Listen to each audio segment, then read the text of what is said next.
Hello, and oh, there it is. I was about to be like, where is my game? Here is my game. Hello, welcome to the stream today. I'm playing Citizen Sleeper again. Let's get into it. And also, I'm very excited that this stream is sponsored. Wow, why was the music so loud just then in the game? Yes, the stream is sponsored by HelloFresh. You can use the code POGHelloUK6972. I think that's the right code I just said. I did read it off the screen.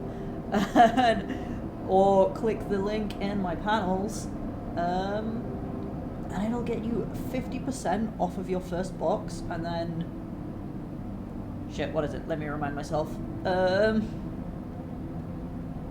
I have too many tabs open right now.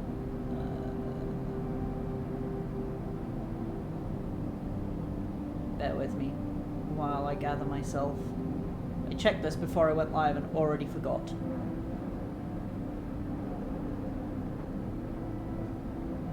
And 35% off of the next 3 boxes. That is so much money off. It's unbelievable. And HelloFresh is great. I love HelloFresh. But we will get into that more later. I'm distracted by the widget. And also, for every new subscriber to HelloFresh, I get money. So that's also another good reason to do it. But the main reason is because you get a shitload of money off. You get a lot of money off. Not supposed to swear in the sponsored bit. And it's good food. Like, legitimately good food. What am I doing here? Right, I don't have a lot of drives going on at the minute. I need to figure out something to do with that seed that I got in the Greenway. And I need to wait for for the first batch at the Overlook to be ready. Which we are definitely still waiting on. We were waiting on something down here. Yeah, that's still waiting. Okay. Well, in that case, we should probably look elsewhere. What else was I doing that there was new stuff to work on? I don't think there was anything here, was there? No. But up in the hub? Up in the hub, I think. Yes. The hub. And we've got the Weightless Wanderer to work on. So I can do the spacer socializing. The hub is thronging with spacers from across the surrogate systems. They can be a prickly bunch, but they know the place well. Or we can do access manifests. The stacked bays house a flow of incoming and outgoing ships. The digital manifests will help you get your head around this place. It looks like a success on both would give me +2 to Weightless Wanderer. Do I have any perks for engage? Let me check my stats. It's been so long. It's been like 2 whole days. Okay, so I can gain energy after engaging. Or I can gain cryo and interfacing. Those are both useful things. But seeing as how we're low energy right now, let's put my guaranteed success in Spacer Socializing, which is an engage action, and hopefully we might get a little bit of energy back. We did! Hell yeah, that's great. And then we'll put the 3s over in here in the interfacing one that I have a +2 in. Gives me a 50-50 positive or neutral. Yeah! You start to draw connections from manifest to manifest, noting the patterns and flows. There's something beautiful in the chaos. One more. Come on, give me that positive. Neutral. I got 5 money, but that means we're 1 off. And ooh, we do have new places though. Bliss. Oh, a new person. Bliss, the ship mechanic. Whoa, they look cool. No way, Moritz. You take those substandard filters back to the shitheels who sold you them. You hear the voice echoing out of the bay as you pass, and moments later someone who you assume is Moritz drifts out with it, dragging a pallet of filter cartridges by a tether. Hey, you out there! The same voice echoes out of the entrance. Looking for work? Who, me? Everyone on this station is looking for work. Get in here! The voice is coming from someone shorter than you expected. She's floating in the microgravity of the docking bay, beside a half-deconstructed life support unit that looks like it might have exploded at some point. She points a wrench in your direction. You know anything about these things? She doesn't wait for an answer. Scratch that. Just help me with the casing. Help her, obviously. Alright then. She deftly moves around the unit, making space for you beside the central seam in the dented case. Just take a grip here and lift out and up, and then I can get in and unbolt it. She whacks the unit with the wrench. Whole thing is twisted to shit. Bliss is very sweary. You dig your fingers under the casing and lift it away, the metal squealing from the force. She puts her hands under, spinning the wrench to slip out the bolts, catching them in her other hand when they spiral free. All good. The casing lifts off, revealing the ornate piping of the unit's interior. She whistles at the mess of ducts and filters. By the way, everyone calls me Bliss. She pats you on the shoulder, offering little in the way of an explanation. What do you do here? Repairs, fit-ups, tear-downs. Bliss starts pushing and pulling at the ductwork, looking for fractured pipes.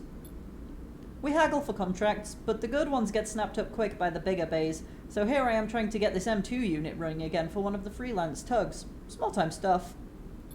Hold this. She rips out a ribbed pipe and hands it to you like a freshly caught fish. We turn stuff around fast and neat, and maybe we get a chance at landing something bigger.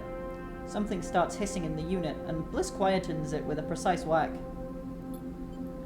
But to be honest with you, the way things are going, I can already see the other crews licking their lips ready to take this place over. She looks up at you. I'm almost out of luck. What happened? Long story. Some people just can't keep promises. She keeps working, twisting aside pipes with care.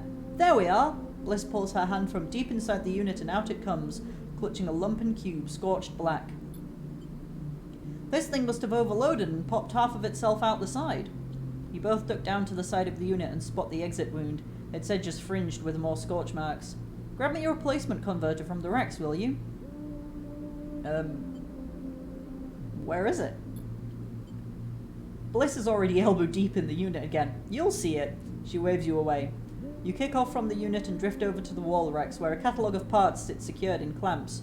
Coloured tape and scrawled notes flutter across the wall, a complex organisational system of Bliss's own design. Or just a big mess. You try to pick out the right part.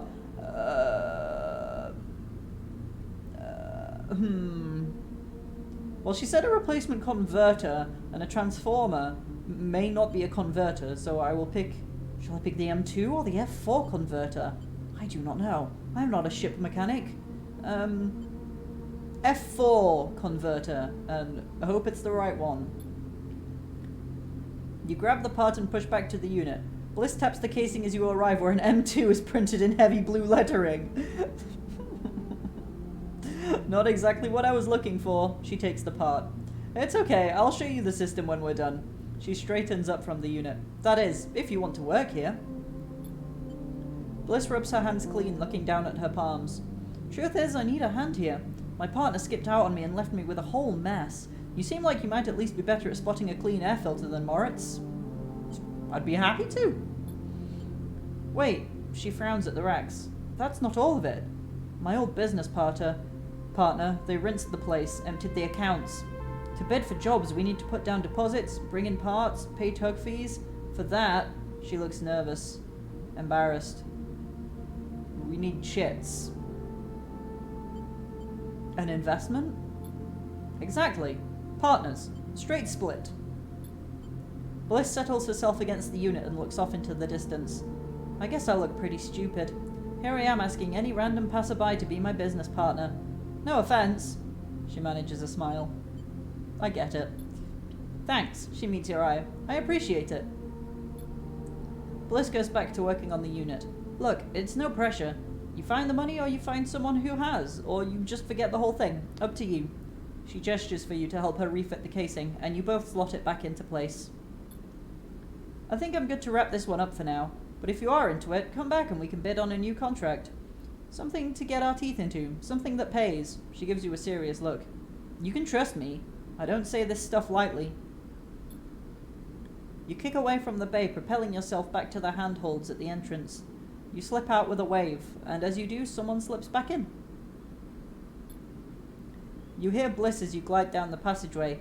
Moritz, I swear to God, if those filters aren't clean... You smile. Seems like this could be interesting.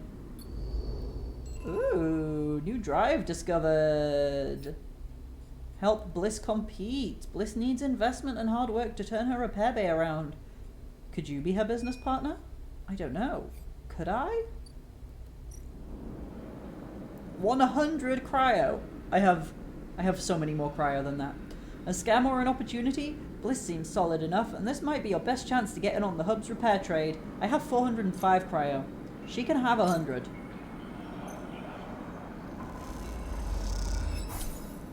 Bliss is incredibly grateful. I'll pay back every chit, I promise you. You guess you two are partners now. Oh, achievement unlocked. Bayview. Oh, we waiting on something in here. Repair bid. Bliss is bidding on jobs at the hub. It'll take a few cycles and some perseverance before one comes in. That's 3 cycles before anything happens there. Let's check out the Gimbal Lounge, a spacer bar. Buy a spacer meal. The gimbal sells itself on its spinning sphere, which claims to produce therapeutic gravitational effects. It doesn't, but they sell food. 18 cryo. That's quite expensive for food. I can get good food from my pal Emphis for 15.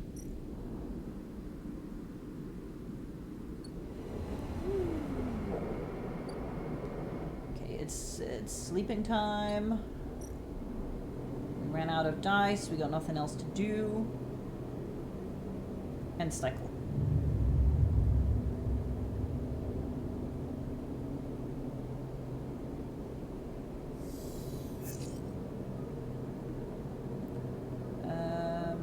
Now what? Now we leave. Oh, now we need food. That's what we need. So you're still going. You're still going. Ooh, one more cycle for that one. Looks like a few more cycles on that one. One more cycle on that one as well. Oh, that's Lemon Mina. Ooh.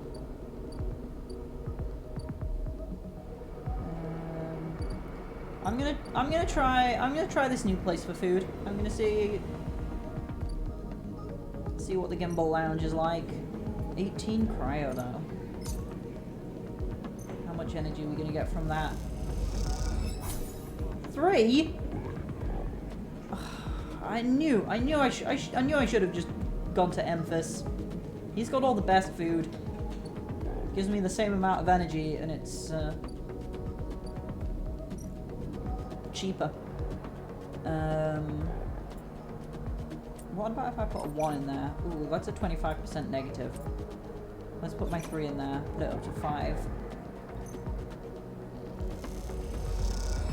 There we go. Now we've finished that. The Weightless Wanderer. Ooh. What does that say? Kisho capsules? Oh yeah, spacious sleeping berths. Rent a capsule. The only place to sleep on the hub.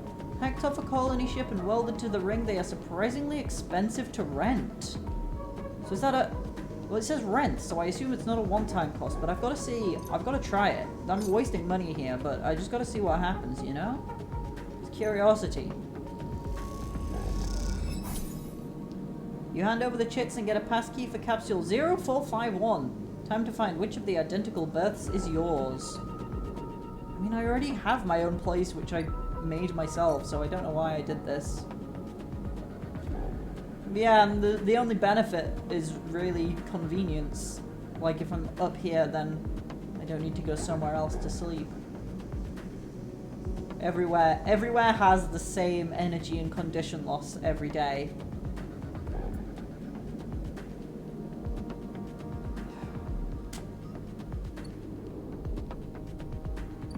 Right, well, we're still waiting on cycles everywhere, so I guess that means we've got to do more exploring. We'll head out past the gap, see what we can see in the Greenway. Or in the farm stacks, maybe. No, there's nothing to work towards in the farm stacks. There's just like odd jobs. There's no progress towards anything. Now, we already had a good look around the mushroom groves. We also made our little private mushroom farm in the aviary. We can grow more mushrooms if we want, but we don't need to do that right now. And the Haifa commune. Now, this is a place we haven't explored yet. We haven't done anything in the Haifa commune. We need to work our way in. Either by working the canteen, newcomers to the commune can work within the canteen, preparing and serving food for those that make the compound their home. Or we can work the grow beds. The grow beds are at the heart of the commune, feeding the members and fueling their lab work. You are invited to assist in maintaining them. Now, we don't have any +1s to either of those. But one of them is engage, which means we can potentially recover some energy by doing it. So it's time to work the canteen. And they're both safe, so the worst that can happen is we only get a little bit of progress towards being a member. Hey, positive outcome! And +2 energy! Wow! Okay, that's great. After seeing you prepare the food, the Growbed workers invite you to share a meal with them. The conversation flows warmly and freely. Ah, I see. 1 energy was from having a positive outcome, and then 1 energy was from my perk. Yeah, let's do that again. Neutral. You watch as commune members come and go to the canteen, shouting to each other and mixing freely. It feels good to serve them. Oh, new drive discovered. Join the Haifa Commune. The Haifa Commune meets the needs of its members in exchange for work. Could you find a home here? Maybe I could. Maybe I could. But for now, it is sleepy time. We are all out of dice.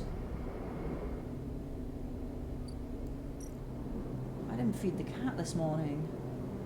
I feel bad now. I didn't feed the stray. End cycle here.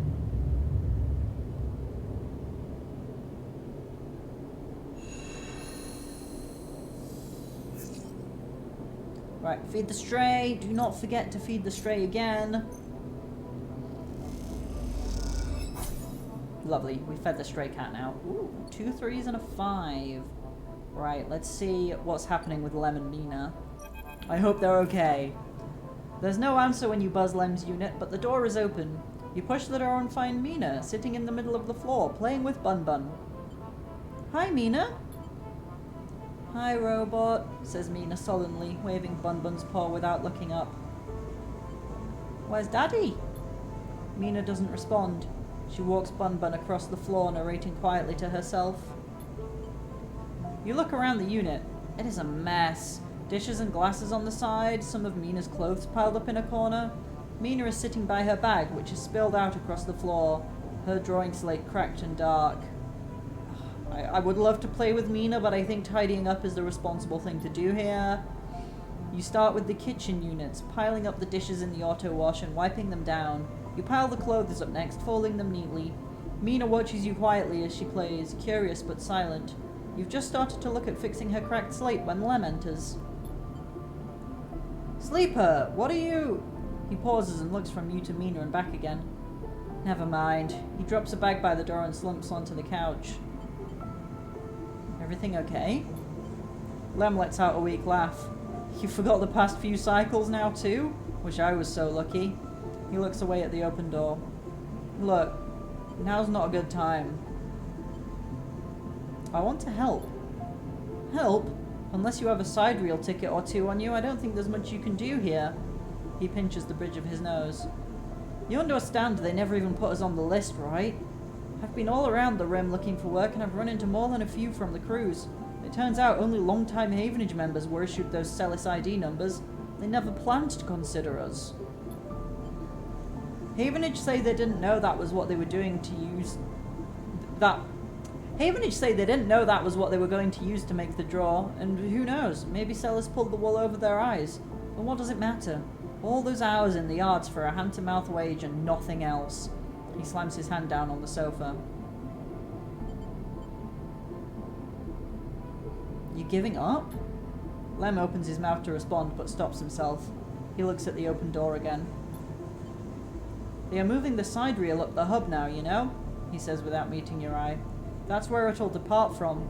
They are bringing in a ship with all their cryosleep pioneers and transferring them up there, in microgravity, before loading the crew. We could steal a ticket? Lem laughs. There's no tickets. I was joking before. Just those ID numbers coded to someone's identity. No stealing that. He looks over at Mina. Look, we'll be fine. We always have been. I just need a little time, he sighs. We had our hearts set on that trip is all. Mina comes over and climbs into his lap. He smiles. What if I got you on board? I missed you these past few cycles. I missed that optimism. Lem strokes Mina's hair. Look, you want to go up to the hub and ask around? Be my guest. I can't get up there with Mina down here, and I'm sure the side reel will bring in a crowd. But be careful. This kind of thing always attracts scammers and thieves. You find any way on board, you take it. You need help to get there? Ask me. But for now, me and Mina here are sticking to the eye. She looks up at him and smiles. Thanks, Lem. No, thank you, Sleeper, for coming by. You stand to leave and Mina grabs your hand, eager to give you one more smile. Then you are out, back in the walkways of the low end, already thinking of plans to make this right. I don't want to go anywhere, but I really want to get them on the ship, you know? I want to help them out.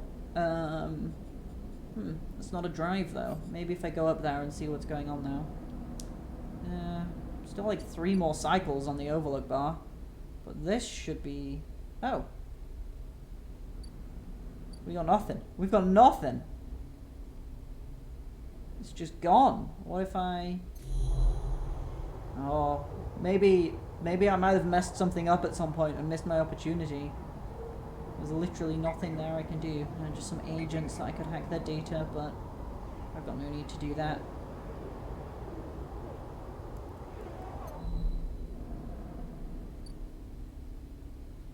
Gone now. Unless I check out the offices. No. Oh man, I hope I haven't, like, doomed them to a bad ending. That would be very sad.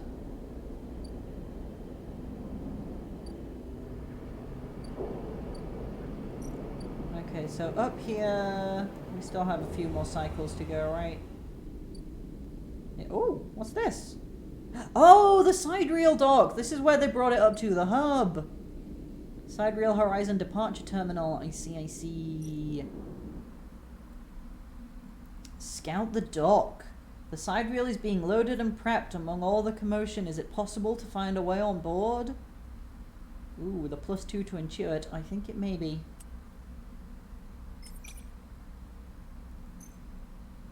Guaranteed positive outcome. Let's go! You watch the loading crews going back and forth, noting their paths and entryways. Could this work?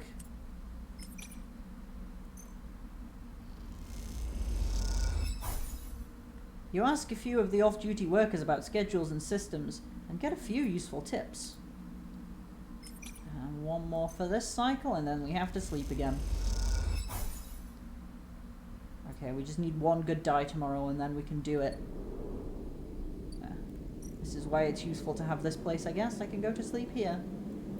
But I don't get to feed the stray.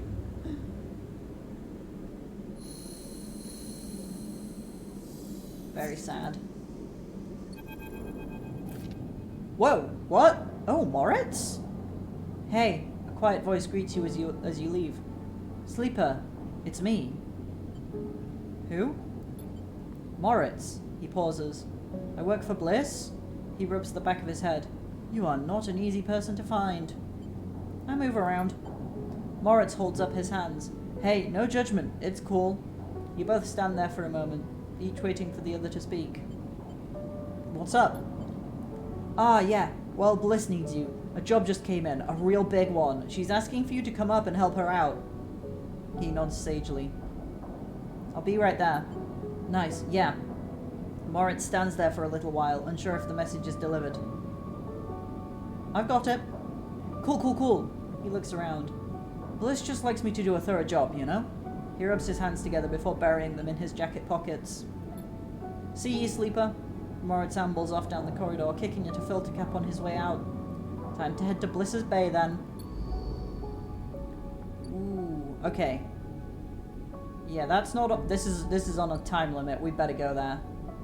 Ember's Wake. Malfunctioning fuel tanker. Sorry, Lemon Mina, you're gonna have to wait. Ember's Wake contract. Somehow Bliss swung a tanker contract, but the catch is that the work needs to be turned around fast.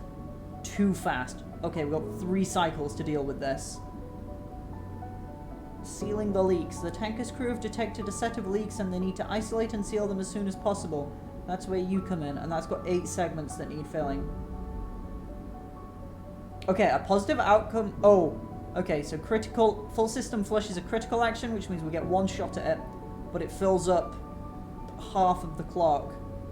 Bliss has an idea. A full system flush with tracer fluid to reveal the leaks, which means an emergency venting of all tanks. Brilliant. Dangerous. And we just so happen to have a 5 and rolled a 5 and a +2, which means we've got 100% guaranteed positive outcome on a full system flush. You carefully trigger the emergency sequence and the tracer fluid does its job. All the leaks are revealed. Now you just need to seal them. And then on the other side, we've got tank recladding. Typically, the way to fix this kind of leak is to painstakingly inspect and reseal the entire ship's cladding. But is there time? Now I got a 3 and a 2 here, and we've got no bonuses to endure, so I think I'm going to re-roll and hope for the best.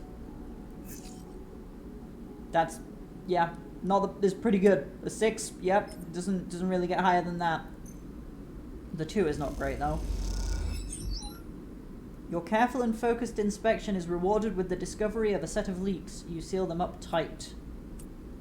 Throw the 2 in there. It's a 50% negative outcome, but I'll give it a go anyway.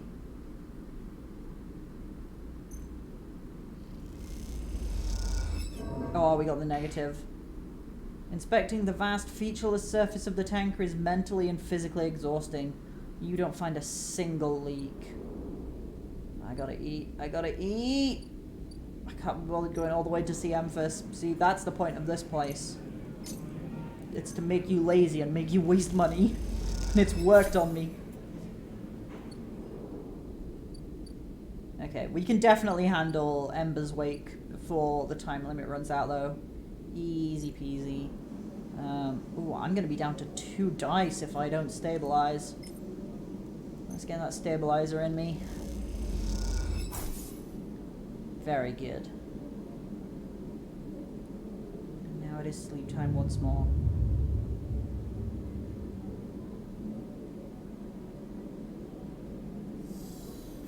Oh, my energy goes down so fast. Let's get this finished. I'll throw a 6 in there for a guaranteed positive. It's done. We fixed the Ember's Wake. As you both wait in the airlock for it to cycle back to the bay, Bliss thumps you on the arm. Nicely done, Sleeper. We cleared that contract no problem. She stretches. Once we're back in the bay, we can check if the payment has come through and divide it up. She stretches. Feels good. The airlock clunks and the lights flicker, and a moment later you are back in the bay, where Moritz is at the racks, trying to figure out where the mess of tools Bliss left in her wake should be hung. Hey, Moritz. Moritz looks over his shoulder. Sleeper? He spins a wrench in his hand. Looked like clean work out there. He nods respectfully. You look over at Bliss, who is already gliding over to her management console. She twirls a little as she crosses the cavernous bay. No one you've ever met moves as well in Zero G as she does. It's like she was born into it. Shit! Bliss slams a fist onto the console. Shit, shit, shit! What's up? I can't even... Bliss closes her eyes. Come here! Bliss calls you over. Look at this, just look! She spins the terminal screen and you see the details for the bay's account. You see an entry for the Ember's Wake, a repair fee paid in full the moment you finished up the job. But then directly after, the whole amount was transferred back out into an unknown account. How can this happen? I can tell you how. My ex is a sneaky little conniving shit, she punches into the terminal. He must have coded a back door into the machine before he left. She rubs her forehead. There's no way we can. She pauses, thinking. Moritz, throw me that wrench. What's that for? Moritz spins the wrench across the bay. Bliss smiles. This. Bliss brings the wrench down on the terminal hard. You flinch backwards as a hail of computer parts spill up into the bay in a glittering arc. Fragments of screen, memory, sections of the casing. Oh, Bliss, listen, I get it, but I don't think that is the most constructive way to react to this. When Bliss is done, she clips the wrench to her tool belt. Try backdooring your way into that, you shit. Moritz drifts out from his hiding place amongst the racks. Bliss, he says tentatively, you want me to... He looks at the arc of fragments drifting around the bay nervously. Bliss shakes her head. No, she sighs, I've got it. You go get me a new terminal, cheapest you can find. Cobble one together from pieces at the auto exchange if you have to. Bliss. She looks over at you. I'm good, I'm good. I'm good now. Bliss glides over to a panel by the wall. Don't worry. One of the first things I had installed when we spec'd out this place was a cleaning sweep. She flicks over a plastic cover on a huge red button. Watch yourself. She hammers the button and a row of laser emitters unfold from the bay wall. They start crawling their way across the work area, frying the debris as they do in pulses of burning light. Bliss smiles. It's that or just space the whole bay every few cycles. You okay? Not really. She stares at the sweep panel. Just don't seem to be able to extricate myself from this shit, no matter how hard I try. The cleaning sweep buzzes and crackles as it works its way across the bay. That account wasn't everything. I'm not that stupid. Once Morris gets back, I'll secure it and flush everything else. She flicks a nearby piece of debris into the path of the sweep. Clean break. Then we take another contract. That's it. She shuts off the sweep as it reaches the near end of the bay. You don't want the cryo back? Oh, I want it, but it's gone. He could have transferred it anywhere. She looks out across the hub. And even if I knew where he was, the last thing I want is to ever see him again. She rubs her forehead. I'm sorry, Sleeper. I know you worked for this too, but next time won't be the same. That's okay. She smiles. See you in a few cycles. Moritz will let you know. She winks and kicks off into the bay to finish cleaning up. Oh dear. Well, that didn't go well, did it? Wait, is that just 2? No, it's 4. 4 cycles before we get another contract with Bliss. Woo! Woo! Let's finish trying to find a way to sneak on to the Sidereal Horizon then. Get a bit sneaky.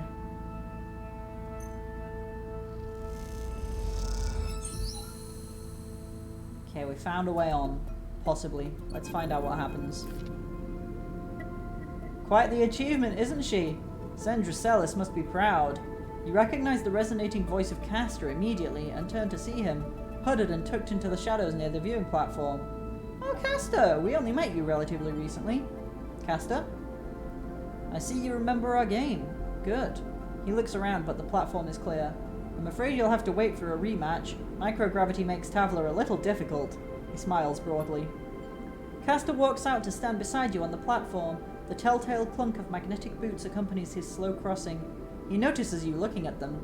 I don't much like it up here, he explains.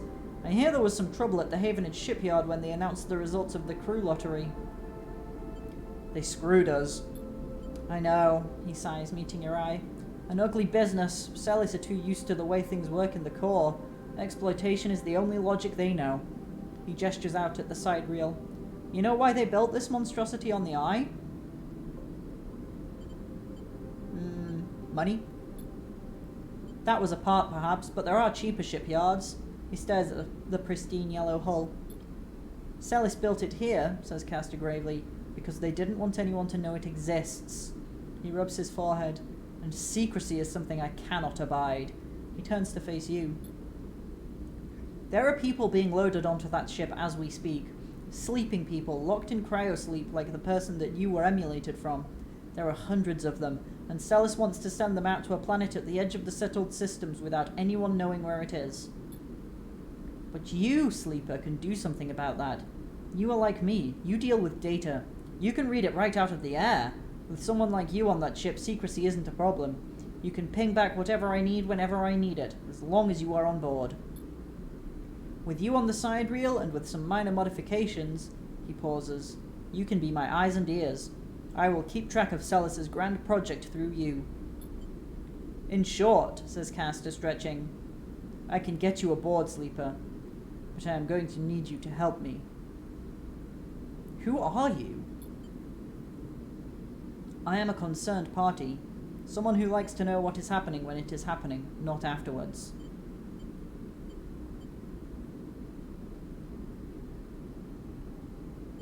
It's not just me.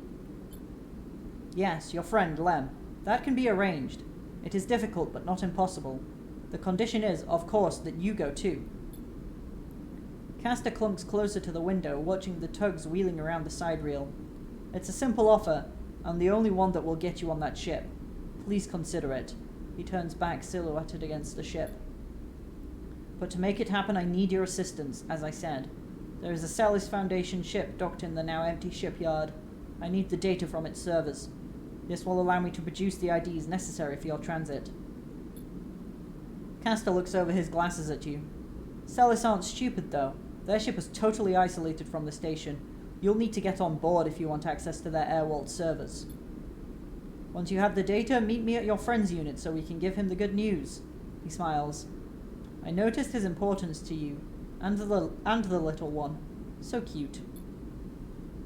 You don't extract the data before the Sidereal Horizon leaves the hub, then I will get the message. We have other options, but you are certainly my preferred one.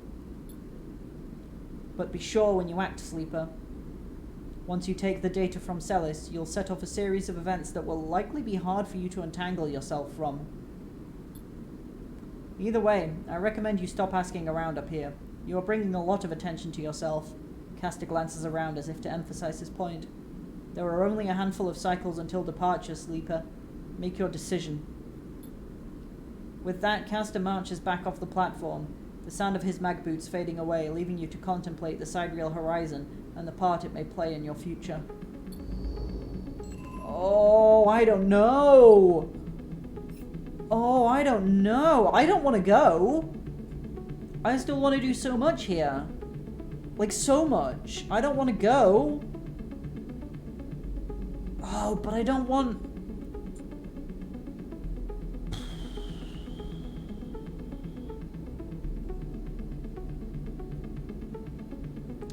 I don't want to get... I don't want to leave Lem and Mina stranded here. I don't know. I don't know what to do. That's...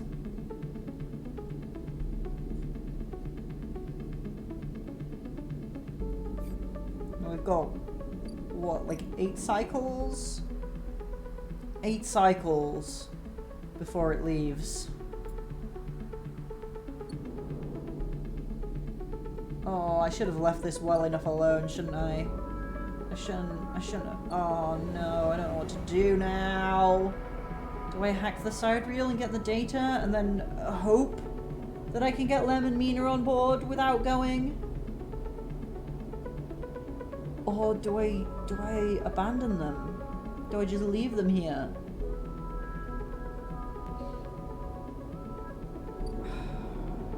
Oh, you're not even done yet at the Overlook. You've got another cycle to go. I really don't know what to do. That's such a tough decision.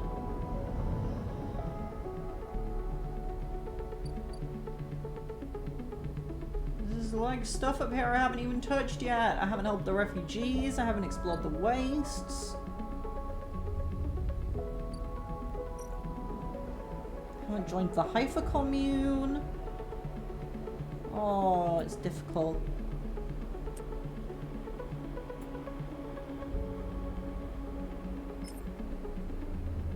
Let's just work the canteen for a bit.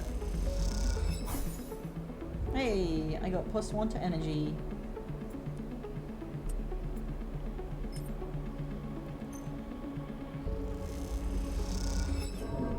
Oh, negative outcome. You struggle to keep up with the demand, but another newcomer helps you along, and you both make it to the end of service. Well, at least that's something. Oh, 2 negative outcomes. Oh, we gained some energy. We only need to do 3 more things towards that, and then we're a full-fledged member of the Haifa commune. I can't stop thinking about Lem and Mina. What should I do? What should I do?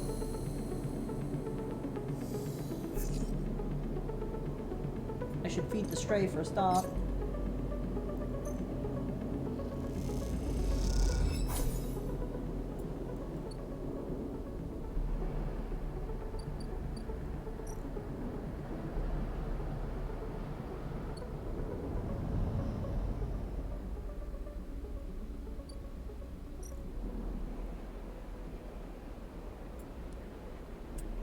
Throw that lovely 6 in there.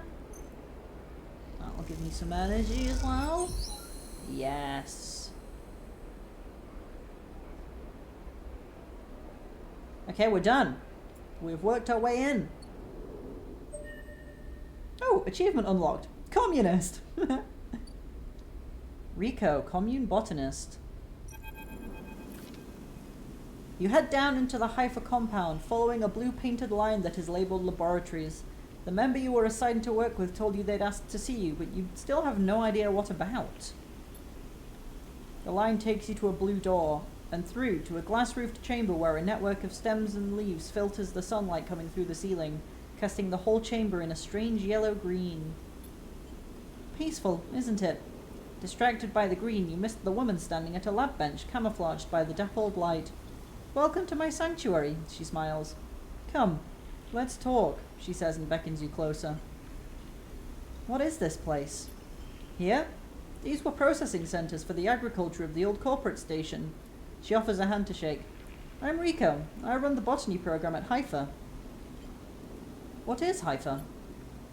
She looks surprised. You've been working in the compound for a while now. I'm surprised you don't know more. She lifts a tiny sample jar. Yellow spores dance inside. Haifa lives off the land of the Greenway. It's what allows us to live like we do. No one here pays or is paid. We sleep here. We feed each other. We work for each other. Rico walks away from the bench and waves for you to follow. She opens a small door and leads you down a glass corridor surrounded by vivid green.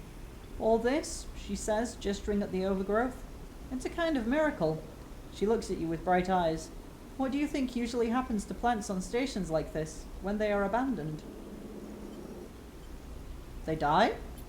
Eventually, yes. They cannot live without intervention. She leads you left at a crossroads. But here, they endured. She smiles to herself. Actually, no. They thrived. You look at the bright tendrils wrapped around the metal frames of the corridor. They look dominant, strong, like they are taking control of this place. Rico continues. Of course, Solheim tried to create a stable biosphere here, patchworking the surface with gardens and algae tanks that feed into a network of microbial reclamation systems.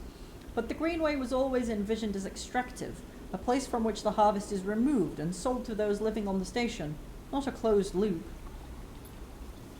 For this reason, when the collapse came, the Greenway should have gone with it. Erlin himself was so convinced of it that his first colony never even came here to try to reclaim it.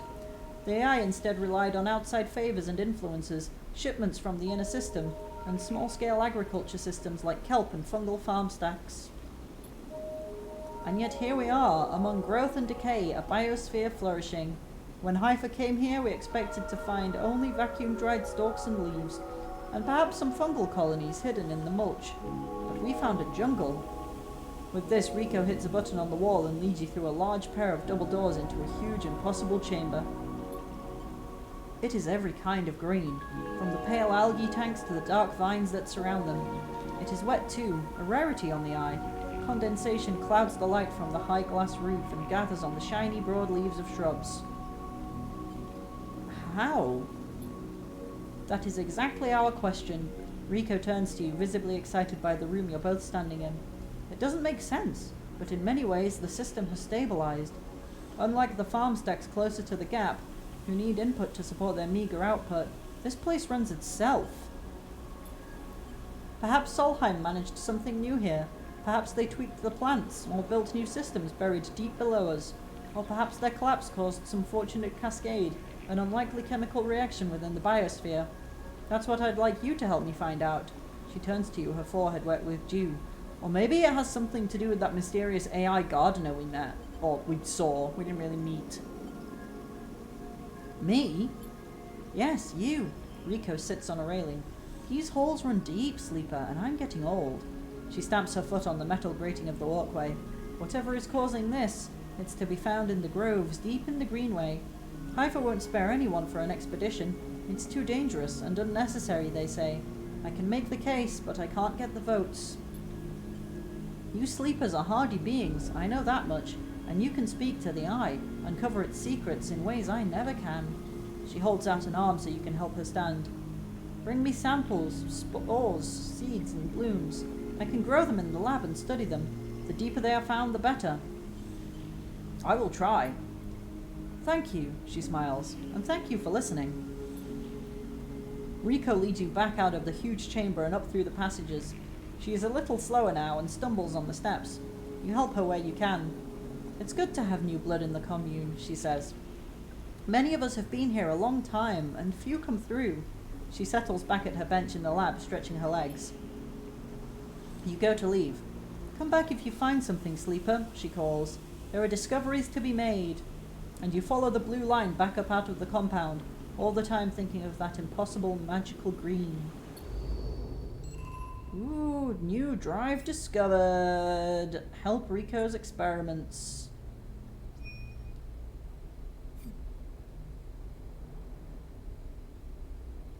And also we have another place to sleep. We have sleeping quarters in the hypercommune as well. We have so many places we can sleep now.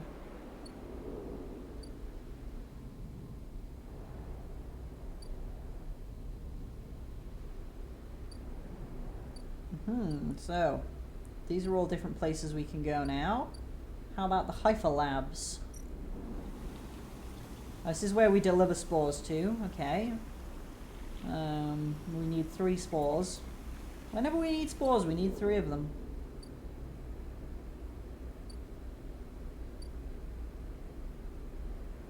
Wait. I just had a thought.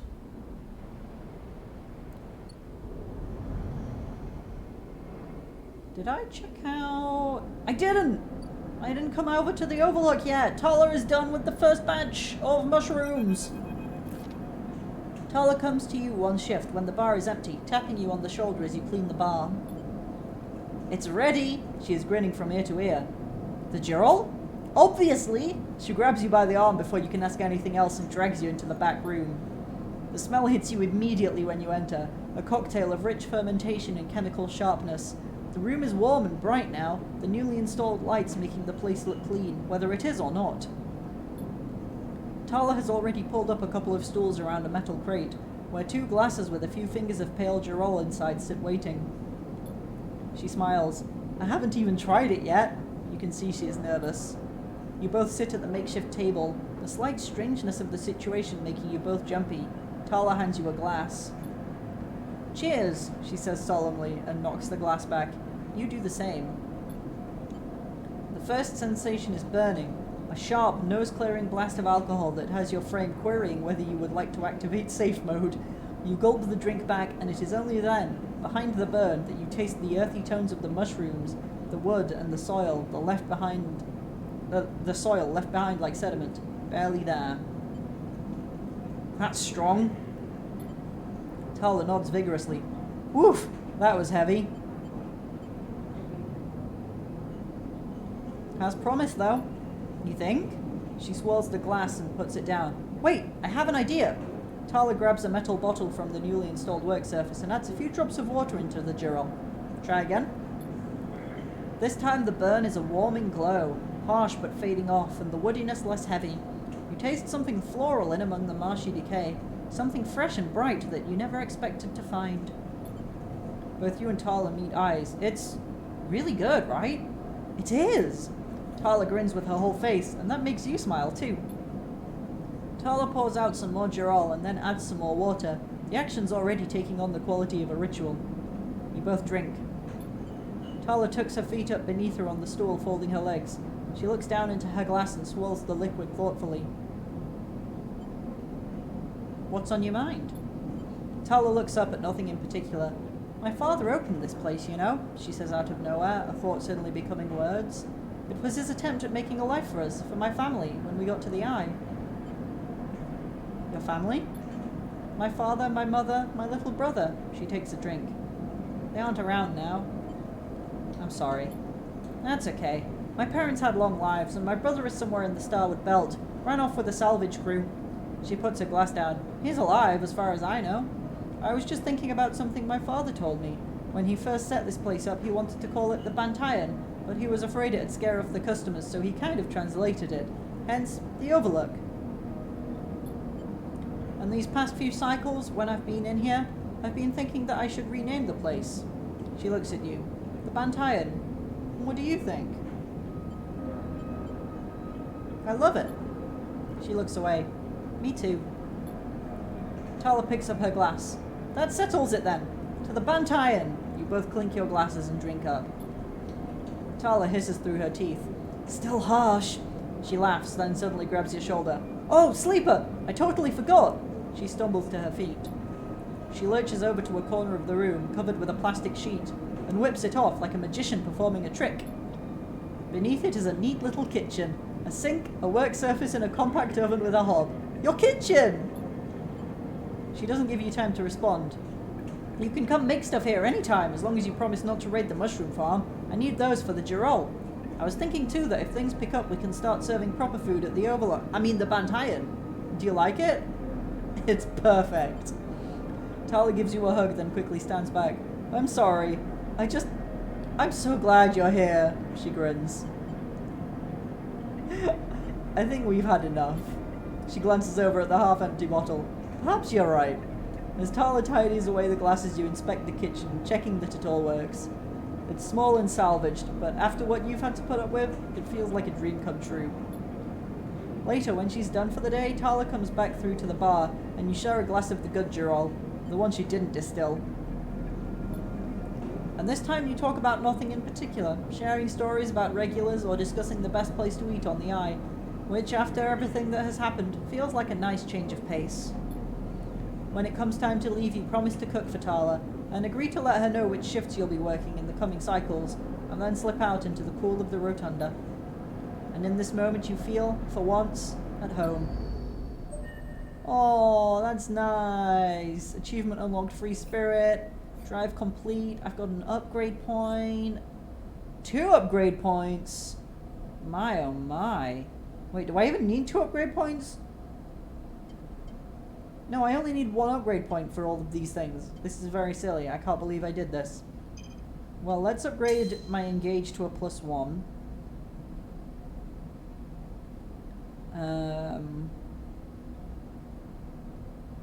Yes, and then I think I will save up another upgrade point so I can get Obsessive Haggler and get a discount on all my cryo actions.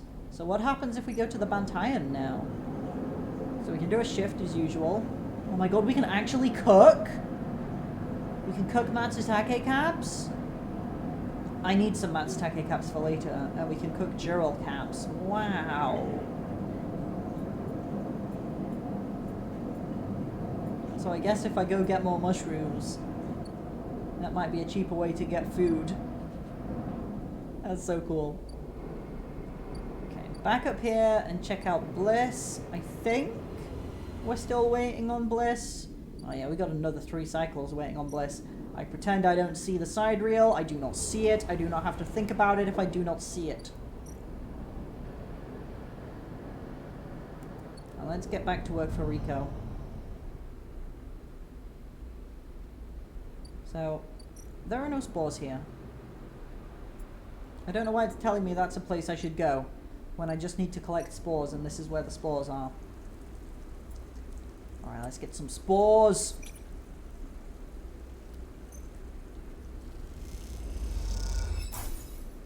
Neutral outcome +1 growth spores. You find clumps of spokes in a passage dripping with moisture. You gather them quickly and able to identify their source. I'm going to re-roll because it's all 2s. That's not good. That's good. Put that 4 in. We've got the +2, which makes it a 6. And now we have 3 spores, so let's go. Rico, I have the spores that you have asked for. That's 1. That's 2.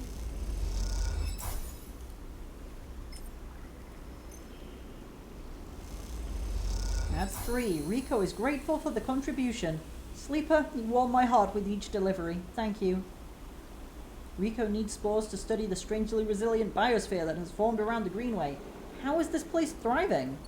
Let's find out, shall we?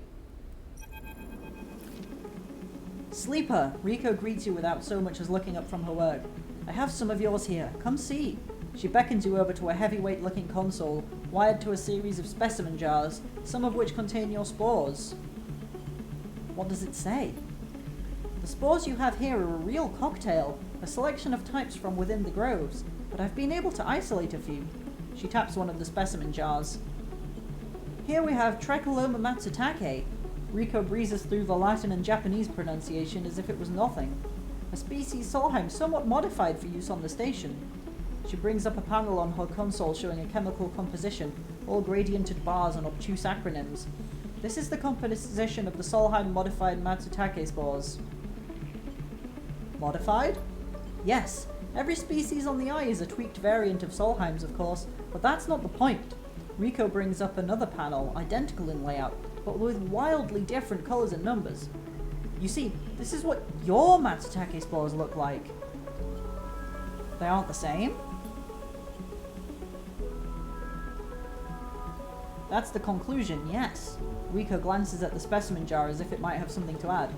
They are fundamentally the same spores, but they carry different chemicals, different signals. She leans back and sighs. Solheim may have introduced their own tweaked versions in the beginning, but the groves have, and still are, affecting them. Affecting them how? It's hard to tell without samples of fully grown mushrooms. She meets your eye. And herein lies our problem. She moves to another desk where two trays sit side by side. The first contains nothing but plant mulch. The second you smell before you even look at it, the pungent aroma of the fruiting matsutake like rotting sodden overalls, laced with an edge of spice. The matsutake here are grown from Solheim stalks, pulled from a spore vault in this complex. She winks. They are delicious, by the way. She sets them aside. The empty tray is germinated with the spores you collected. No activity, no germination, nothing. But the groves are full. Yes, they are. Rico looks at you directly, and you suddenly realize how much she is enjoying this. So here is our puzzle, Sleeper. Spores from the groves won't grow in the lab.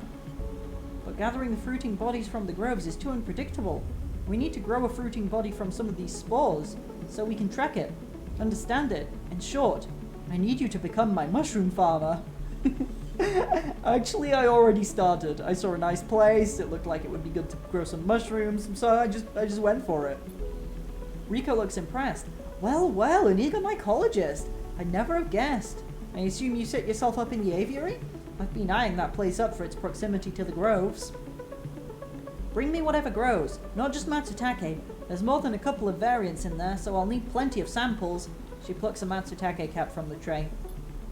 These little things are reflections of their conditions, their smell, their taste, their chemistry. It all derives from the conditions of their growth. She smells the cap.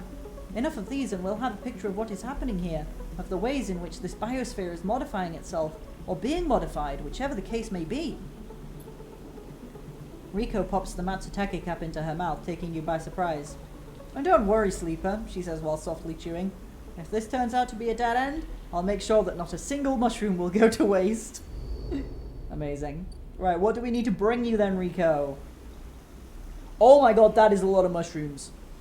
Rico needs mushrooms grown in the aviary to study. She'll accept Gerald caps and but matsutake caps are better.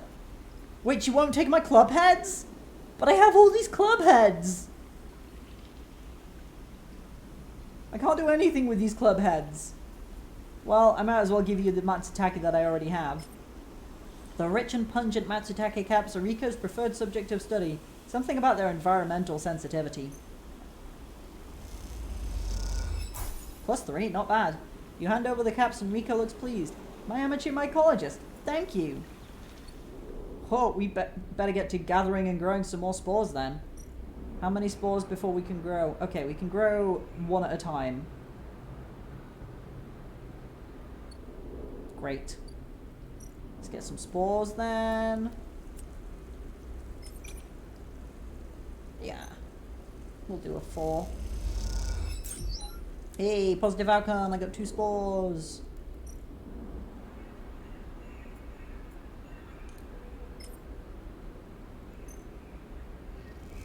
Just plant my spores. Oh no, we need 3. We need 3. I keep forgetting to look at the clock underneath. Okay. We need 3. So, we better get back here and get some more.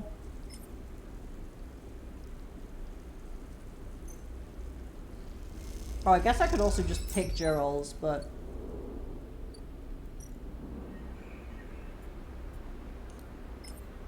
the matsutakes work so well.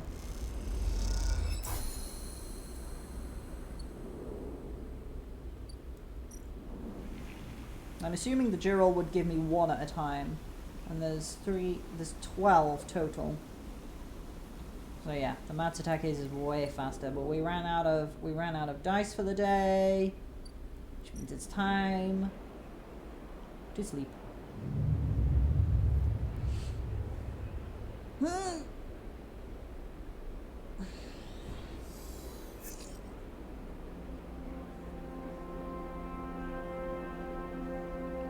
And now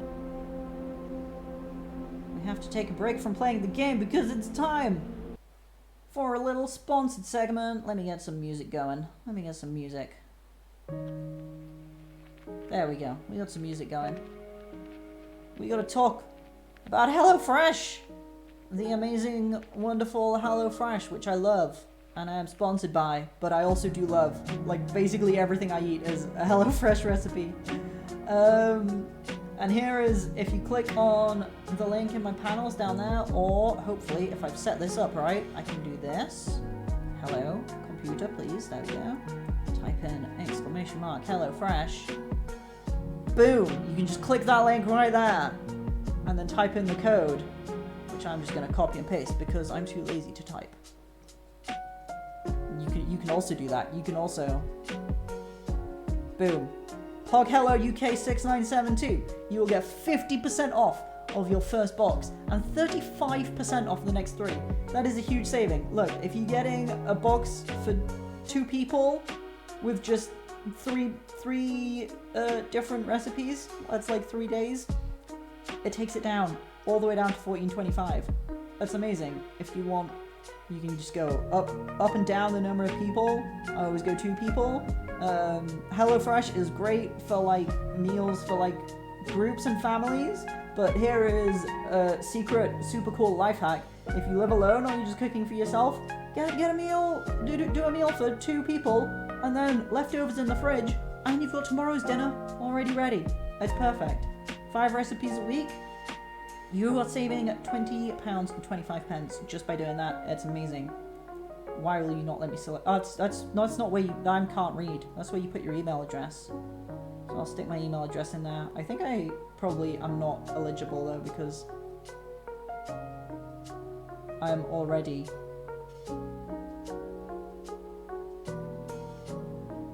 I'm already a member.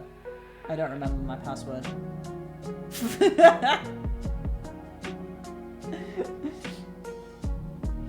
Let's see if I can remember my password. Success. Wow, I'm just doxing myself.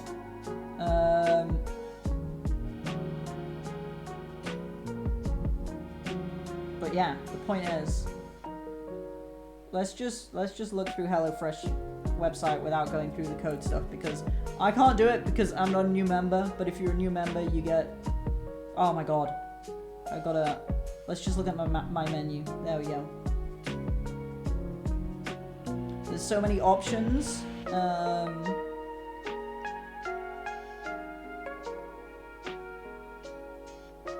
So many different delicious options you can pick from. Pork and cheesy mashed pie. Hakka-inspired noodles. That sounds really good. Sweet chili tofu and roasted pepper burger. Oh my god! I just want to. I just want to look at that. That looks amazing. Oh my god. Oven baked pesto risotto. All kinds of really cool stuff. There are different options you can do as well.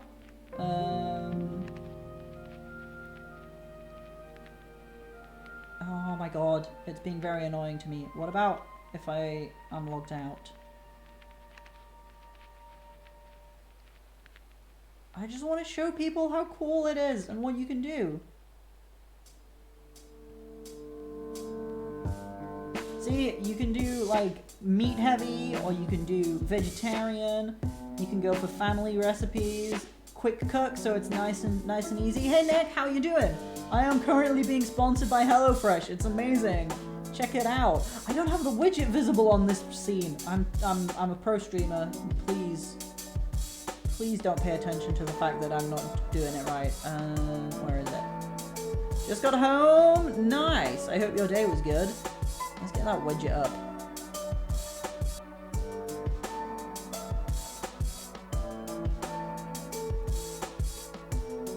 Okay, there it is. There it is.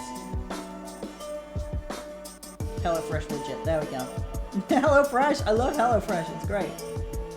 The food is so good and filling and like generous portions. You will not go hungry with HelloFresh, I guarantee that. If you're watching your calories, you can go calorie smart. Look at that. Busy weeks, rapid, vegetarian. Obviously, I have vegetarian because I am vegetarian, but if you're not vegetarian, you can also have meaty stuff. Ooh, premium for desserts. Oh my god. There is so much stuff that I've never looked at with HelloFresh.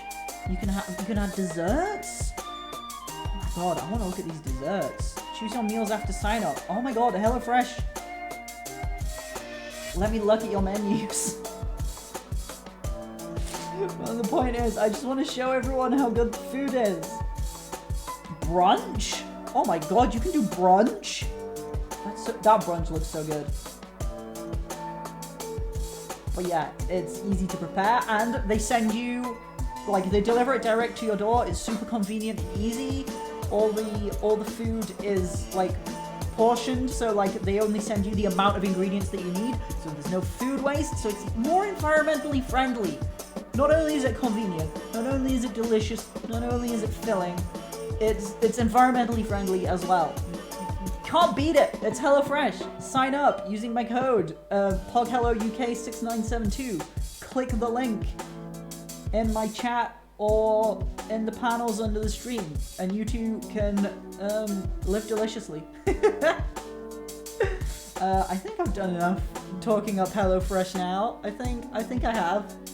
Hopefully I've done a good job and I can convince at least someone to subscribe to HelloFresh, because it's genuinely good. Changing my life. Alright, back to the video games now. I need to turn the music off. I need to turn the game music back on. I need to tab back into the game. Here we go. So, right. Oh my god, what a terrible roll. Terrible, terrible roll. 3 ones? I rolled 3 ones. I'm not having a good cycle. Alright, okay, so I'm waiting for my mushrooms to grow. Hopefully I'll get some nice Matsutakes, which I can then hand over to Rico.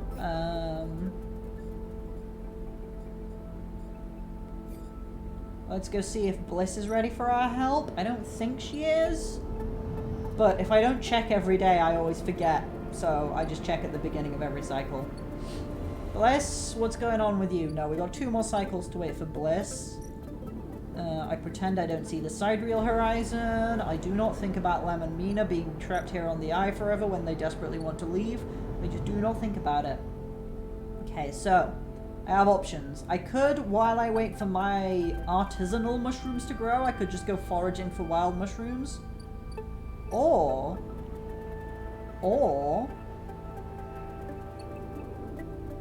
I could go explore the wastes. I can't go explore the wastes. There's nothing to do out here. I can only gather scrap. Let's not do that. No, my throne wishlist timer popped up in chat. But I would like to encourage anyone who wants to be generous to me to not buy me a gift off my wishlist, and to instead subscribe to HelloFresh by clicking the link and using the code PogHelloUK6972. Oh my god, I was gonna say I could come here and help these guys, but they also need mushrooms. Oh, they only need Girol caps. I don't know why. I remembered them as needing Matsutakes, but if they need Girol caps, I can go forage for Girol caps. So basically my options are I can forage for Girol caps, or I can forage for Girol caps and just give them to different people. Right, what if I put a 3 in here? I said, what if I put a 3 in here? Okay, that's 50-50 positive and neutral. Let's do that. We've got a neutral outcome. You find a hidden grove where clouds of spores fizz in the air. You feel energized as you inhale the glittering powder. Oh, okay, so a neutral outcome on foraging for fungus is you don't get any fungus, but you feel better. Let's re-roll those. I cannot accept 3 1s and a 2. Oh my god, that's barely better, but okay. Well, this is what we're here to do. We gotta get some mushrooms. Oh my god, I don't need energy. I'm so energetic right now. Give me mushrooms. Oh no. And that, okay, this is a 25% chance of a positive outcome now. This is even less chance of working out well for me. We got a negative outcome. Negative to condition. Damn. Hey Katerina, how are you doing? Sponsored! Congratulations! Thank you! It's very excited. I'm very excited to be sponsored by HelloFresh. Whose food I eat basically all I eat. It's so good. It's so good. Do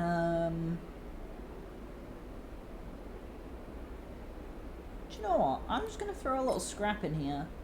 Self-repair myself a little bit.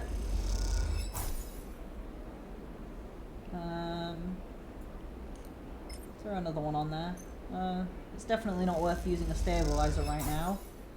But if I can keep myself from dropping down to 4 dice for a few more cycles, that's nice. I'm cold! How are you? I'm alright, thanks. It's been pretty cold here today. But I've got my lovely warm blanket. So I'm nice and cozy. I hope you have a lovely warm blanket at some point in your near future as well.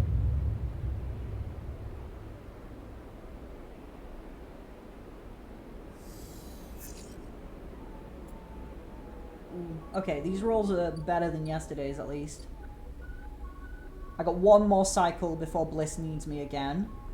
So we're gonna go back foraging in the wilds. Throw a 4 in there. +2 to 6. Guaranteed positive outcome. That's 1 Gerald cap. Oh my god, these people need 2 Gerald caps. There we go. 2 Gerald caps. Oop, I've scrolled too far. Let's go help these refugees out, finally. This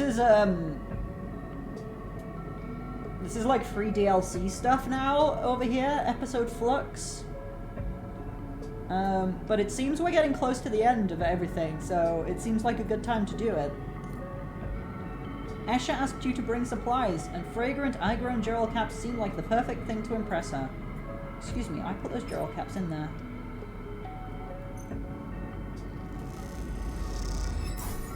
Escher sees you coming up the broken spoke and waves you into the cavernous bay of the Climbing Briar.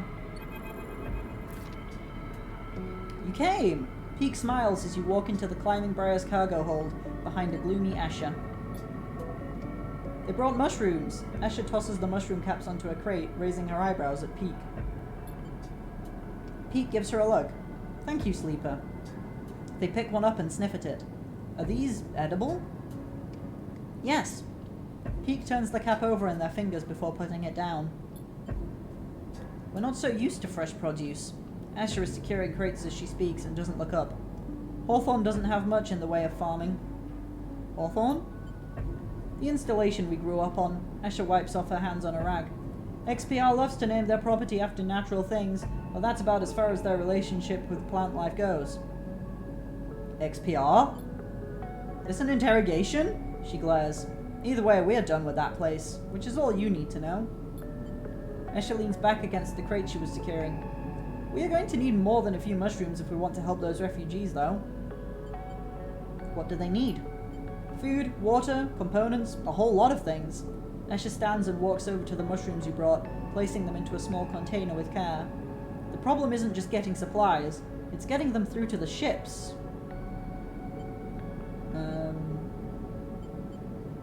Both of these are stupid questions. Can't you just fly around? Obviously, that would use fuel, so they probably don't want to do that unless they have to. And we already know the refugees are having issues with Havenage. Can't you just fly around? Oh, this is even worse than I thought. And get the Briar seized for breaching quarantine? No thanks, she laughs. We were lucky we got here before the cordon was set up. That's the only reason we are on this side. Why is there a quarantine? Peak jumps in. The Eye has a closed-loop life support system. Just like any orbital installation, any unfamiliar illness or significantly increased strain on life support could cause a cascading collapse in its systems. Escher scoffs. Are we making excuses for these bureaucrats now? Peak turns. We are being realistic, Escher. But these people aren't an increased strain. They are living people. Escher stares at you. Even calling them refugees is just a way of turning a lot of scared, desperate people into a single monolithic group. Escher slides the container full of mushrooms into one of the cargo hold's racks. Look, as much as I'd like to chat, we've still got a lot of space to fill in this hold. So if you're gonna help... I think Escher is trying to say we need your help, and quickly, Peak says, glancing at her. The refugees behind the cordon, they won't be able to hold out indefinitely. We need to get supplies to them in the next 12 cycles, or... Escher steps forward. Or Havenage will have to bear the responsibility for whatever happens next. Oh shit, we're on a time limit. That scares me. What can I do? There's 3 things we still need to secure. Water, food, and scrap components for ship repairs. Escher gestures to the storage containers around the hold. Water we can find a way to source, or my preference, just siphon off from the underground reservoirs in the Greenway. Peak raises their eyebrows. Escher. She ignores them. For food, things could be tricky. Those mushrooms are delicious, I'm sure, but no way we can get enough volume to feed a flotilla. However, I saw an algae stack on the way over. If we can get access. Escher! I have a character named Escher! Oh, that's cute! Are they as angry as this, Escher? Not more stealing, Escher! Peak sighs. I didn't say steal. She stares at them indignantly. If we can get access, we can work the stack, harvest some algae for the flotilla. Those stacks churn out vast quantities in short timescales. She is angsty. A bard with a literal hag for a mother? Amazing. She sounds great. And the repair components? Peak asks tentatively. Escher smiles. Just look around you, Peak. This whole place is made of scrap. She shoots you a glance. And I'm sure the Sleeper has their sources. They can bring them right here. We get everything before time runs out? Perfect. We get most of it? Also good. Either way, in 12 cycles I'm going to take what we have and go. But how will you get through? Escher shoulders a container. I thought I'd leave that up to you, Peak. They flinch. Are you serious? Escher, I know we said we would help the flotilla, but at what point... They stop, take a breath. Take this seriously, Escher. I don't know the first thing about breaching a quarantine cordon. Good luck, Peak. Yes, I think Peak needs all the luck they can get. Maybe not, Escher looks at you, but they might. They slipped out from an S&ARP facility, didn't they? Plus, they've been here longer than us. You were always trying to get me to find help. Well, here it is. She gestures at you. Help! Peak glances between the two of you. I swear to, they sigh. I need to think this one through. Meet me at the cordon in a couple of cycles, Sleeper. Maybe we can figure something out. Meanwhile, Escher meets your eye. You can help me acquire the supplies. Discreetly. She smiles. We have to keep this quiet. Keep Havenage out of the loop. Once they get suspicious, this is over for all of us. This all suddenly seems a little too real. Too dangerous. You've only just found your feet on the eye. This is not a time for causing trouble. Are you kidding me? I have caused so much trouble. Come find us. We'll be out there trying to pull this all together. Escher goes to the back of the hold to start packing another container. Peak, come help me. Peak glances back at her. Sleeper, look. We didn't choose this either. They lower their voice. Help us finish this. We've set up a base camp on the Broken Spoke. You are welcome to rest there in any of the cots while we work on this. They smile. We are in this together. Peak! Escher shouts, and they walk back into the hold to help with the container. As you leave the climbing briar, you look out at the broken edge of the ice ring, where Havenage's cordon blinks with tiny red lights. What are you getting yourself into? What am I getting myself into? Right, okay, so we've got 12 cycles. What do we need?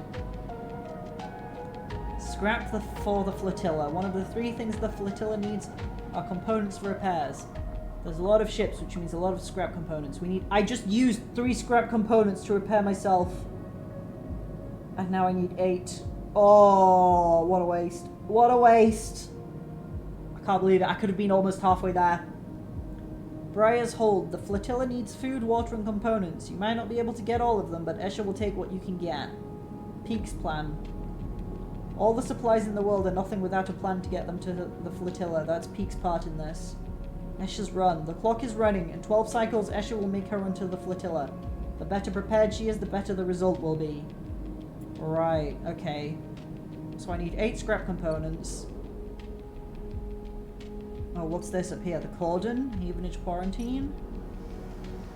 Meeting Peak. Peak asked you to meet them at the cordon. You hope they have a plan to cross, because this place seems imposing. Okay, so 2 cycles we can meet Peak and learn about Peak's plan, I guess. Briar Base Camp. Just another place where I can sleep. So I need scrap and I need lots of it. Right, so I can salvage for scrap in the wastes. Except I can't because I need a +1 to endurance. Wait, do I have a skill point? I have an upgrade point, but I need 2 to get to +1 in endure. Okay, I need to finish another drive before I can even start scavenging for scrap. This is going to be rough. Maybe I should have finished everything else first. Food scrap. Where am I going to get water from? I can gather as many mushrooms as I can, I guess.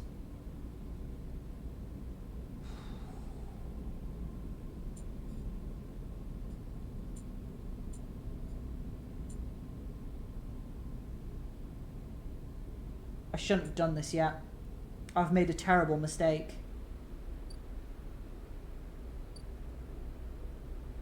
Whoa, what's going on here? Oh, this is the algae stack. Negotiate access. The algae stack is controlled by a small collective of farmers. If you want to use it, you'll need to persuade them. Algae access. Much to Escher's frustration, you'll have to pay or talk your way into using the algae stack to farm food for the refugees. Okay. Well, we can start with this at least.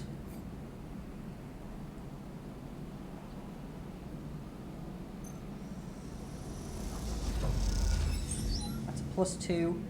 You and Escher roll up your sleeves and help with tank cycling. As you do, you speak to the farmers about the refugees.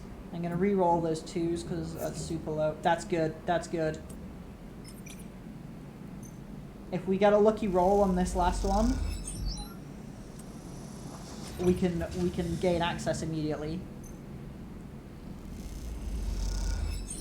We did! We got the positive outcome! Okay, so we can go straight in here now. Oh, there's also Reservoir S3. Okay, let's have a look at what's going on at the algae stack first. Accelerate growth. The algae in the stack grows at a regular rate, but with some careful feed adjustments and water cycling, you can improve your yield per cycle. Okay. Harvest algae. There's no more algae in the stack for this cycle. You'll have to wait for more to grow.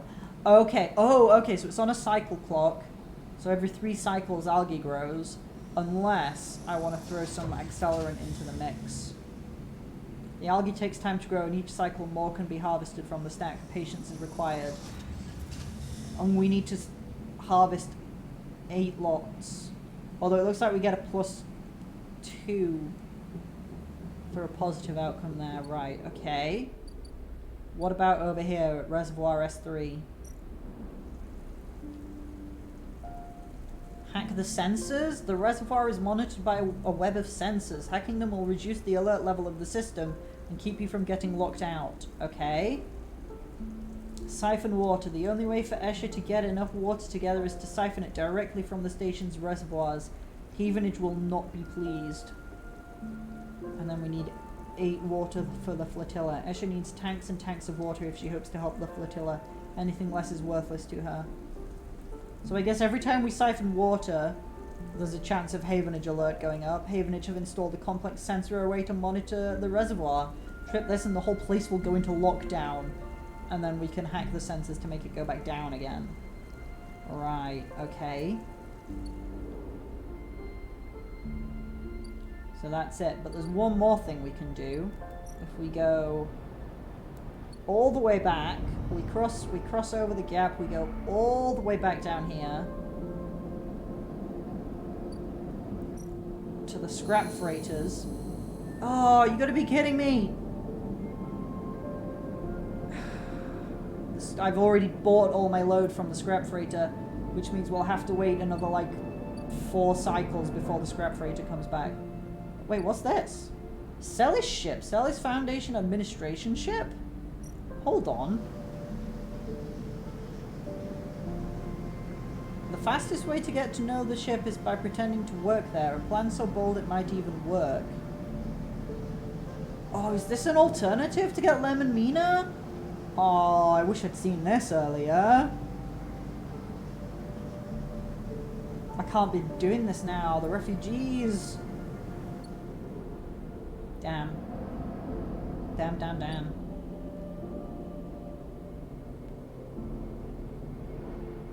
Right. Well, the only thing to do now is to sleep.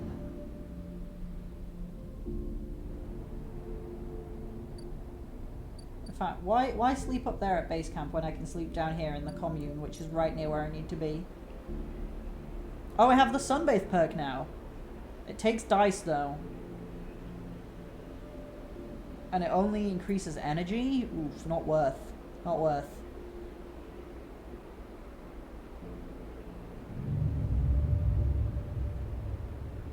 I really would like another upgrade point. But I think all of these will take too long. In fact, the only other one I can do now is help Bliss compute.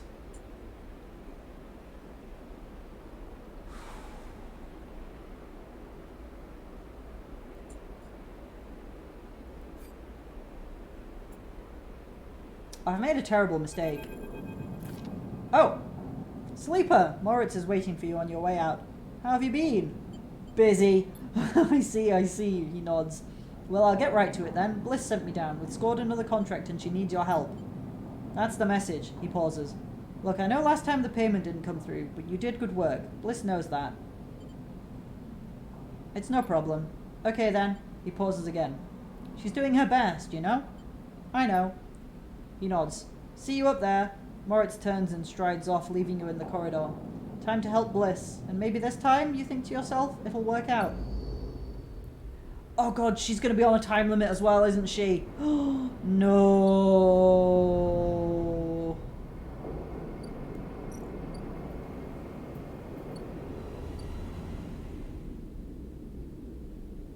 Oh, that's halfway done already. I'm so sad. Wait, she's not on a time limit?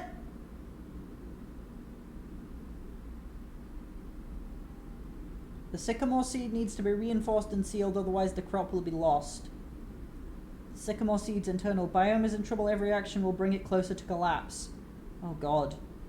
But that's not a time limit. There's no time limit on that one. Okay, that's at least something I can breathe easy about. I'm still unsure about this Sidereal Horizon thing. I really want to get Lemon Mina out of here. How long will it take me to do this? Uh-oh, indeed.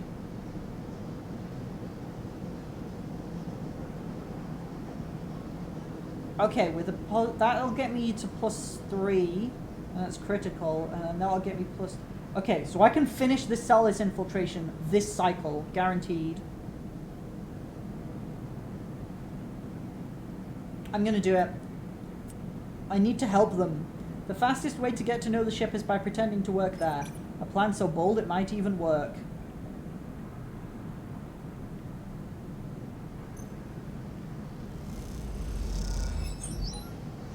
You convince the guards to help you look for your ID inside the ship before you remember you left it at home. Amazing. Careful observation and an instinct for security procedures will help you understand how to sneak on board. Okay, I said.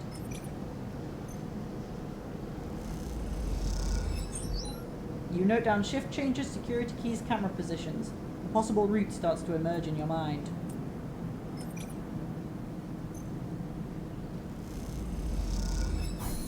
The winding corridors are overwhelming. You come away with some more detail, but many questions. So what now? Celis servers. Ooh. Oh no, that was... Yeah. You were in. Maybe if you do this right, you might be able to pull something more than just IDs. I still don't know if I should do it, though.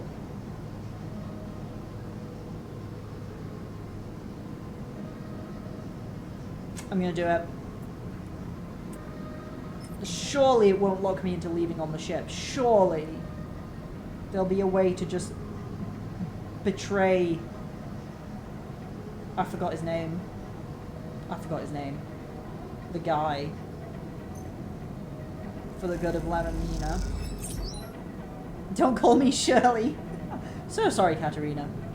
You find the data, but sitting right beside it, there is a cache of cryo.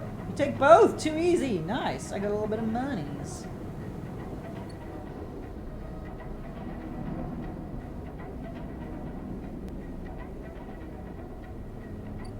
Castor, that was his name. Oh, I really hope I can not get on the ship. When you arrive at Lem and Mina's unit, Castor is already waiting outside, leaning beside the door.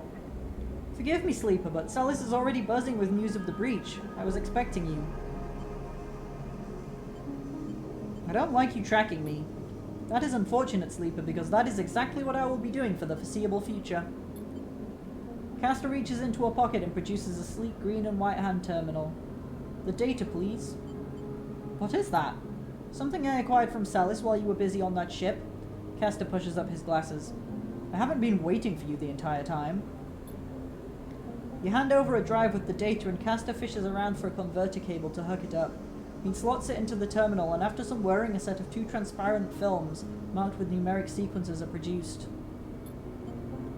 2 tickets to an uncertain future, Castor smiles to himself. The child will go with Lem, of course. He pockets them.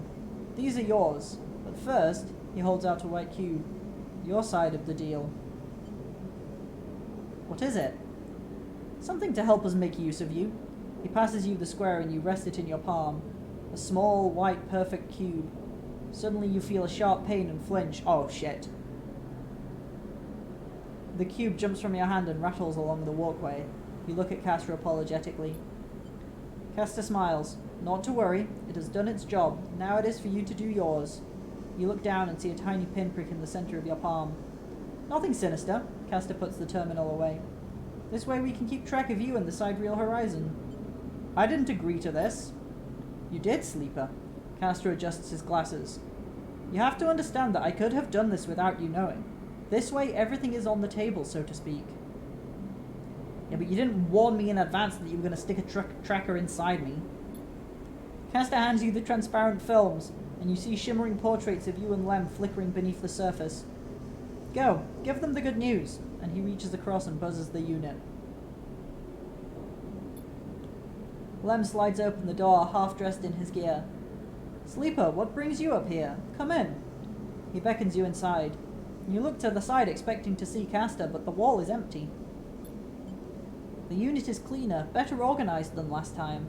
Lem sits at the thin bar and gestures for you to sit. Mina's with some of the local kids. Someone has started doing lessons down the way. She seems to like it. Sit. You sit at the bar. What's up, Sleeper? I have some news. Out with it, then. Lem laughs.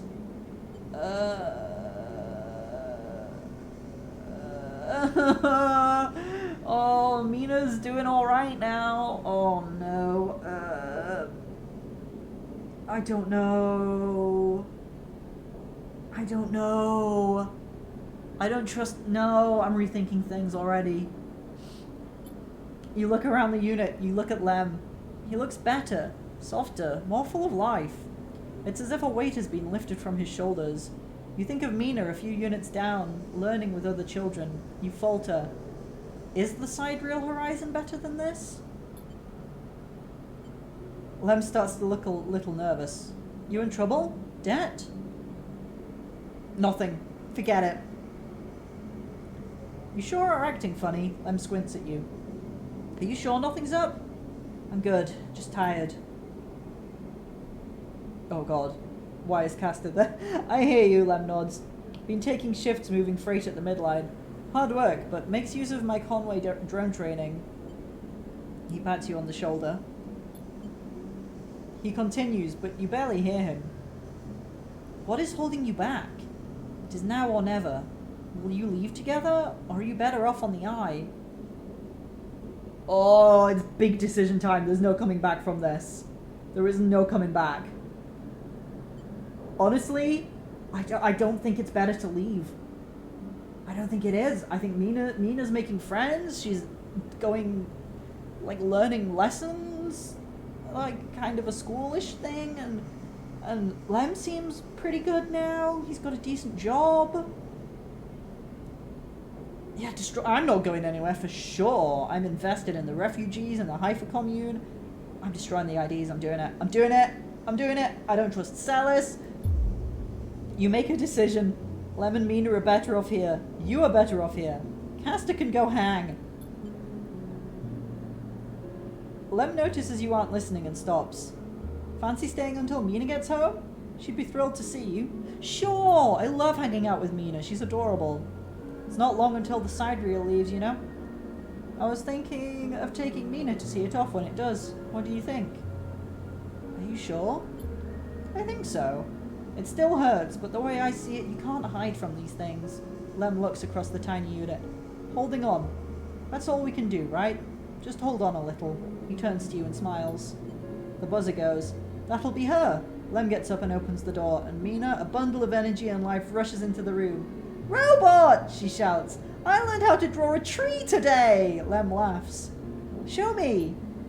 Mina suddenly grabs her slate, now half obscured by shiny black tape, and brings it over. I never even saw a tree, says Mina, but Esther showed me. She starts with a line, then she draws a V, splitting it in 2 directions. Then she splits those lines again. She keeps doing this, keeps splitting and splitting the lines until before long the whole slate is filled with branches. She sets it down proudly and hands you the pen. Your turn, she says.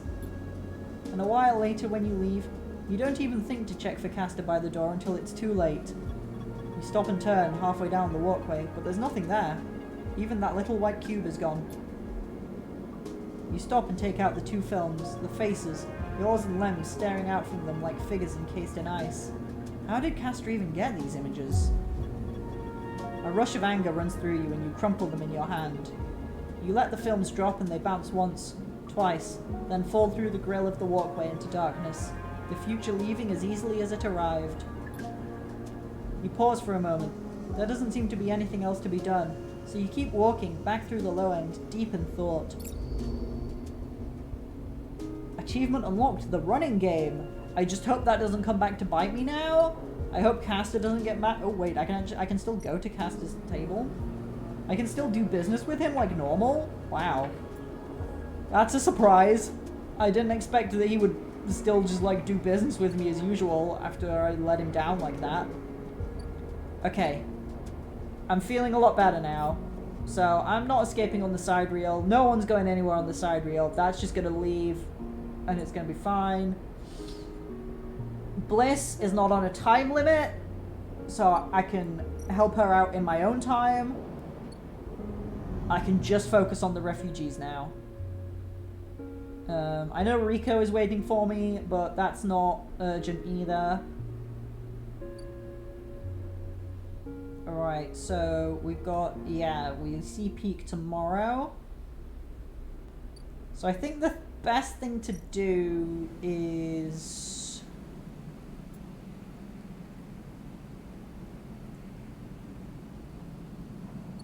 focus on the water and let the algae grow. And then when I've got all the water I need, then I can put dice into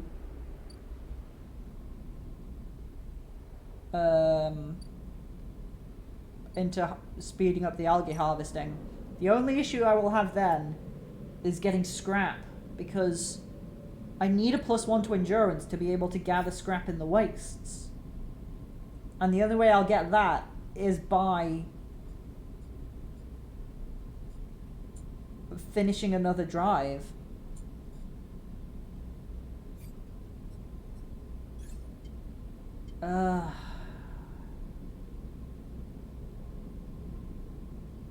It's rough. I can still buy scrap, but that's not guaranteed.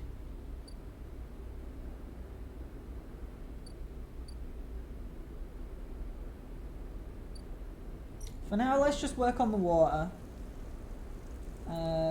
Put my one last dice in here to siphon some water. The only way for Asher to get enough water together is to siphon it directly from the station's reservoirs. Havenage will not be pleased. And start. Oh, just +1? You find an outlet valve behind a web of sensors. Delicately, you begin filling a tank. Asher gives you a thumbs up. This is working. Jeez, okay. That's bad news that it only goes +1.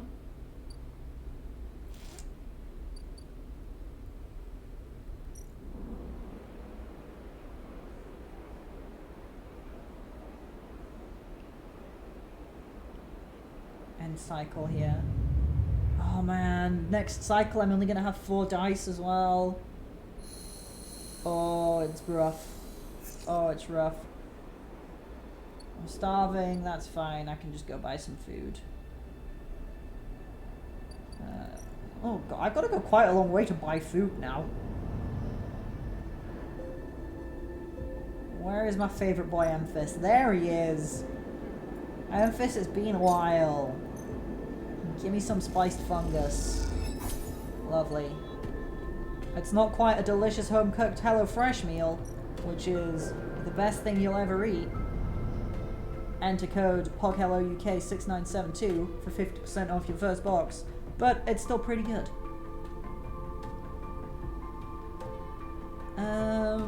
Did you like how I very subtly and organically worked the sponsorship into into the stream?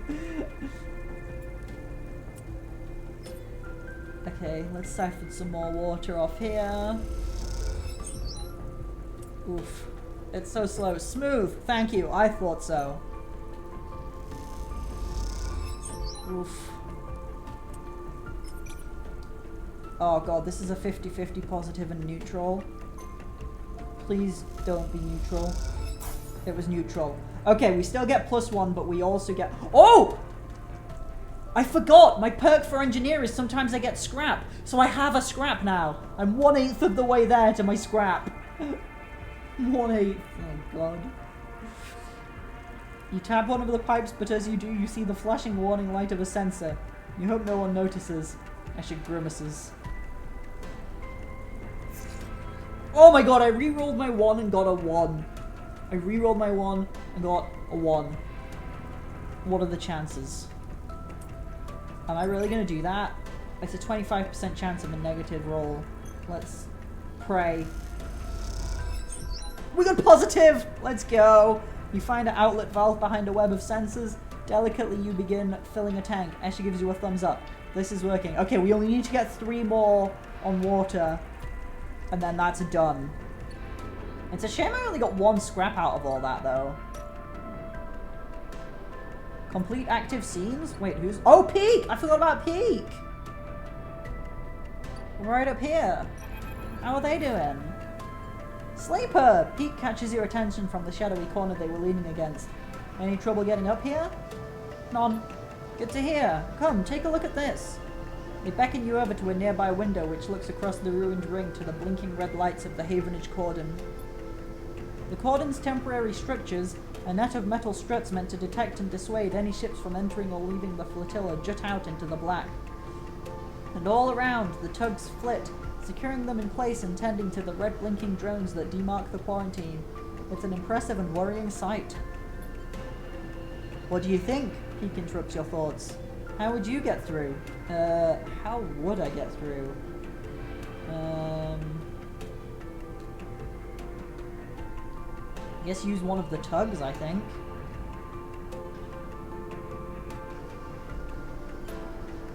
As an escort, you mean? I doubt we could fit all the supplies on one of those tugs, but if it seemed like the Briar was being officially escorted through the cordon... Peak squints at the red lights. But then we'd be stuck inside. Peak turns away from the window and rubs their forehead. Asher has really wrapped us up in something here, hasn't she? The question is spoken under their breath and they don't seem to expect an answer. The silence grows. Are there other options? If you've got them, I'm happy to hear them. Peak smiles.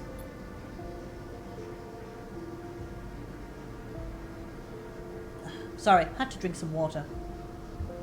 The way I see it, there are 3 parts to making it through that cordon. They gesture out the window at the strange structure. Deception, distraction, and speed. We'll need all of them through a clean passage through. Not a clean passage, a clean passage. Deception means tricking the cordon security into thinking that we are meant to be there. Maybe a tug escort would work? Anything that makes the Briar look official. Distraction, meanwhile, will be all about diverting attention so that no one looks too hard at what the Briar is doing. If we can create a gap in the cordon's scanning and deterrent systems, that should keep them busy. Finally, speed will mean making sure the Briar is ready to roll. Perhaps we can do a little work on the ship to get her ready. Escher surely wouldn't mind. They lean back from the window. How does that sound?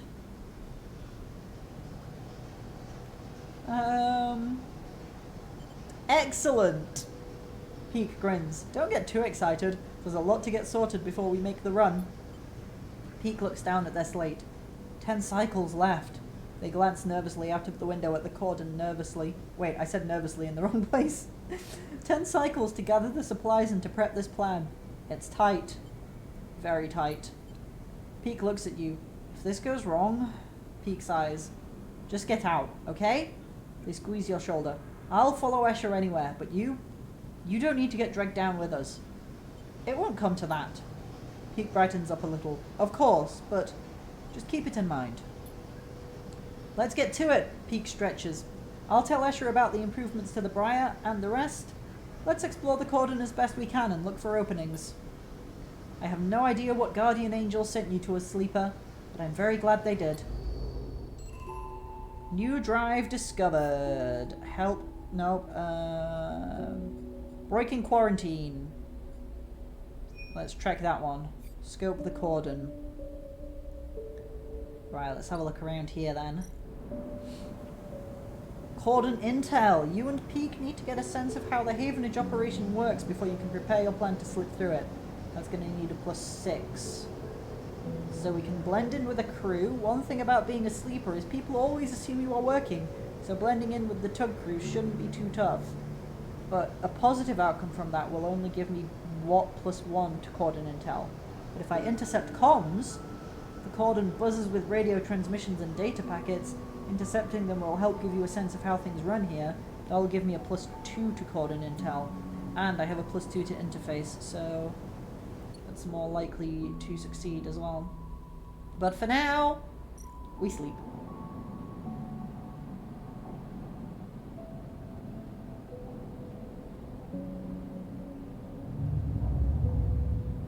I keep thinking, should I use my stabilizers sooner so that I get more dice for these next few cycles?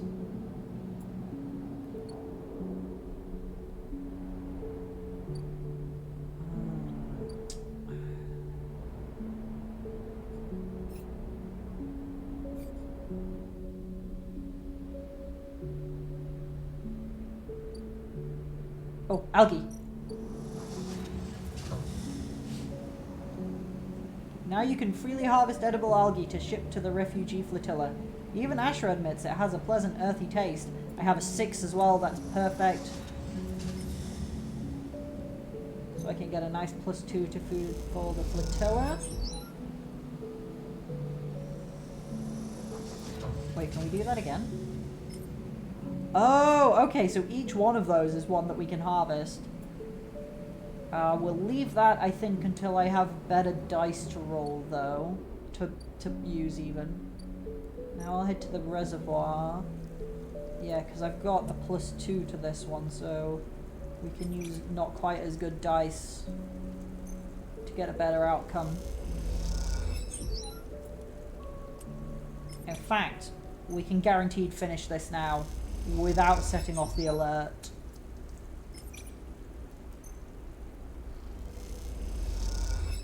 Oh, I got more scrap as well! Yes!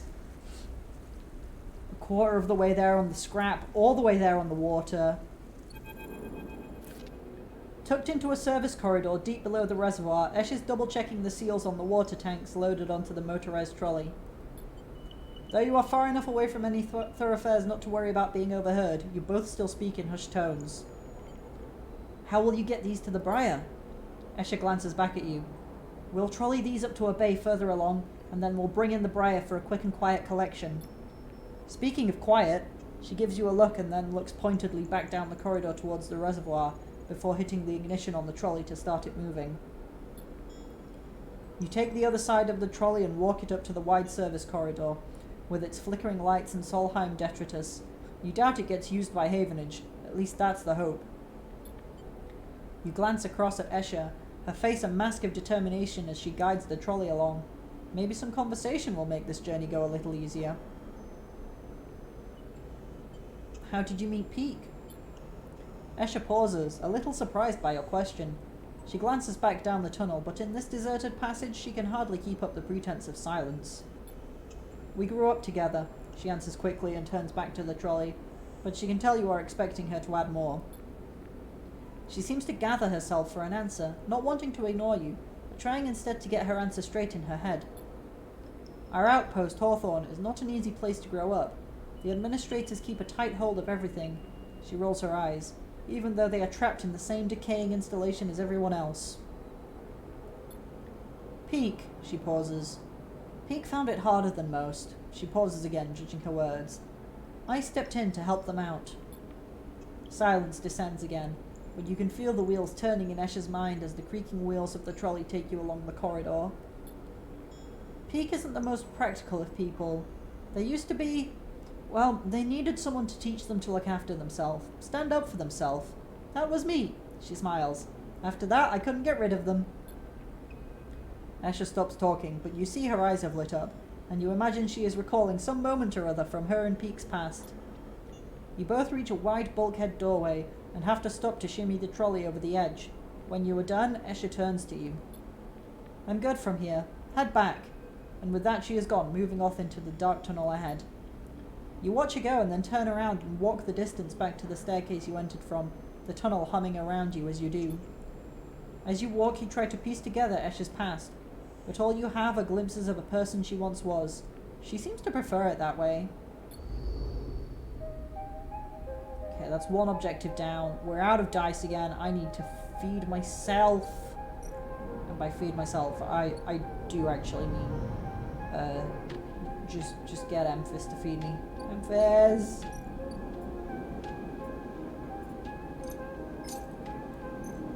Yum yum yum.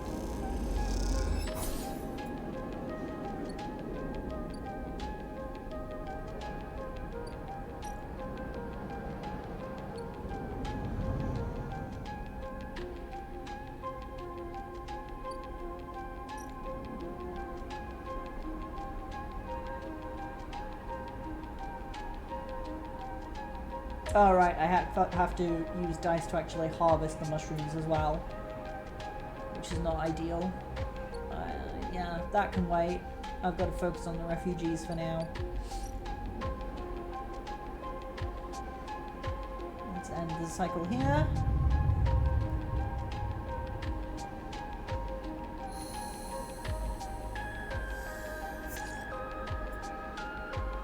Ooh, we've rolled 3 4s. That's not bad. Okay, we need to get some more algae though. Which means, unfortunately, I'm going to have to use a 4 in here. I would rather use something better, but... It's still got a chance of coming out positive. Let's see what we get.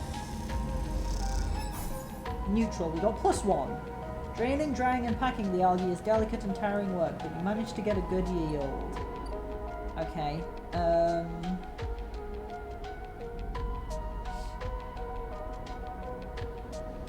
Oh, that's progressing faster than I would like.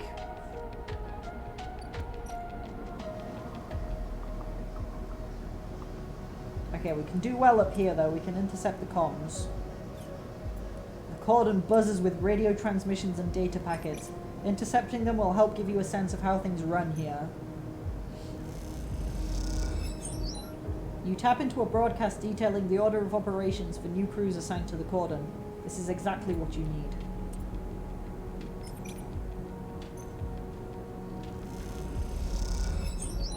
Okay, that's good. We're almost all the way there on cordon intel. I'm going to re-roll this. 5. I'm going to use my 5 to gather more algae.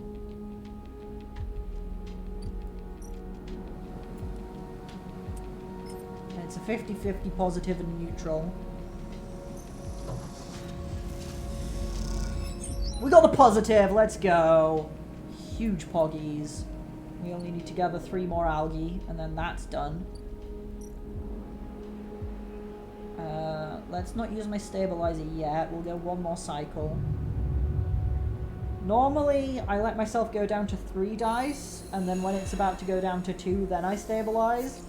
But I think for this, because I've got 2 stabilizers, and I have means to get more, and I'm on an urgent time limit, I'm going to keep myself above 3, so only 4 or 5 dice. So it would go down to 3 at the end of today. So I'm gonna... Wait, I need to eat. So I'm gonna stabilize at the end of this cycle.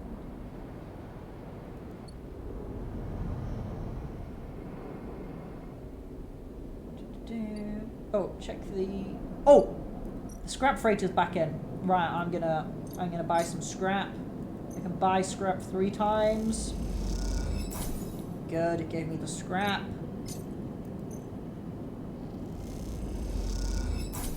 Four scrap. 5 scrap. Sometimes it can give you a rare ship mine fragment, which I did not want to happen. I want the common scrap.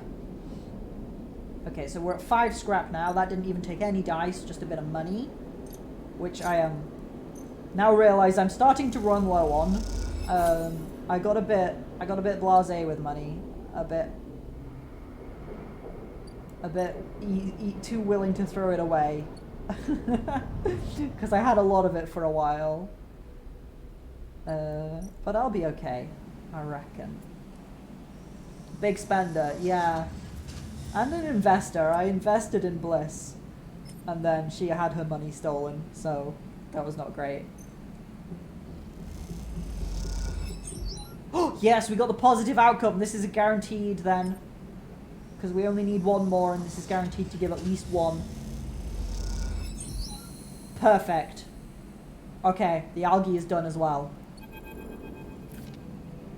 You are leaning against the metal crates you just loaded up with algae, packed and dried into bright green pucks.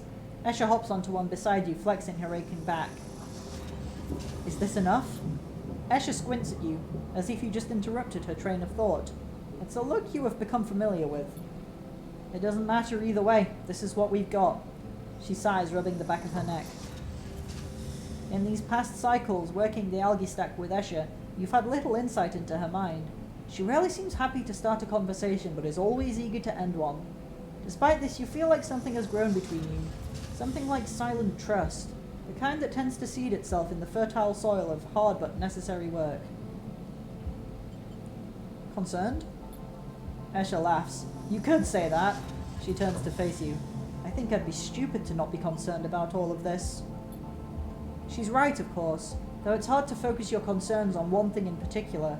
Can the refugees survive on the flotilla? What are Havenage doing to help them? If the quarantine is lifted, is the Eye really in danger?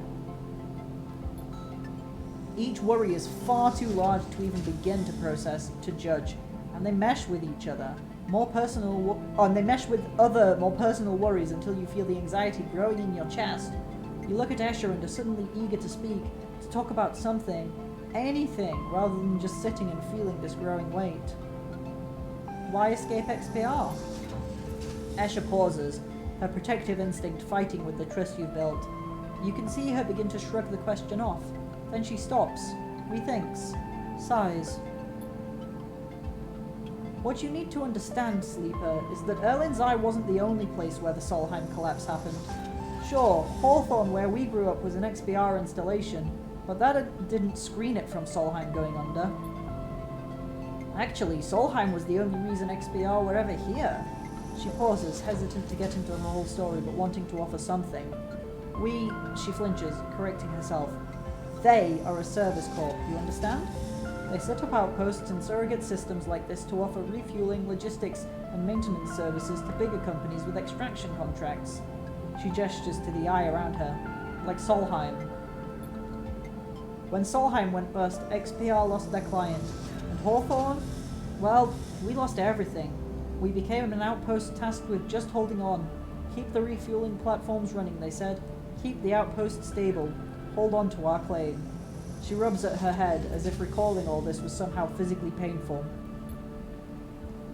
Do you know what it is like to spend your entire life in a place with no future? A place that exists only to hold a legal claim to a piece of territory, to shore up breach of contract negotiations between two corporations? It's like living in a... She searches for the word, her eyes jumping back and forth. In a grave. She clenches her hands. So if you are looking for the answer to why questions, that's your answer. We, Peak and I, know what it's like to be forgotten, to be locked out. She stares hard at the side of the stack, the algae whirling against the glass in beautiful patterns, and she doesn't look away. The silence extends, and you realize the conversation is over. Escher seems angry, not at you, but with herself, for even voicing such ideas. After a while, you stand and start to load the crates onto the powered cargo trolley that Escher will run back to the Briar. As you do, you try to catch her eye, but she avoids it, soothing herself instead with the comforting simplicity of physical work. Ooh, that was a heavy conversation. But we've done that now.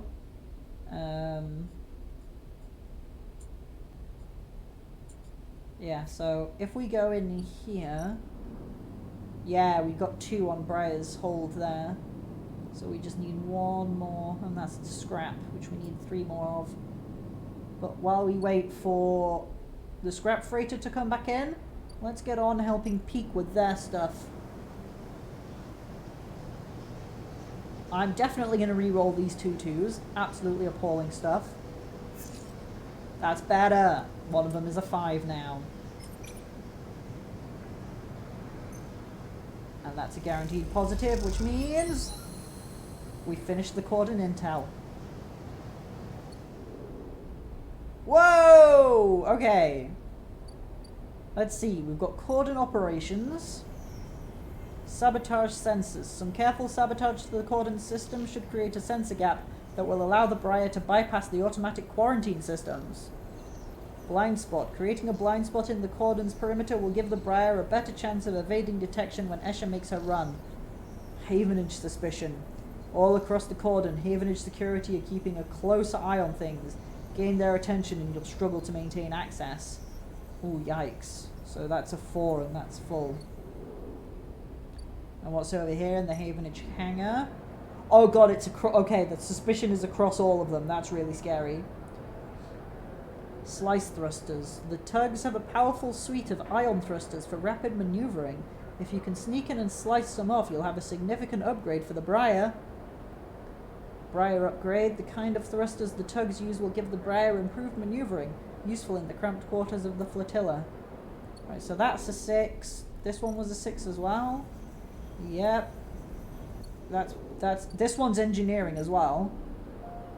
So I've got a chance of getting free scrap from that as well if I'm lucky. And the crew canteen. Deflect suspicion. Oh, thank God. I can reduce Havenage suspicion from here. Taking hardline attitudes, loudly arguing in favor of the quarantine, making friends with security. There are ways to deflect suspicion.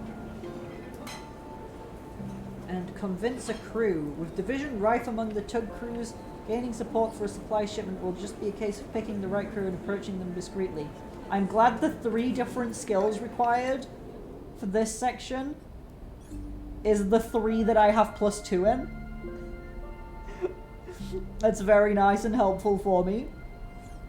So there's no point, like, there's no need to think strategically and like, where can I allocate my good dice and my not very good dice to? It's all the same. I get a +2 across the board.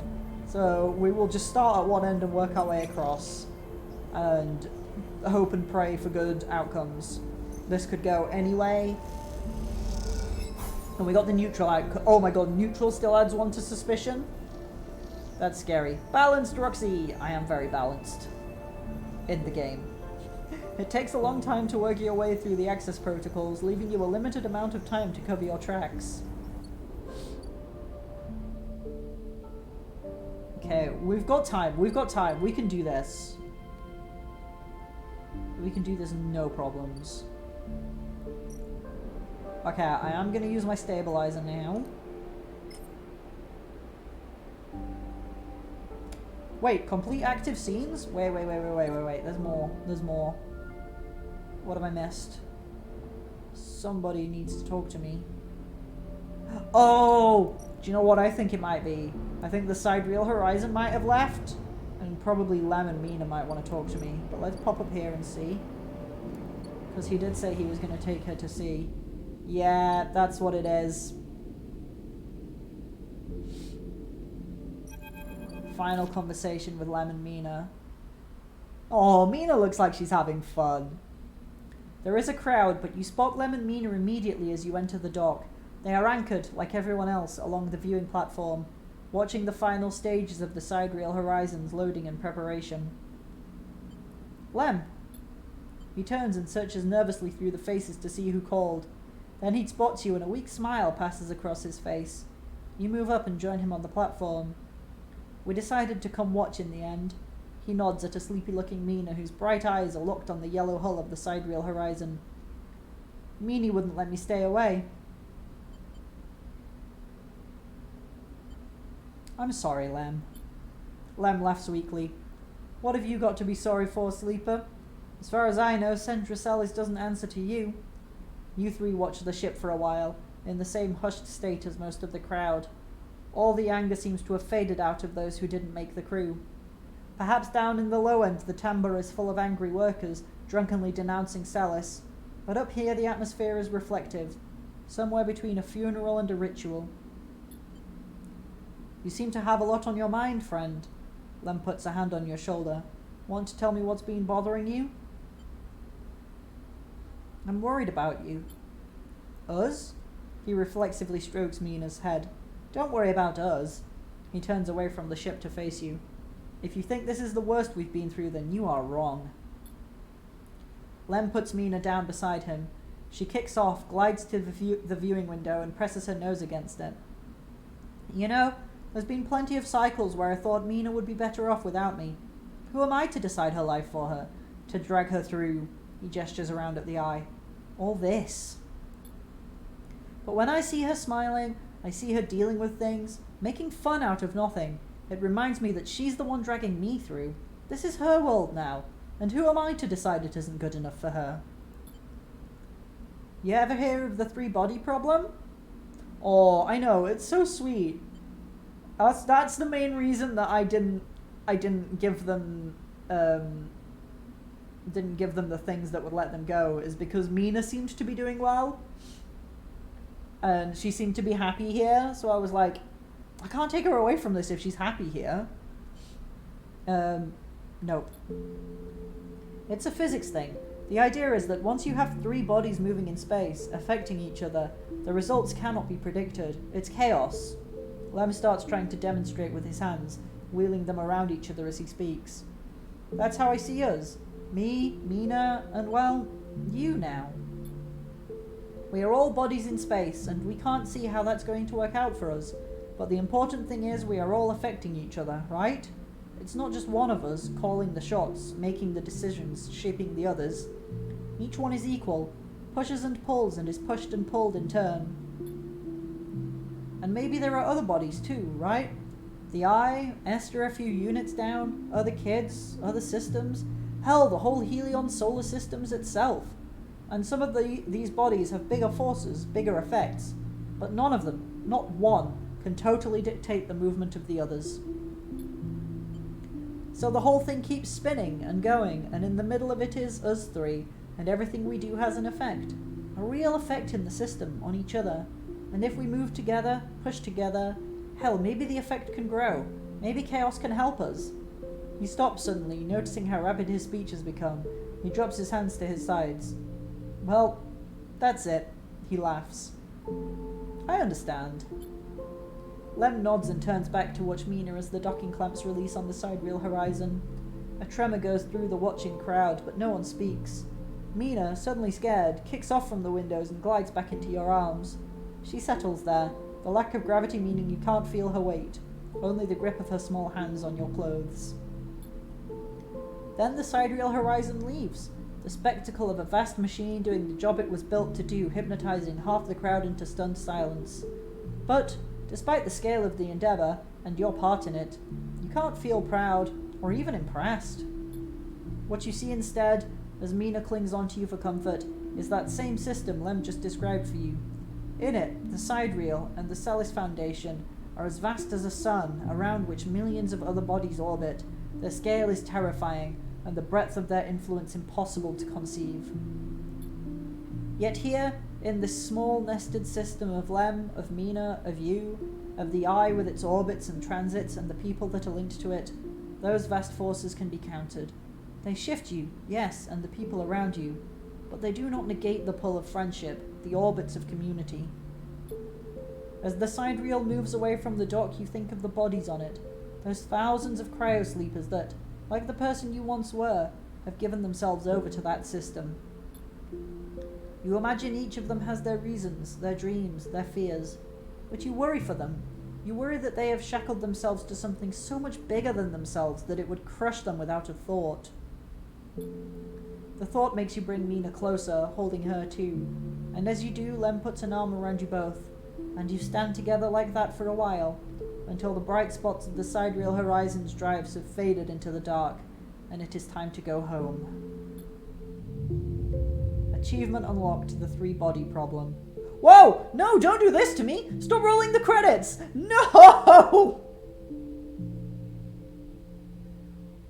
Listen, that was a beautiful, poignant and touching ending. But I'm not finished here.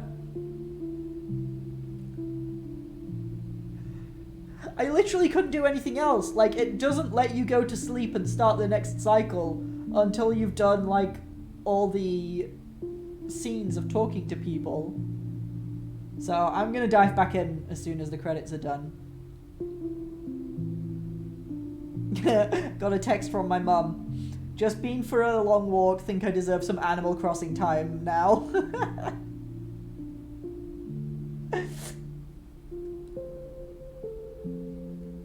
This is such a good game, though. Oh yeah, it's Roxy's mum. She is obsessed. She is absolutely obsessed with Animal Crossing. It's great. It's so funny that she bought my dad a Switch for Christmas, and then a year later, he bought her Animal Crossing on the Switch for Christmas, and now he can... He barely yippee! Is on it. Oh, yippee! Oh my god! Thank you so much, Katarina, for 10 bits for my mum.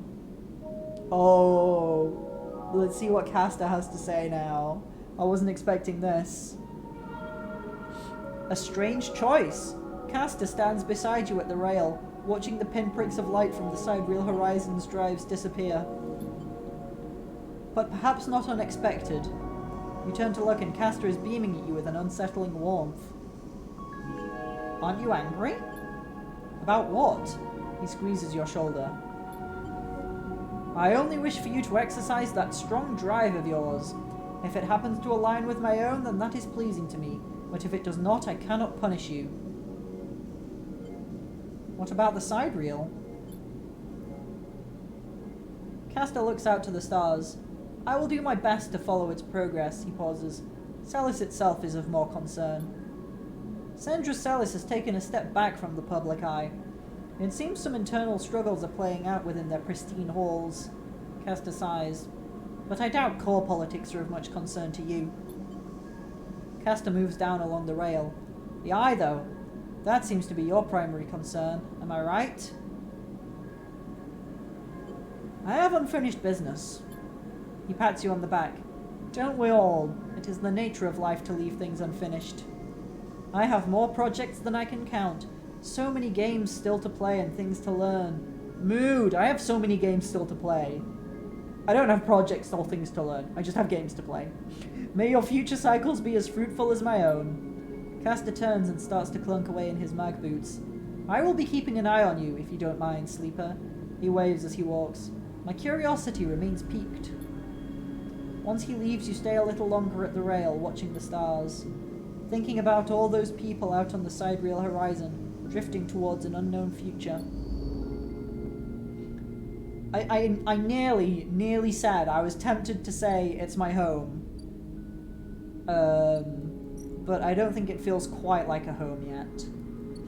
Oh look, the Stream Elements timer came up with the HelloFresh sponsor code. If you click the link that's right there in chat for you, and then enter code POGHELLOUK6972, you will get 50% off your first box of HelloFresh. Right? That's not one meal. That's a whole week's box. You can get up to 5 meals in a box, right? That is a lot.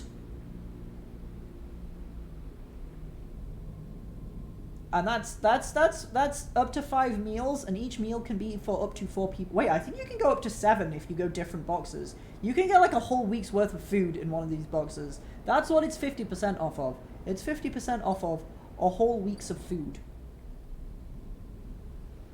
And then, on top of that, 35% off your next 3 boxes.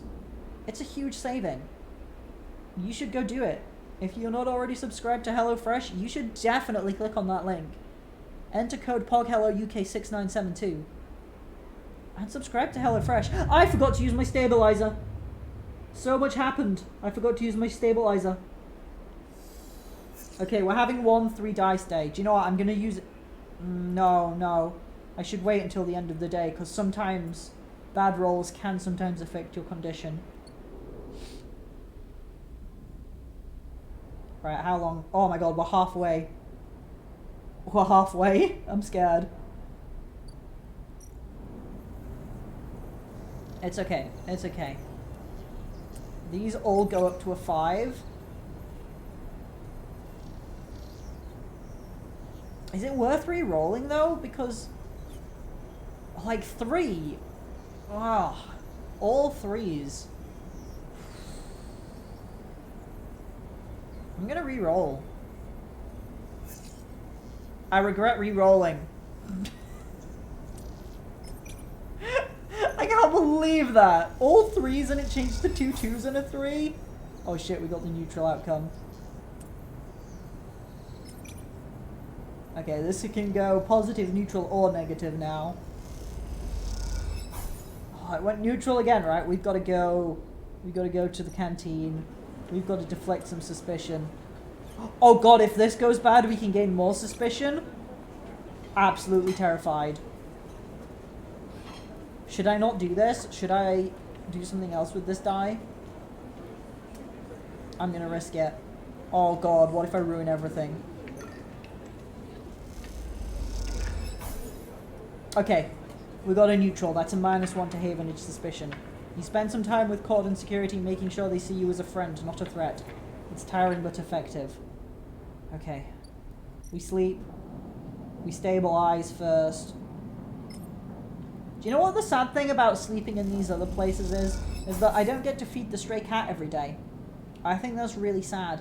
Wait, I'm gonna eat before I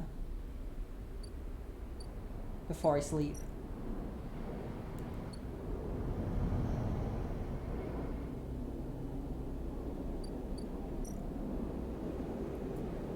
Amphis, feed me.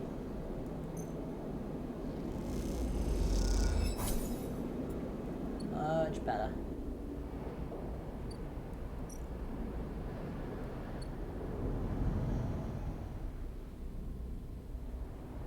Okay, now we sleep.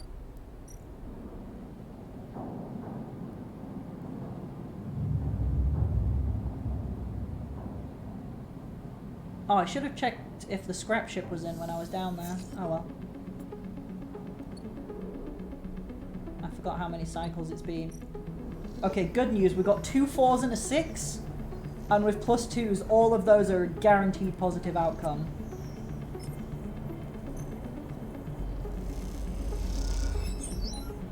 You carefully code a timed emergency maintenance program to take out some of the sensors on the cycle Escher is planning to make her run.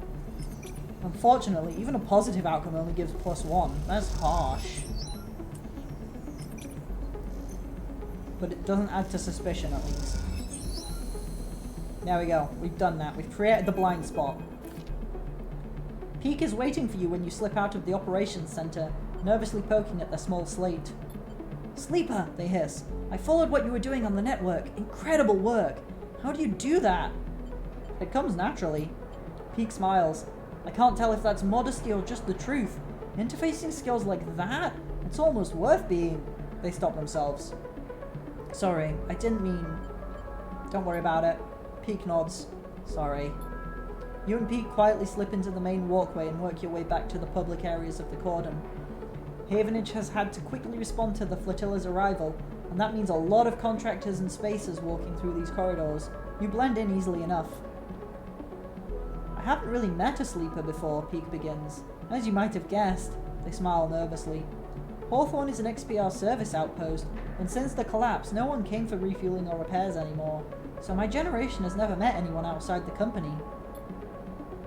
We heard about sleepers, they nod in your direction, from the data packets that come through from XPR every once in a while.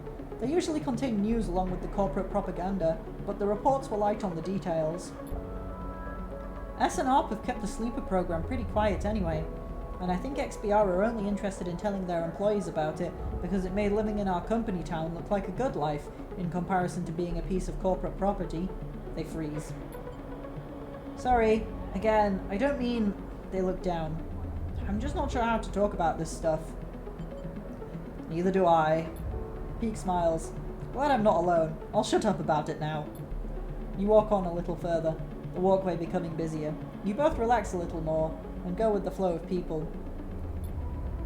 I just want to say, I think I understand. They begin again.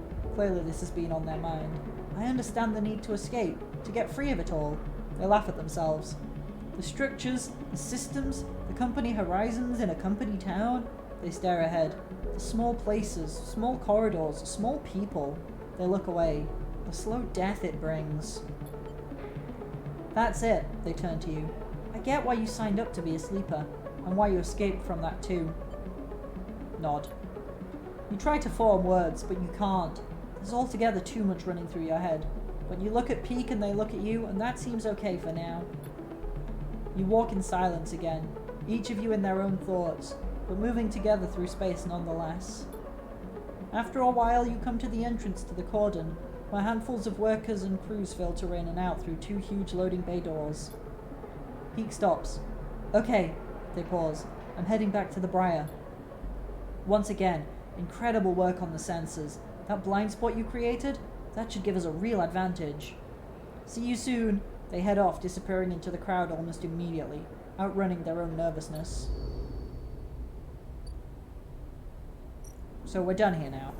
Yeah, we're done there. Okay, good. Right, let's try out the Havenage Hangar next. Obviously gonna re-roll. A 1 and a 2, it doesn't get much worse. I've said that, now it's gonna be a 1 and a 1, isn't it? A 2 and a 6, okay. We swapped the 1 for a 6, that's objectively better. Okay, let's slice these thrusters off of these tugs. We gotta make the Briar, whatever it was called, go faster. Positive outcome. This can go either way. Ooh, negative. That's bad. That's bad, bad, bad. We added 1 to suspicion, we lost a bit of condition, and we didn't make any progress. And now we have to sleep.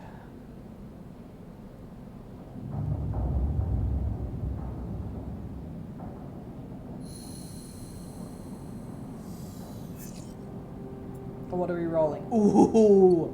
Okay, 6, 5, and a 4. That's really good rolls. Wait, I'm gonna reduce suspicion first, actually. Throw my 5 in there.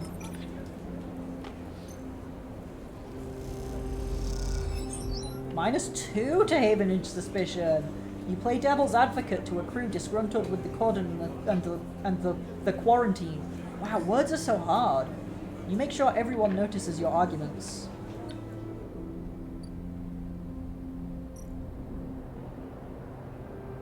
Okay.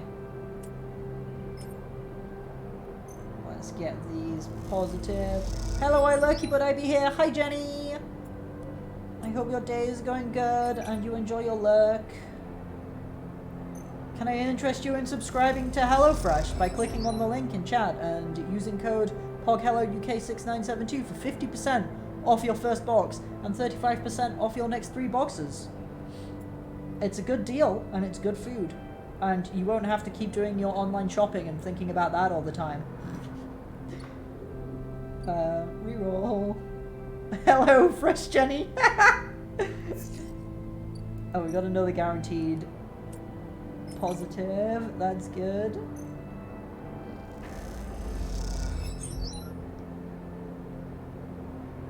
Oh shit, Poggies. Yeah, it's a sponsored stream. This is very exciting.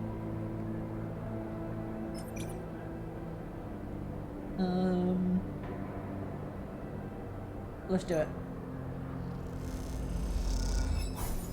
We got the neutral outcome, which gains some suspicion, but you know, we're getting there. We're making progress. Oh my god, I'm so scared.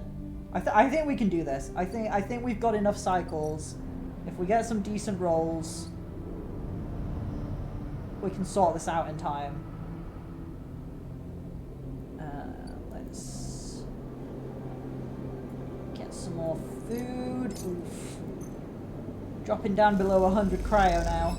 I've only got 99 cryo left. I haven't done any actual jobs. Oh, the scrap freighter's back! Come on. Oh no, it's not back. It's not even gone yet. It's not even gone yet.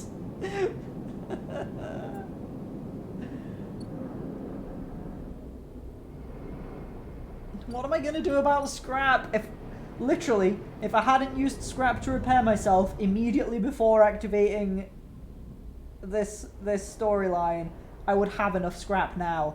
That's gonna be the thing that I could fail at.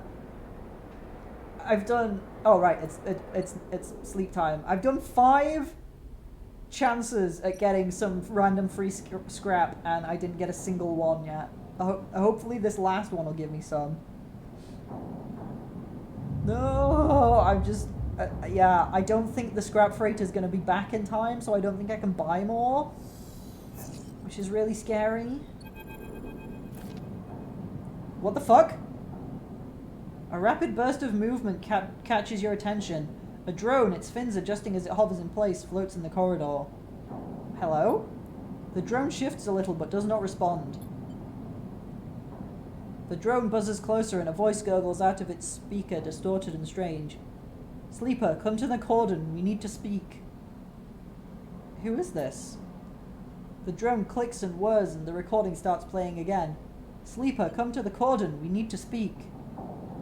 Inspect the drone. You move closer and the drone bobs away to a safe distance. But as it does, you see the HA of Havenage emblazoned on its side. Could this be Feng's drone? Oh shit, Feng? Satisfied it has delivered its message, the drone rotates and accelerates away as rapidly as it arrived. You stare at it as it disappears from sight, hoping for some insight that escapes you. To the cordon, then. To the cordon, then. What does Feng want? Or maybe Feng. As you enter the passage that leads through the cordon, a flash of movement catches your eye. The drone. It stops to make sure you've seen it and then flits into a side passage leading to a set of narrow stairs. You climb up through a dark shaft, the drone stopping at each landing to check you are following. Despite its lack of expression, there's something overbearing about the way the drone waits, impatiently realigning its fins in sequence. After a long climb, you come out onto an observation platform. The cordon and the vast ramshackle refugee ships beyond fill your vision. The scale seems impossible, and immediately you feel small and naive for even thinking you could affect this situation. Something shifts nearby. The drone again? A new person? A woman is stood at the window at the edge of your vision. You aren't surprised you didn't notice her. She too seems impossibly small in the shadow of the flotilla. The drone buzzes by her shoulder and she turns. Sleeper, sorry for all the cloak and dagger nonsense. She nods at the drone. But I have never regretted being cautious. She smiles a tight smile and holds out a hand. I'm Helene. Shake her hand. The tight smile holds, but the drone keeps its single eye fixed on you. The effect is a little unnerving. Look. She glances around the empty observation deck as if checking for potential eavesdroppers. Let's be straight with each other. I know about your plans, and, she cuts in before you can respond, I understand your motives. You look at her in her overalls, the yellow markers, the HA sigil. You've been on the eye long enough to recognize a Havenage member when you see them. You're Havenage. Yes, I mean, I expect that is obvious. The tight smile again. I hope you won't hold that against me. She glances around nervously again and moves a little closer. This entire situation, I am not here to defend it. She glances back at the flotilla. No one is happy about this. Especially not the refugees. She sighs. I'm not your enemy here, no matter what you think. She pauses. Sleeper, tell me something. What does Havenage mean to you? A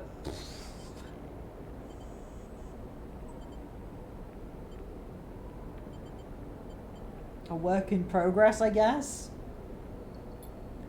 She smiles. Fair, I think. Havenage is used to being criticized. In some ways we invite it. Our members are free to bring up grievances at any meeting, to propose new structures and approaches. She shifts her weight impatiently. As a councillor, it is my duty to listen to them. That is why I was elected by the members. We are an imperfect system, yes, and each councillor, each member, each representative can be flawed and worse. She looks down. But we keep this place running. That is what we do. And the flotilla? She turns and looks out at the clump of fractured ships. The flotilla is a problem. Can the Eye take in thousands of refugees safely? I don't know. This place is a ruin, Sleeper. What do you think the council discusses? The price of Girol? We make plans to keep this place spinning, to keep life support working, to ensure... Helene's slate chirps and a grim look passes across her face as she sees the notification. She looks tired, the screen light casting her rigid expression in a pale glow. Sleeper, I didn't bring you here to explain how Havenage works. I came to talk about your plan to cross the cordon, breach the quarantine, and supply the flotilla. She looks directly at you.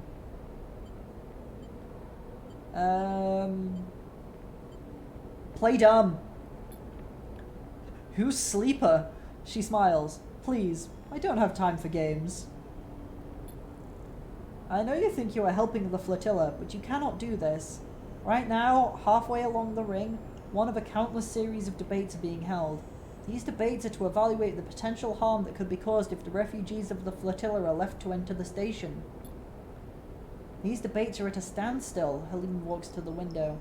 Too many in the Havenage Council think of the flotilla as a threat. After recent events, a hardline group has emerged. Protective, selfish. They seek only to benefit the members. In their mind, the flotilla is a danger to life on the Eye. If you are caught crossing the cordon and breaching the quarantine, it will only strengthen the hardline councillor's case. Criminals who stole a ship from XPR undermining the security of the station? She shakes her head. It's exactly what they want. The refugees need supplies. They do, and that's exactly what I want to give them. But unless the quarantine is lifted through a fair process, they will never get them. She sighs deeply. And those ex-XPR spaces you're running with? Sleeper, do you know anything about them? More than I know about you. She looks at you pleadingly. Let's change that, Sleeper. Why do you think the refugee flotilla came here now? Something is happening in the system. Something is pushing people out of colonies and outposts that have survived since Solheim collapse. We need to be ready for whatever is coming. Ready to protect the Eye. I know the Eye means something to you. I know there's a reason you are still here. Help me protect it. Helene fixes you with a strong look. Persuade those spaces that this is the wrong move, that they will get caught and the flotilla will be locked down, that Havenage will be delivered into those with the worst instincts. Forget this suicidal supply run with people you barely know. Help me fight for the Eye.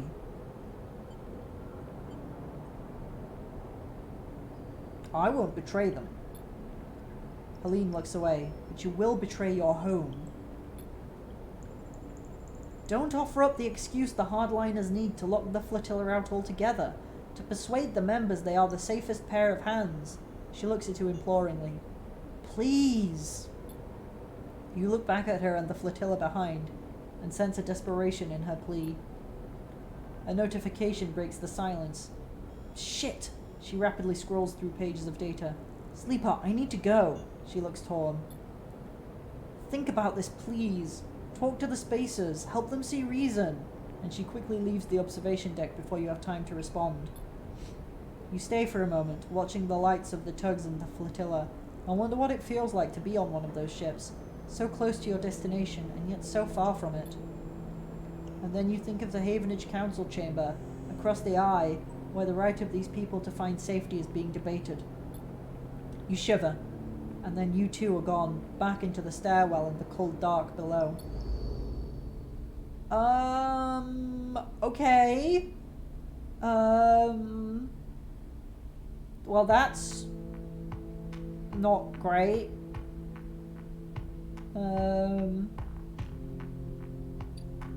I only have 3 cycles left.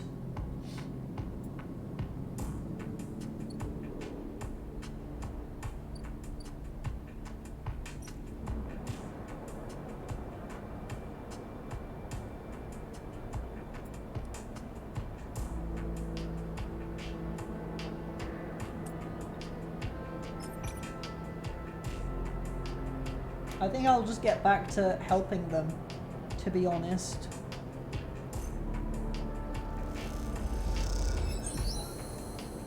Okay, the upgrade is done. Peak grins as you pile the ion thruster sets onto the motorized trolley in a derelict loading bay. I borrowed this from Escher. I barely know how it works. They seem giddy at the idea of stealing the ship parts from Havenage. Isn't it just a trolley? Peak laughs. I guess so. I just find physical technology a bit intimidating. They help you heave the thruster into position. My speciality was computer systems. I mostly worked on keeping the protocols that ran the refueling platforms from totally decaying due to lack of use. There's a load of platforms in orbit of the moon Hawthorne is on, and Cinder itself. Escher and I ended up having to head out to them regularly to work on them. Sounds like hard work. Are you kidding? Peak smiles. That was the best job at Hawthorne. You get assigned a ship, you get to leave the colony for a bit. So much better than outpost maintenance or canteen work. The only reason we got assigned it was that Escher's mother is the administrator of Hawthorne, and Escher managed to get my name on the list too. Peak looks for the trolley's ignition. Escher is always saving me. They find the switch and hit it, and the trolley starts whining. Peak looks at the thrusters. Escher will install these. The Briar is her baby, really. Peak looks towards the bay exit. Truth be told, I was surprised she could bring herself to take it from her mother. Losing a ship? That has to have hurt the colony.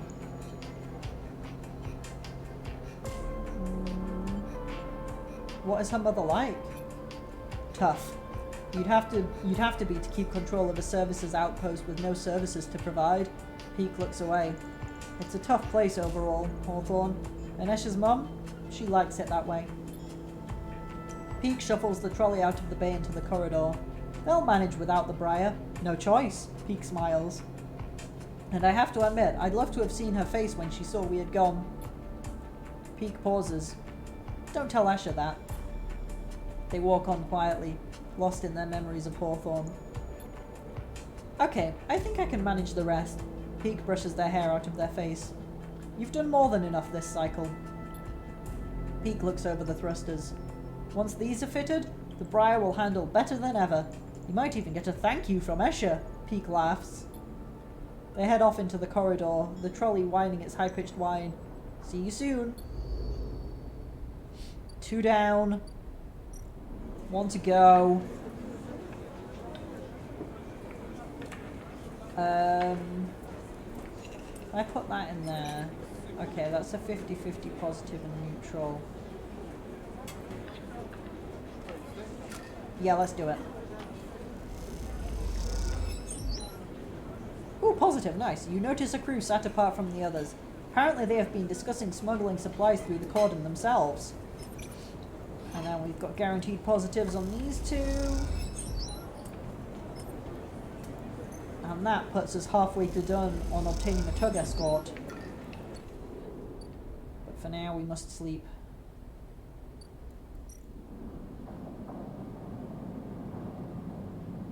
No, no, no, no. We want to eat first. We want to eat and then sleep.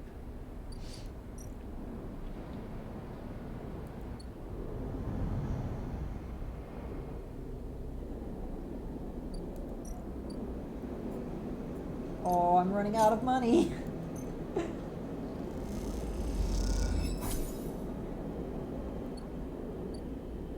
When does that... Oh, it comes back in 4 cycles. Oh, the scrap ship won't be back in time. I can't buy any more scrap. Crap, that's bad.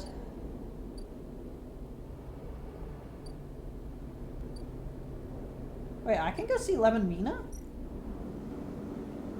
Oh my god, you can hang out with Mina to regain energy?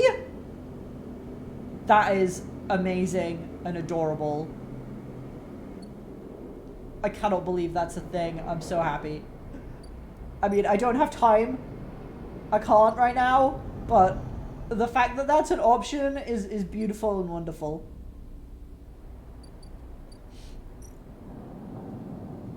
Okay, end cycle.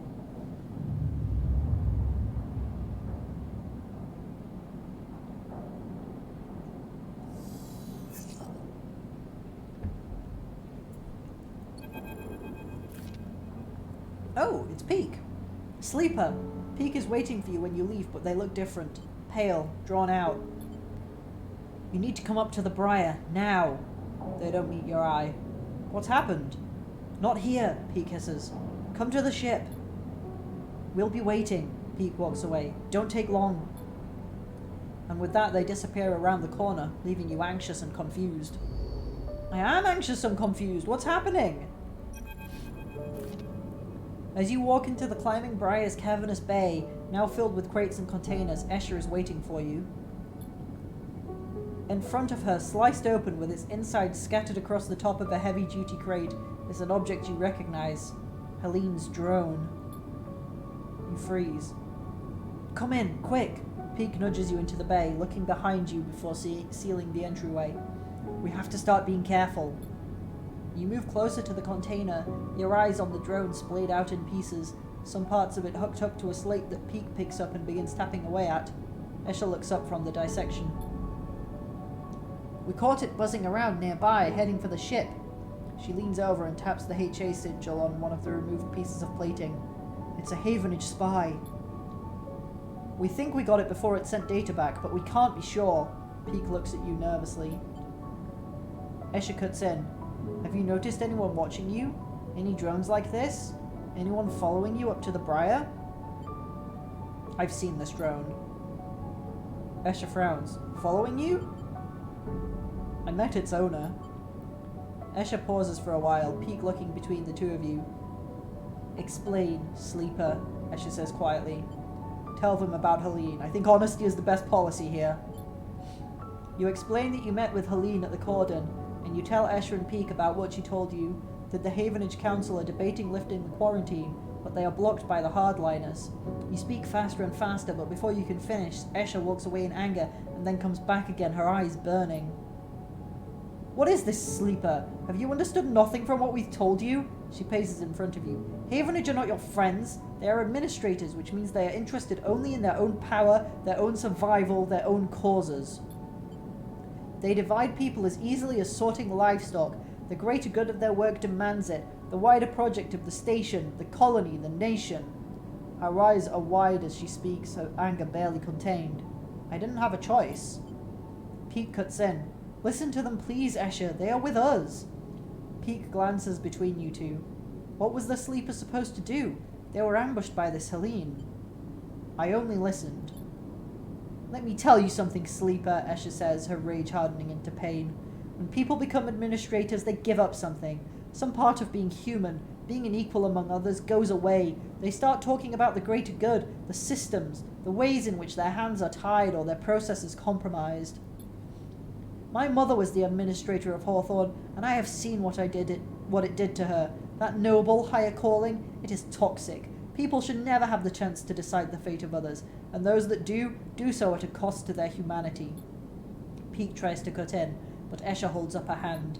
Don't start, Peak. Don't ask me to be reasonable or calm down. Thousands of people are desperate out there. Being reasonable will only prolong their suffering. You're right. Escher doesn't move for a moment, then she lifts a hand to rub her temples. She goes to say something, then stops. She walks back into the bay and starts checking the straps on the crates. I will make the run, she yanks on a strap. No more distractions. Sleeper, Peak looks torn. You have to understand, this is personal for Escher. I know. Peak looks away, then at Escher. I don't know, Sleeper. I just don't know what to do. You glance around the Bay of Briar, the walls seeming closer every second. This whole thing is closing in on you, and the question is, where do you want to be when it all collapses? You look at Peak. And what do you think, Sleeper? Peak rubs their forehead. Should we do this thing or not? I mean, I really don't know, but I'm not going to pick I don't know. I'm going to say yes. Peak nods. Okay then. They squeeze your shoulder. Onward. They slip away to help Escher, leaving you alone to replay the conversation in your head. A certain kind of grim determination settling in the room. Last chance to prepare. I just think if there are people who are starving, and we have an opportunity to bring them food and water, then we should do that. Of course, this only works if I actually get all the stuff that we need, which it's looking a bit dicey. Dicey, because it's a dice game.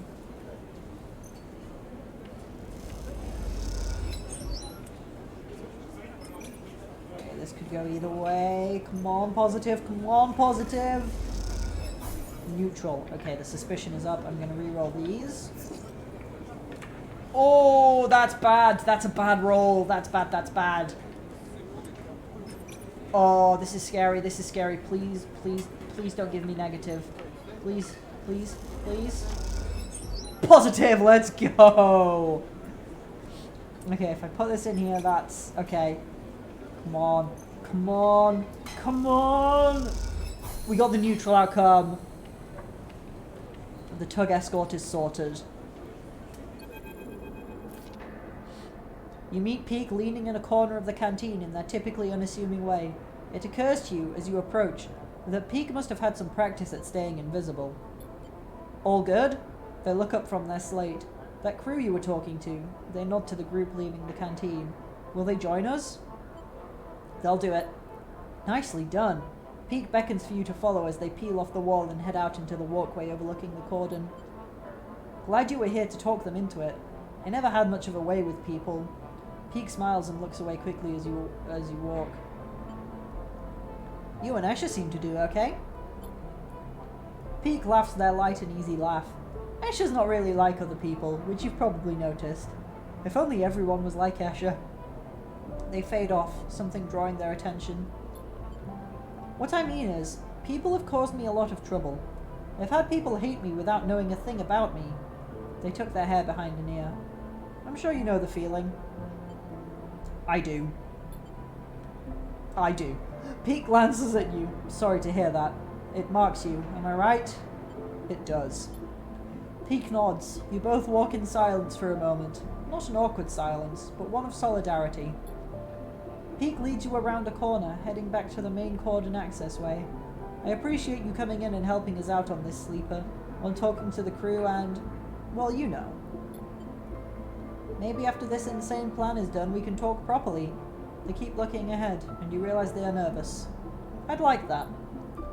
Peak smiles, looking down at their feet. That's settled then, they say to the floor. Oh, so cute and awkward. I better report the news to Escher. We have ourselves a tug escort. peak stops at an intersection. See you soon, Sleeper, and please, take care.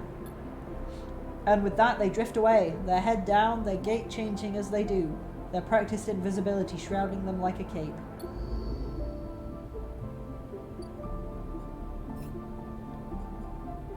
Okay.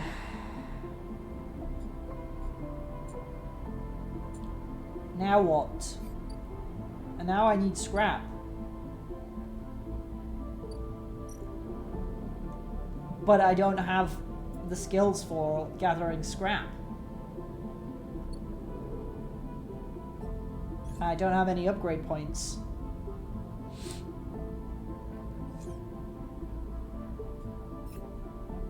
This is bad.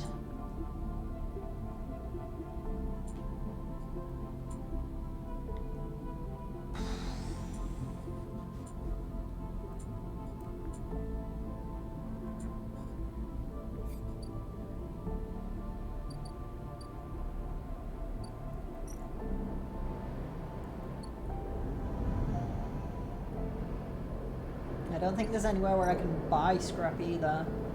I can only sell things here.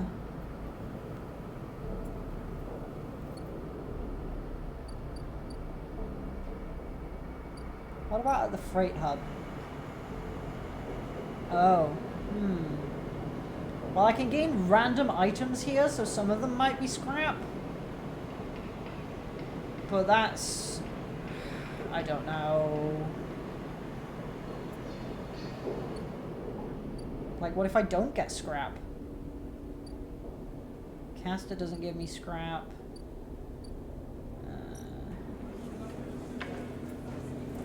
Can't get scrap from here. I just want everyone's rubbish. Please give me your rubbish. I think that's a place to sell scrap. Yeah. That's not gonna be back for ages. There's nothing I can do down here. Oh dear, this is gonna be the thing that does me in.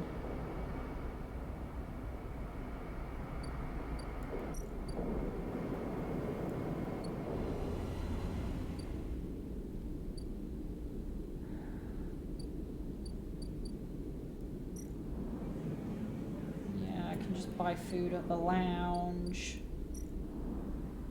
I could help work on this.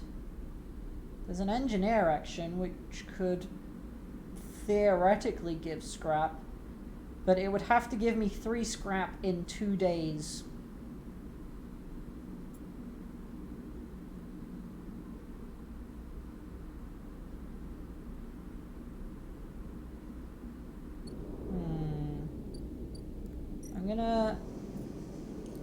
I'm literally gonna use my last stabilizer to put me back up to 5 dice, just so I've got a better chance of succeeding. Don't know if that's smart.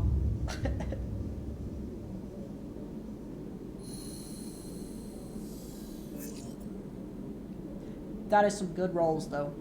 Look at that. I better get some food.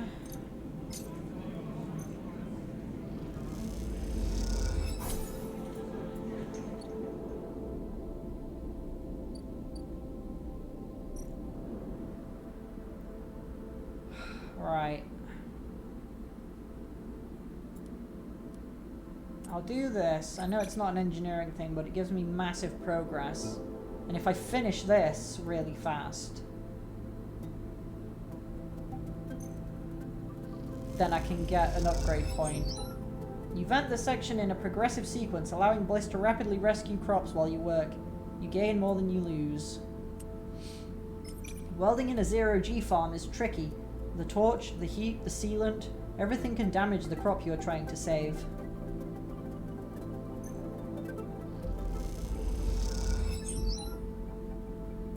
No scrap. Give me scrap!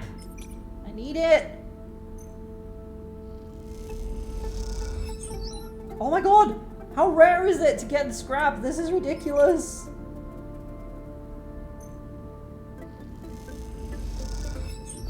Oh god, this is a whole cycle gone with nothing gained. Oh god, no scrap! I did that 4 times!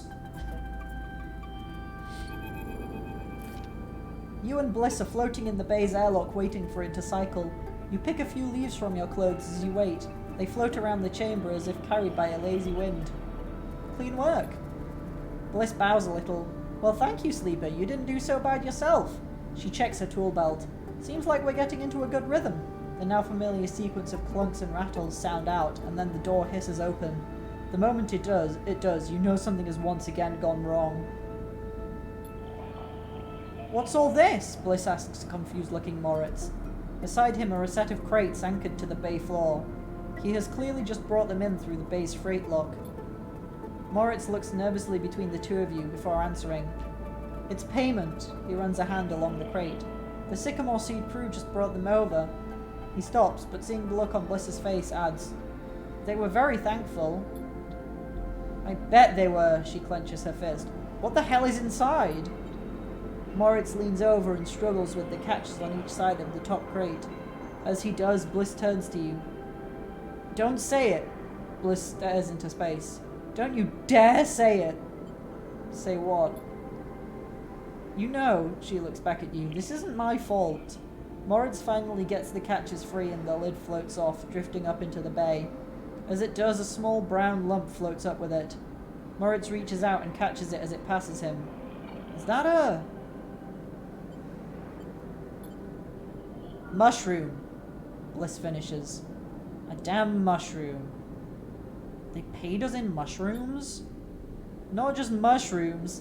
He holds out a clump of tightly packed leaves. Produce. Bliss starts laughing. Goddamn Haifa commune. Should have known they didn't have a chip to rub between them. She knocks a small brown mushroom across the bay. Stop, Bliss. Moritz grabs her hand. These are good. Fresh. We can sell them. To who, Moritz? Are we running a grocer's now? We need cryo, otherwise this whole bay will be shut down. We can't pay for parts with leafy greens. She waggles them in Moritz's face.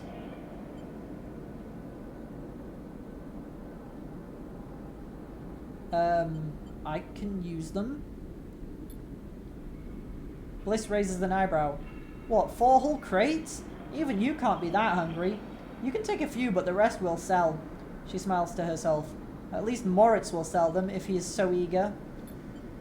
Moritz closes up the crates and starts moving them. It isn't that bad, Bliss. It's a step in the right direction. He glances at you, looking for backup. They'll sell well. Bliss sighs. Looks like I went into business with a couple of wannabe farmers. Ha, if only she knew. She laughs. Prove me wrong then. Show me this is a windfall. She kicks away towards the new patched-together terminal. Until then, I'll be working on how to keep this place open. Moritz mouths a thank you and goes back to moving the crates. You'd better be on your way too.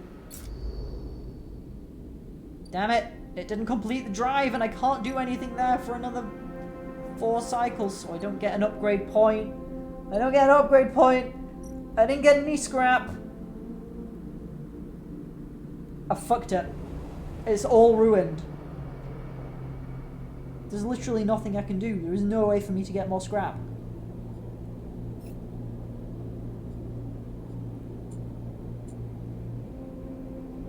I can't believe it.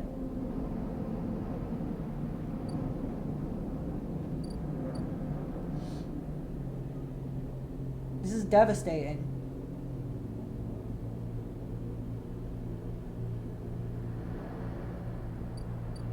Unless I find, like, I guess a repeatable engineer action somewhere and just hope for the best. It's too late. That's gonna be full when I wake up. I think it's already too late.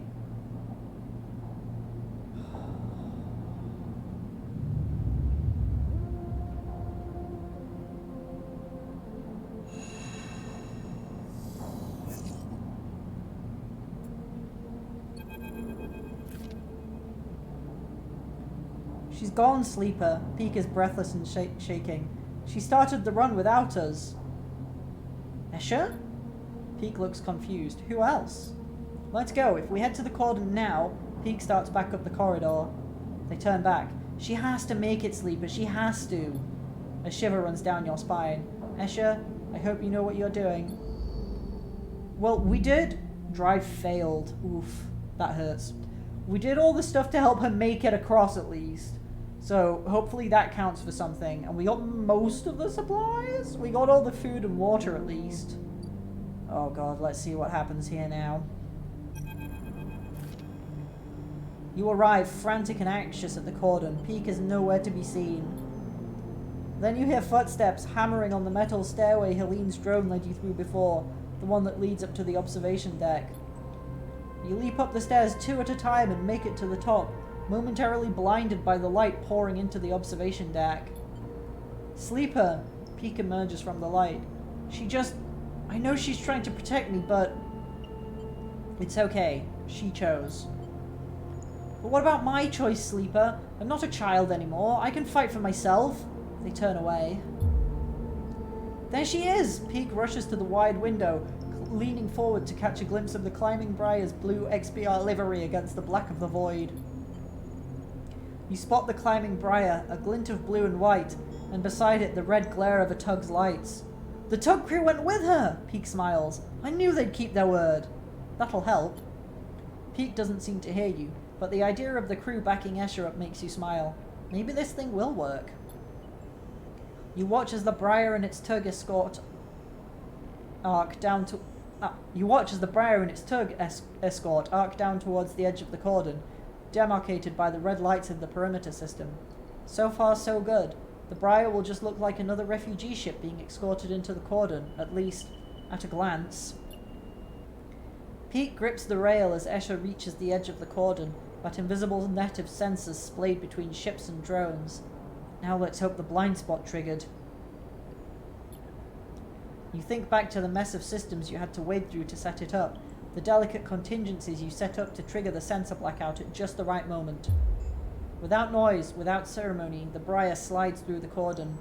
You await the flickering of alarm lights, the swarming of drones, but nothing. Just another cycle, just another ship. Escher is in.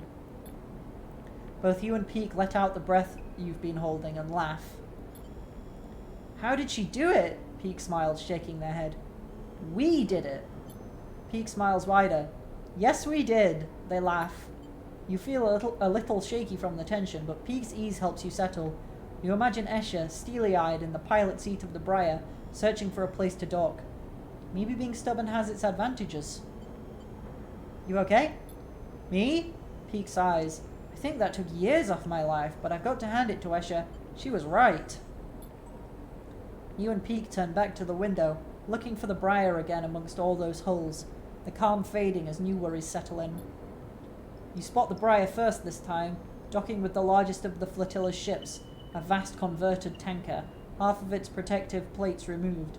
You think about the effort it must have taken to get that thing all the way here from the inner system.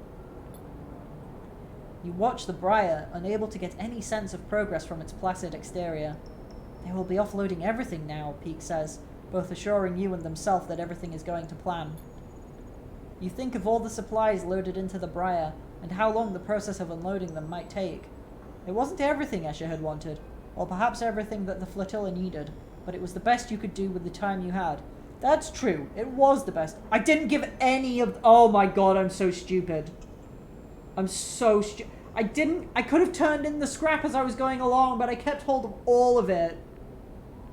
I could have given her 5 scrap. I didn't give any scrap in. Oh my god. I've made a complete mess of this.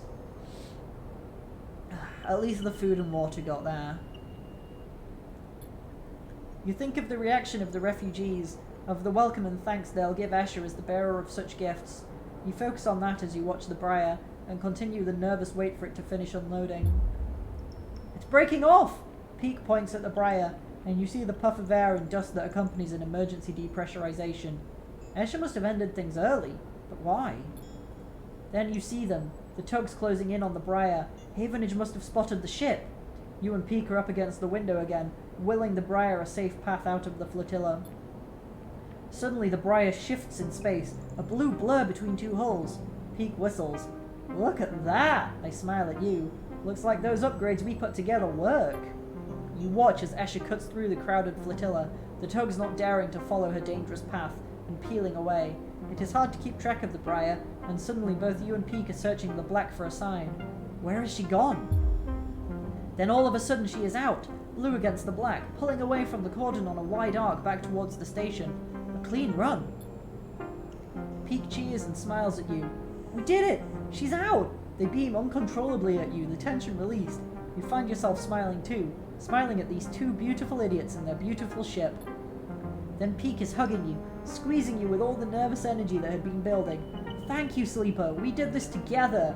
They step back, still smiling. We did something. Come on. They rush out of the observation deck. Let's meet her. Drive complete, +1 upgrade point. Well, for what it's worth, let's put that 1 upgrade point into Endure. I can get that scrap now. It's too late, but I can go get it.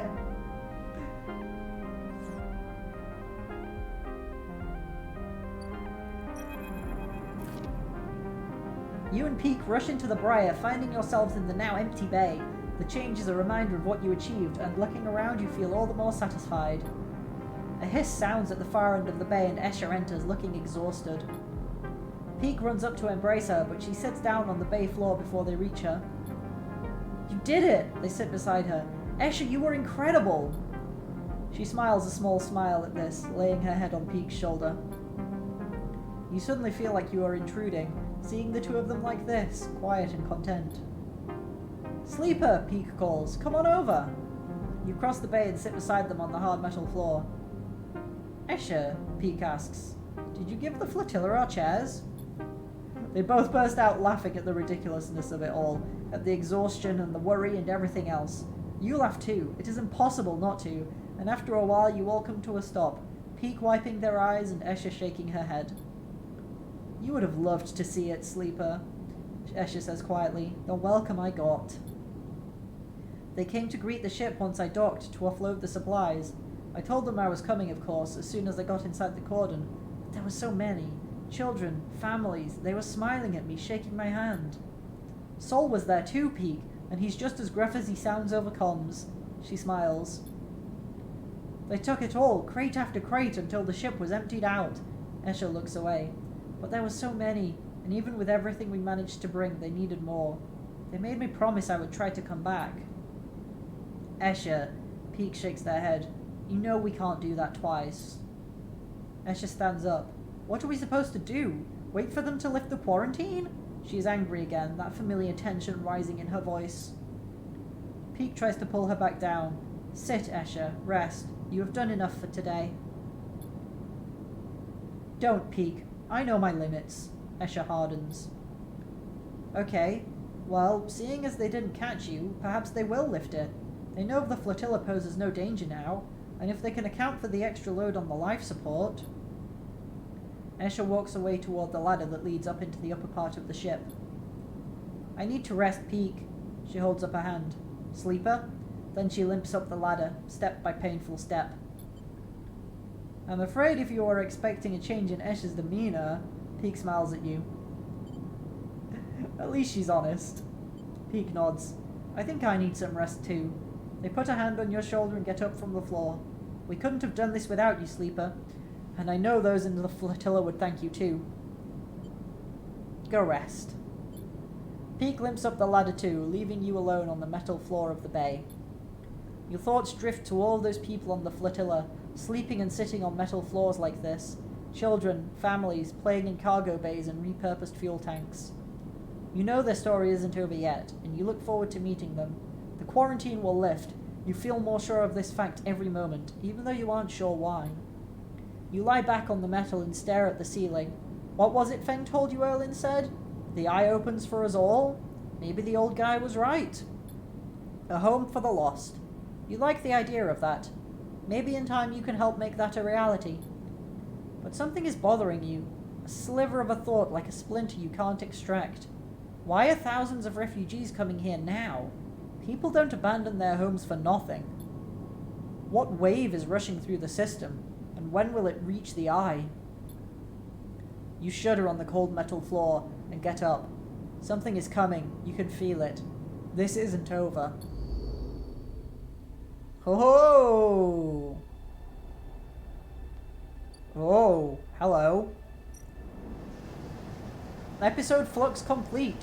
The first part of the flotilla's story is complete. Episode Refuge begins when the cycle clock below is filled. Ooh.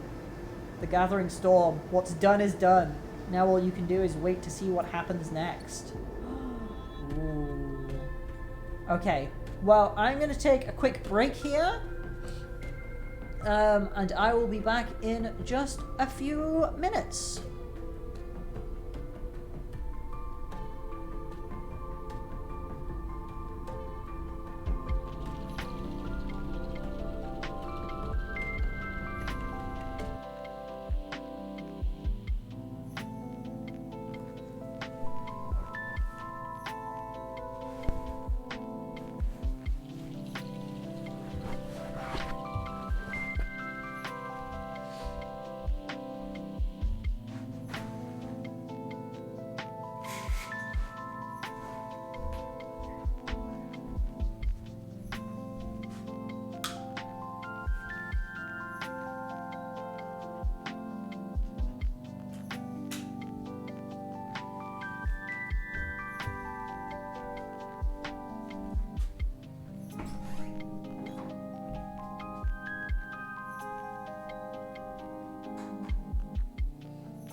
hello, I am back.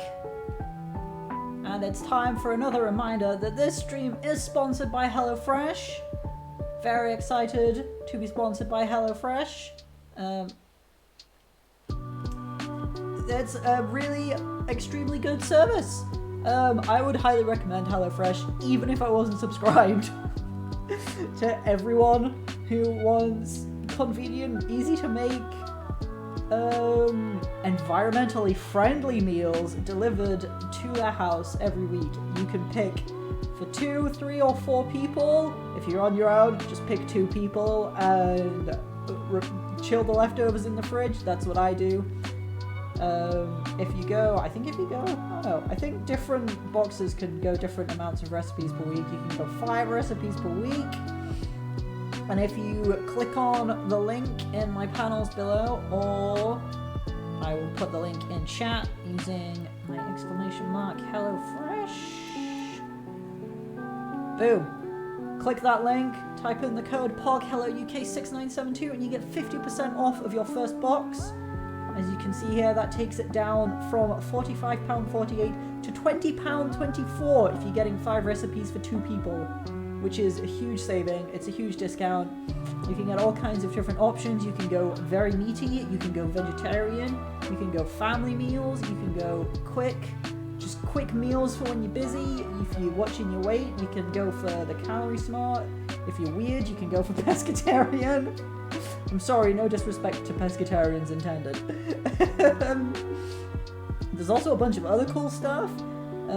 Wait, I scrolled the wrong way. Like premium, if you're feeling a bit fancy. Desserts, sides. You can get all kinds of good stuff on HelloFresh. It's great. It's one thing I failed to mention so far, which is a huge plus for me, is that it's easy to prepare. Like, you never need anything more specialized than a knife, a grater, and some pans. And the recipe cards are so easy to follow, very clear, very unambiguous instructions, which is great if you're someone like me who cries when things are ambiguous. You always know exactly what you need to do. It's a joy to cook HelloFresh meals, and they're delicious to eat, and you should subscribe using code POGHelloUK6972 for 50% off your first box. You should just do that. You should. Like, there's no good reason not to, unless you're already subscribed. That's the only good reason not to. Really. It's the only good reason not to. Right, let's get back to some video gaming. And put the sound back on. Tab back into the game. So, stuff happened. I've not changed my scene. There we go. Back on. Yeah, a lot happened with Escher Peak and the refugees, but we got 3 cycles to wait before we can do anything there.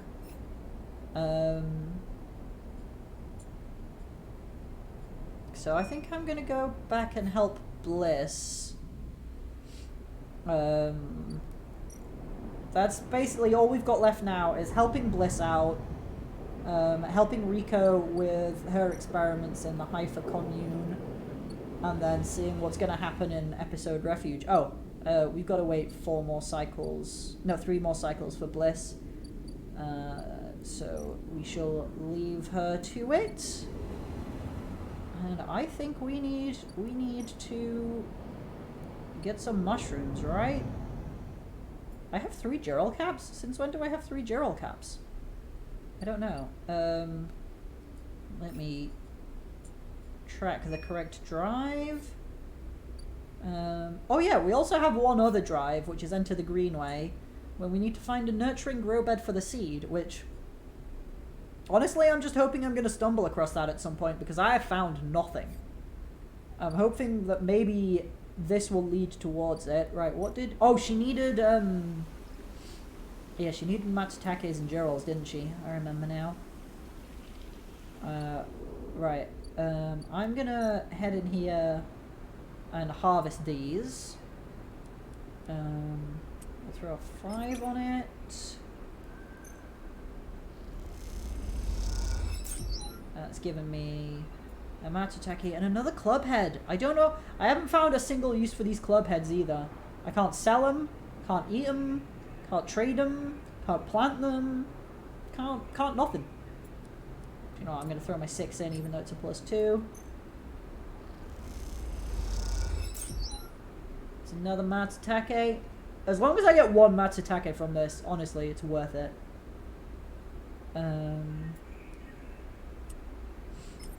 Yeah, we'll do that. We'll roll with a 5.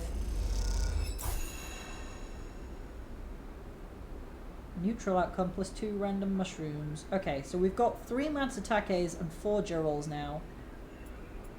That's a pretty decent amount. Oh, my laptop is not behaving. Please behave yourself and let me click on leave. I would love to just click the button. If you would let me, I would love to just click it. Can I just click it? Click it, please? Click it? No? Now we click it. It's all good. Okay, now we can go to the lab and hand over. Start with the Matsutakes, because they fill it up fast. In fact, just these Matsutakes, I think, are going to fill it up. Yeah, I just get to keep the Girals for whatever I feel like doing with them. I might go cook them up. I think I can cook them up in the kitchen. You hand over the capstan. Rico looks pleased. My amateur mycologist. Thank you. Now we can chat with Rico. Rico meets you at the entrance to the lab, leaning on her crutch with a glint in her eye. Walk with me, Sleeper. I'd like to tell you a story. She makes her way down the corridor that leads back up towards the main commune building. When people first crossed what we call Founder's Gap into the Greenway, they did so against the wishes of Andre Erlin. At the time, Erlin was trying to stabilize the Union and establish control over the Eye in the wake of Solheim's collapse. It was chaos, competing factions, failing systems, so many dead and injured from the riots. That was his priority. I'll just listen. You both crossed through a glass-roofed tunnel, the Greenway outside crowded with vines and branches, dappling the light. Erlin had written the Greenway off. Cut off from the rest of the station and linked to a broken spoke, he claimed it was only a matter of time before everything here would die. He refused to let anyone abandon their duty to the Union and cross. They were traitors to the cause, or as good as. Rico continues, making her slow but steady way into the inner gardens of the commune. There weren't many of us, but we believed what was here was worth saving. We had to keep our plans secret until we crossed, and some of us left people behind. She pauses to catch her breath, her voice cracking. It's difficult to know it from effort or emotion. What we found was a disaster, nothing like what you see here. Half of the Greenway was leaking oxygen into space, the plants flash frozen. The other half was a swamp of mulch as decaying matter clogged every system. We worked hard, we lost good people. We cleaned up and closed up, but it was never going to be enough. After many, many cycles, we all knew this place was doomed, but we kept on working, talking less and less, because we couldn't face it. We all developed a death wish. If the Greenway was going to die, so would we. But it didn't die. It did not, Rico smiles. We crossed some invisible boundary, tipped some biological scale, and the Greenway started to recover. Plants flowered, crops sprouted. For the first time we reaped the fruits of our labor. Rico smiles, looking up at you. We thought it was us, that we managed to do just enough to end the cycle of decay. I thought we had saved the Greenway. Until today. You pass into the grow beds of the commune, rich with the hustle and bustle of Haifa members planting and harvesting. For a while Rico is quiet, and you both simply observe the hypnotic movements of the work crews, the eager chatter washing over you like a wave. Rico smiles to herself. I should have known, of course, that our arrogance was unfounded, but we needed to believe back then. We needed a myth to bring more people across the gap. You both move into a smaller corridor, Rico following some direction unknown to you. What you have shown me is that, back then, the Greenway saved us, not the other way around. Tell me, have you ever consumed one of the Matsutake or Giral caps you have been growing? Yes, I have. I imagine they were delicious, nutritious, almost uniquely so, she muses. After all, they were designed for you. What? Rico has a mischievous look. At first I thought it was the location they were grown in that made the mushrooms from the aviary, from the labs, or from the grove different to each other. But what I have come to understand is that it is the person growing them. The Matsutake and Jiral caps you brought me are totally unique, containing compounds never usually found in similar specimens in my possession. Many of these compounds aren't even digestible for humans, but for a sleeper like you... Riko smiles as she leads you into the internal garden of the commune, where the Hypha members have planted species from all over the Greenway. Back when the tide turned, when the Greenway started to recover, we all felt something. A response. It was as if this place was not just alive, as a forest is alive, but alive in other ways. Communicative, responsive. We shrugged it off at the time, but now I understand why. Riko stops and turns to you. This place is responding to us, adapting itself to us. It is growing fruiting bodies for you, for me. It is adapting, changing. It is, in short, displaying all the signs of sentience. The Greenway is sentient? Perhaps not the Greenway, but the ecosystem itself, or something within it. The AI that we saw... Riko sits on a bench within the peaceful gardens and gestures for you to join her. When you have been growing the Jirals and the Matsutakes in the aviary, those species so familiar to the Greenway, have you discovered any others? Yes. Riko can barely contain her excitement.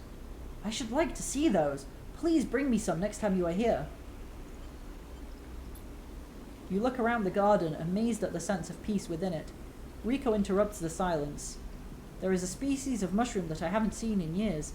It is dark, short, shaped like a club. We first found it in those early days when we were working to save this place. It was around the time that we started to lose our first members. I have 5 of them! There was succumbing to some infection, some mold growing deep in the dark mulch that drowned this place. At that point we thought we were lost, and then these mushrooms emerged from that same black mold. We tested them, and saw that they contained some compounds that counteracted the mold. They contained an antidote. Of course, as a botanist, I saw this as part of the natural processes of this ecosystem, even if the timescales seemed absurdly short. But what I am wondering is if that antidote was a gift. Riko meets your eyes. Perhaps if you are patient, you will receive your gift too, Sleeper. Interesting. Some, like, naturally grown stabilizer? You both sit for a while, Riko seemingly done telling stories for today. You watch the light playing off the leaves and plants around you and wonder what forces could be at play in this place. After a while you stand and leave, with a quiet nod to Riko, leaving her to her memories. Grow club heads for Riko. I did that so much already, like, you have no idea. Riko is eager to see the club head caps that have grown in the aviary. She hasn't seen mushrooms like this in decades.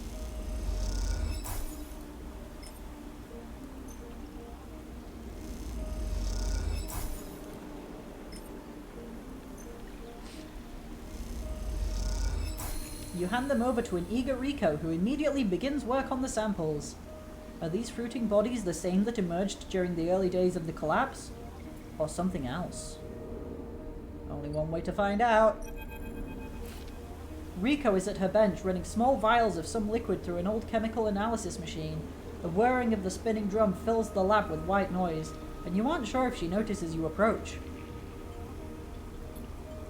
Sleeper, it's good to see you. She looks up, smiling.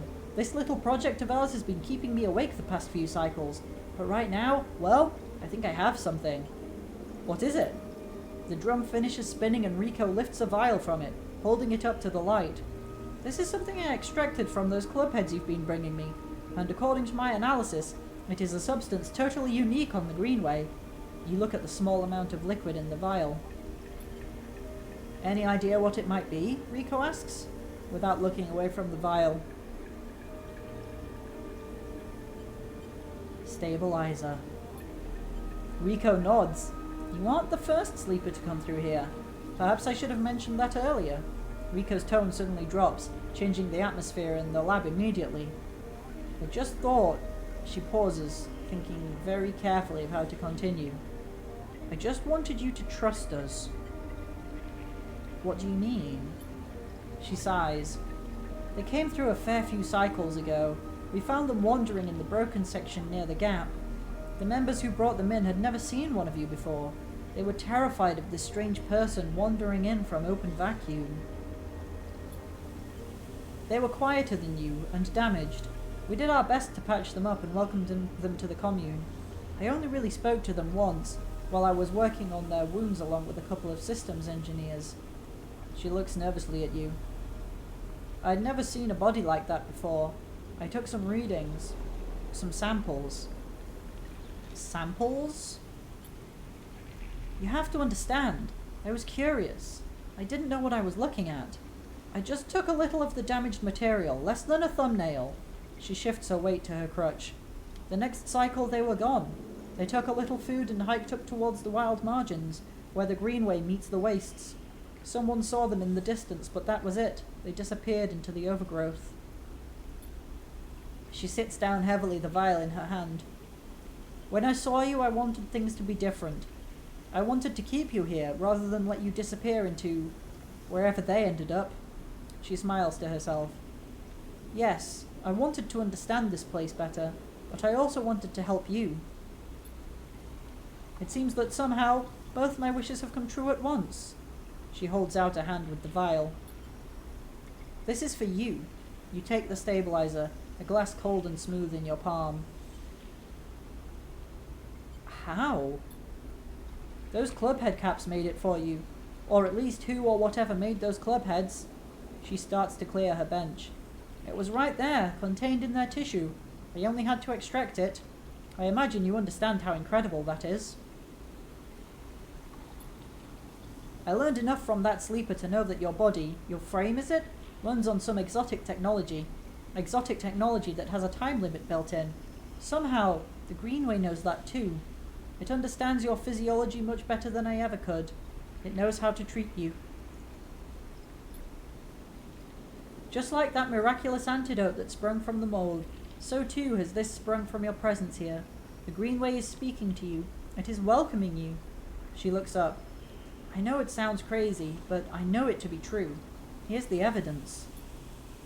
And what I also know is it is no longer speaking to me. Even after decades here, I have never seen this kind of response. Not since the antidote so many cycles ago.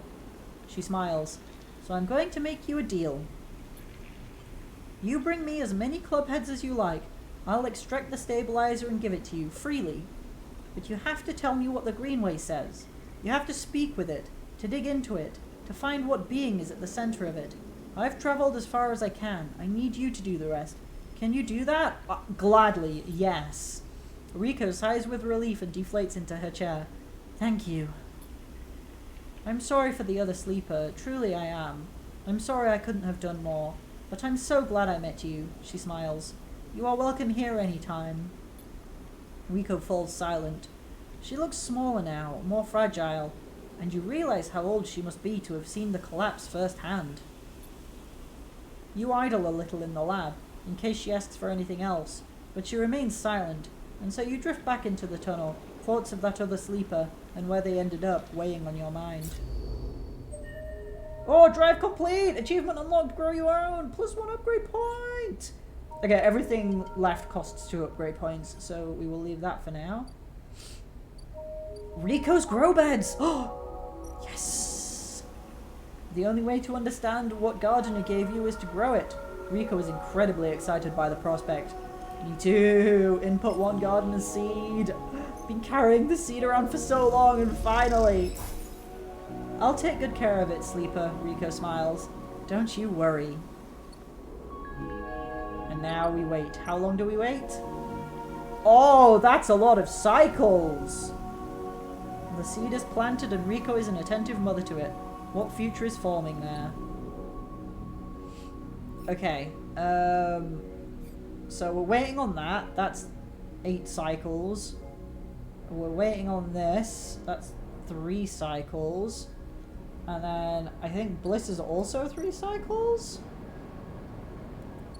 Oh. I have another text from my mum. So,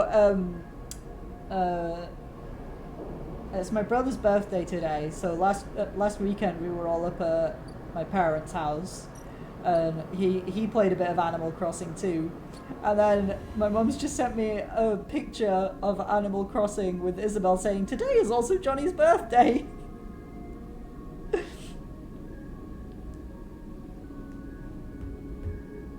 And Bliss is in 3 cycles as well. Well, what am I going to do for 3 cycles? I have some stabilizer, so I don't need more of that.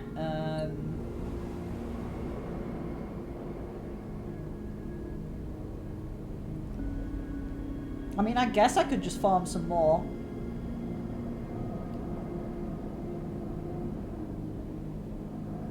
And just, like, make sure I've got enough.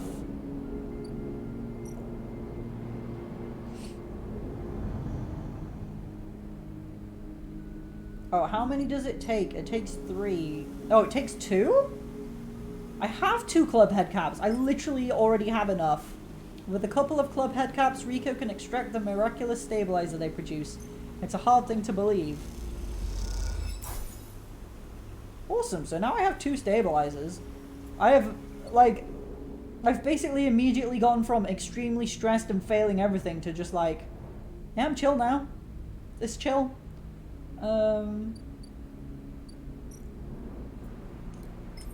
Let's grow some more mushrooms then. Why not? That's going to take 2 more spores before we can grow anything in there though, so let's just gather some spores.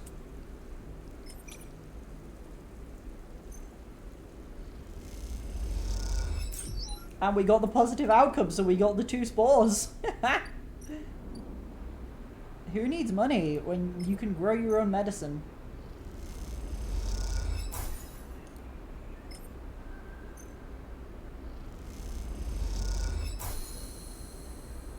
There we go. Now, we could harvest the spores, or we could go to the Haifa commune. Oh, this gives energy though. Commune members are expected to turn up for work assignment, and in return their needs will be met. All are treated equally. I'll re-roll. Wow, we rolled a 2 for a 2. Just do a little bit of work at the commune. You are assigned work in the grow. Oh my god, I got 2 energy for the positive outcome, and then 1 for the thrill seeker. So that gave me 3 energy. You are assigned work in the grow beds among the plants and earth. You like it out here, and the green shoots are reward enough. Yeah. I like it at the Haifa commune. I'm not gonna lie, I like it here. So nothing is ready this cycle.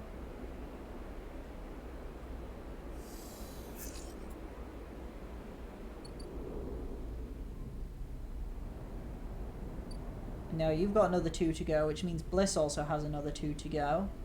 You got a long time to go. Oh, we gotta wait for you to grow now. Oh, what am I gonna do? Well, we can do another shift. Wait, no, that's not where the shift is. I mean, we could just end the cycles and go straight, but that feels like a waste, doesn't it?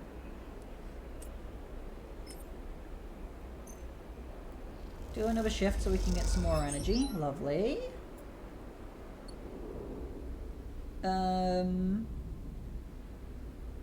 Now what?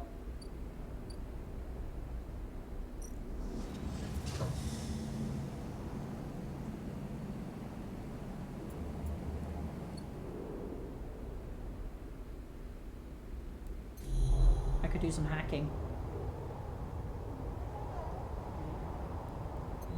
Haven't done hacking in a long time. Do you know what? I might just work in the farm stacks for a bit of money. Some farm stacks from the old station have survived, and the farmers that work them are always looking for new workers. They pay by yield. Positive outcome. Cycling the stacks, checking feed and water lines, replacing bulbs. Your familiarity with the rhythms of the stacks means your yields are high. That is very hard to say. With the rhythms. Oh, I'm so good at working the stacks. I'm basically doing this just in case I end up needing some money at some point. Like, if I need to buy stuff.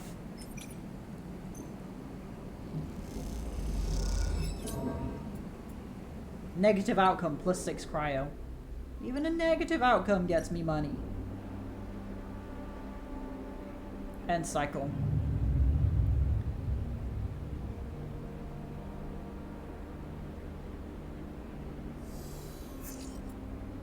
Oh, I'm down to only 4 dice for the day, but that's fine. Let's head back to the commune, do another work assignment.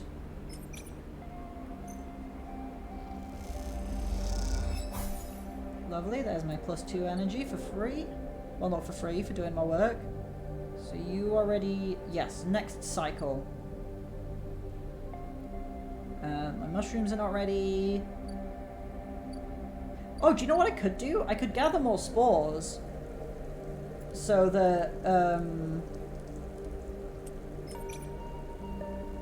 so that when my mushrooms are ready, I can immediately plant some more. That's smart. That's smart. That's thinking ahead. This is my laptop trackpad not behaving itself. Please allow me to click the buttons, please. Pretty please. I would love if I could click, please. I have no idea why it's like this sometimes. It just happens randomly. It's really weird. I do not enjoy it doing this to me. Aw, I thought it was working then. Because it doesn't, like, move the cursor properly either. Which you can't see because my cursor is invisible, but trust me. My cursor is not moving the way I want it to move. Come on! Just click the thing!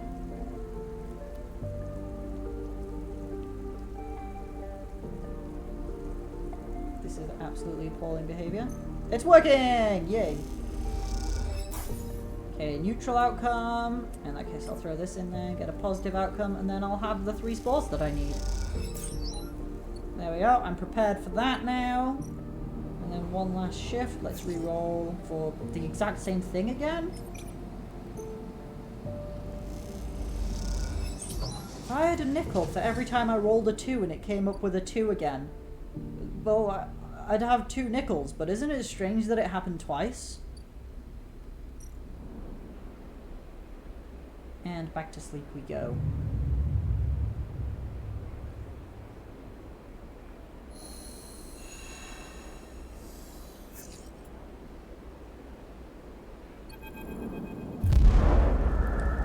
It hits you like a wave, a white-edged breaker roaring inland with the force of the entire ocean. The impact is a screaming brightness, blanking out everything. Behind it is silence. You float in silence, suspended. No, you do not float. You are the silence. It has filled you up. It has emptied you out. You cease to exist. Time passes, though you do not feel it passing. Then something flickers in the silence. And then something moves. That something is you. You open your eyes to a metal ceiling of flickering lights. You feel the floor around you, patting it with shaking hands. You assemble an image of yourself, lying on your back in a corridor. You shake off the silence and sit up. What was that? You glance around, looking for a sign of some change. Damage on the walls, shouts in the distance, fire and fear. Nothing has changed. The silence sits around you like fog. You try to think, furrowing your brow. How do you think again? It doesn't seem so easy anymore. You force the pathways to light up, the databanks to grant access. You feel like a fraction drive starting up after a long shutdown in cold vacuum. In the silence was negation, a dissociation so absolute that electrons shed their tethers and considered new paths and orbits. All things were possible, but none could be achieved. It was only a moment, but in that moment time ceased to function. A memory/image comes to you, one from the moments before the wave hit. You squint as you imagine it, trying to cohere its blurry form. A broken skeletal ring, the eye, and then a vast arc approaching it, a razor-edged white curve, the wave. The wave approaches the eye. The eye spins, turning each part to face that vast white edge. You recognize their skeletal data cloud forms. The bright market, the low end, the greenway, the wastes, then. The wave hits just as the flotilla, the cordon, turns to face it, and after that everything is silence. You open your eyes again. That is the epicenter. But of what? Oh god, two things are happening now. Sleeper. Moritz is leaning against the corridor wall. It's time. He looks away. Big job just came in. Grand finale. You up for it? I'm ready. Alright then, we are in business. He pushes away from the wall. This has to work, Sleeper. Has to. He looks down. If it doesn't... Bliss okay? He frowns. I don't think so, but she isn't hiding that from anyone. Look, Bliss has had a rough time of it. I thought you of all people would understand that.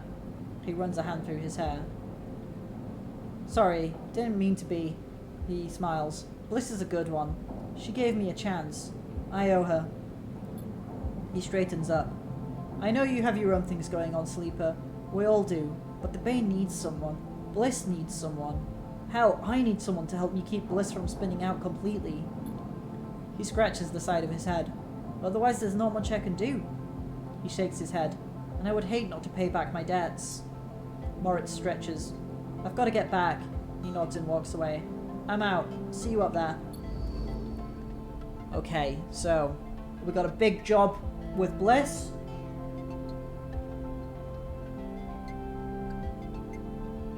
We drink water because it's important to stay hydrated. And we've got whatever's going on with this wave and silence and the refugee ship. The refugee flotilla, rather. There was a lot of ships. And I am trying to scroll up. So the first thing to do is check if there's an impending time limit on either of these things. If my laptop will cooperate, please. I can still sleep there? That's kind of weird. Wait, why is their ship gone? Oh my god. I just realized, like Escher came back. Escher and Peak's ship was there and it's gone now. Where are they? Oh my god. Can we please? Okay, we've got a scene here, so we've got to talk to them.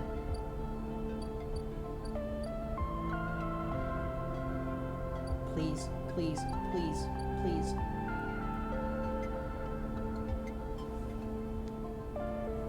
I apologize for these technical issues. It sucks.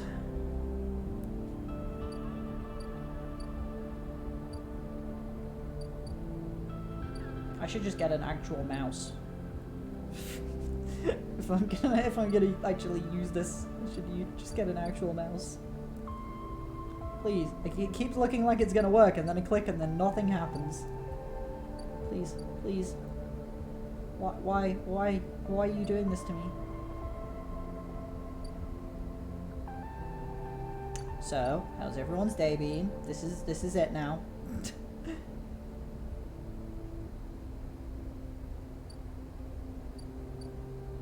Okay, we're in. Even before you reach the cordon, the damage is obvious. The blinking red lights, the drones, the tugs, all are gone. Half the cordon's frame has also been shorn away, perhaps through the impact of some failing ship.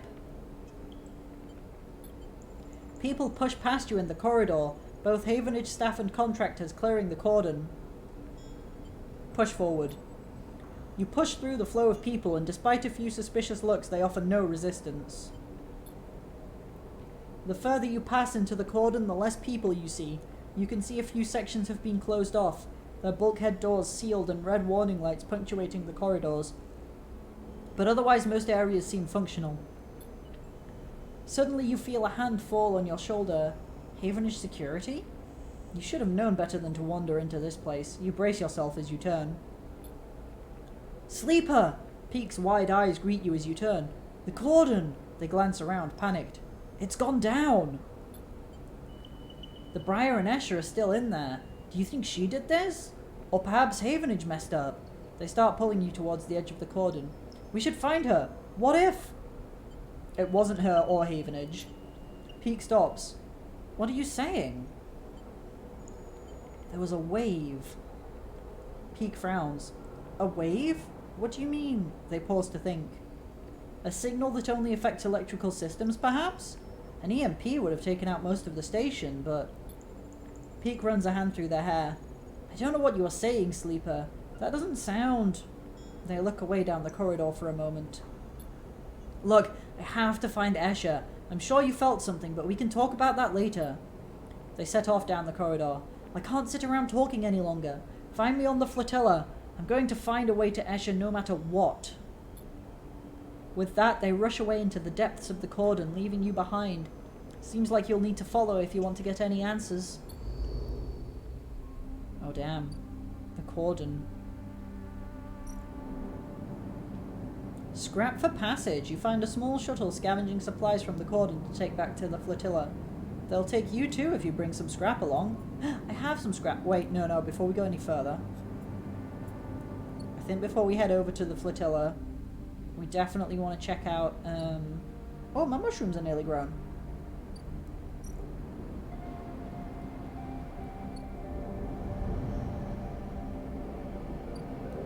We need to check on our girl Bliss. Yep, she's on a time limit. I'm glad I came here before I did anything else. Solar window. The selected launch window for the Starwood Vector's maiden voyage is closing. This is going to be a tight one. Okay, we've got 6 cycles to get this done. Rigged and ready. The Starwood Vector's experimental sail deployment failed horribly. Now its massive solar sails need to be repaired. That is a big job. That is a big, big job. So on the left, we can patch the solar sails. An exhausting task, patching solar sails means maintaining a laser focus for long periods of time. Time is something you don't have. And that can give me +2 to rigged and ready. Or on the right, we've got untangle the sails. The spurs need resetting and the system rebooting, but if you are careful, you can safely untangle some of the sail while you do this. And that can give me +3 to rigged and ready. But a failure gives me -2. So that's something we only want to do if we're sure it'll work out. And with a 6, we are sure it will work out. Oof. So it's going to take 8 successes on this side to get it done.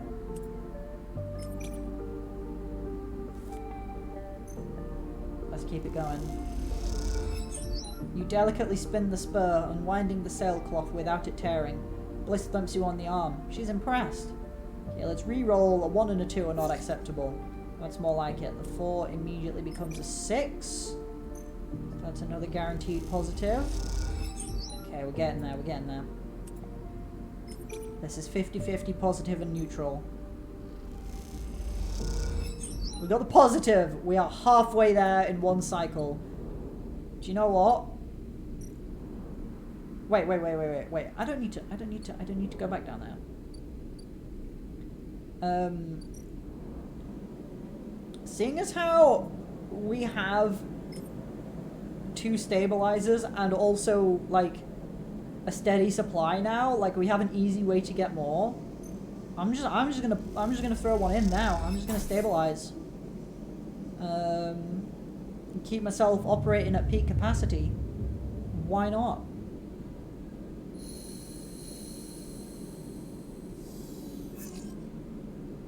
Okay, I am hungry.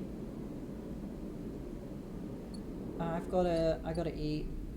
I've got a bit of money. I'll spend it at the Gimbal Lounge instead of heading over to the Haifa commune and doing a shift there. Back to work. 4 is good.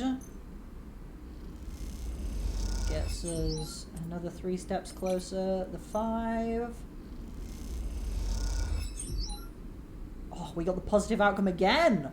It's another 3 steps closer. We're already 3/4 of the way there. My laptop betrays me once again.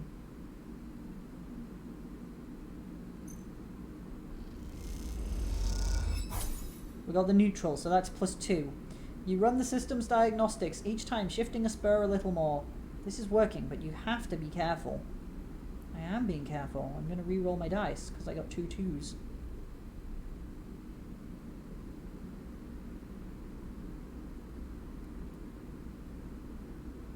Can I roll, please? My laptop? Will you let me?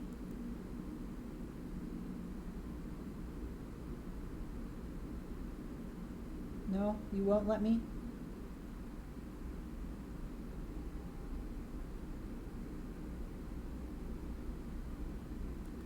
Damn it, I thought we were there. I thought we'd reached an agreement. I thought you were gonna do what I asked. But no, you baited me and changed your mind at the last second.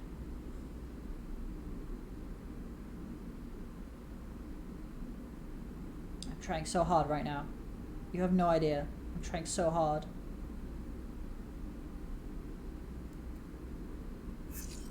Yay, we got a reroll. Ooh, the 4.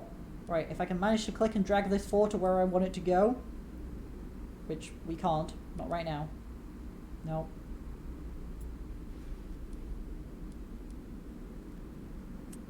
Okay. Oh, why did you let go of it? Come on, why are you like this? No.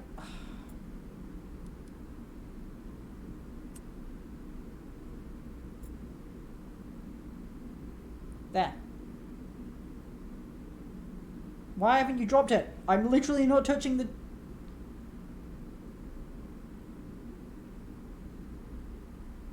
Drop it. Drop it in there. There we go. Okay, this is it. We fixed it.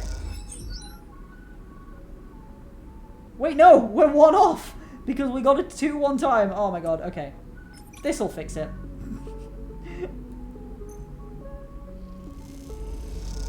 Now we've done it.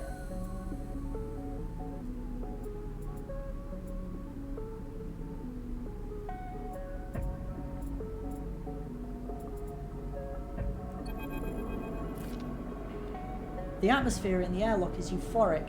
You and Bliss keep grinning at each other like idiots. Exhausted, blinded, sore and aching idiots. Sleeper, that was incredible. She punches you on the arm. I never thought we were going to make it. Those idiots tangled the whole thing up like nothing I've ever seen. We make a good team. Bliss smiles a winning smile. As the lock's inner door clunks open, Moritz gives a rare whoop. He looks exhausted too, and for good reason. Moritz has been the one ferrying tools and parts back and forth from the ship. His tired smile tells you he's glad it's done. Sleeper, Bliss! He shakes his head. Impressive. When I saw that ship come in, I thought there was no way. Why, thank you, Moritz, she winks, for believing in us. Moritz rolls his eyes. You know what I mean. Take the compliment.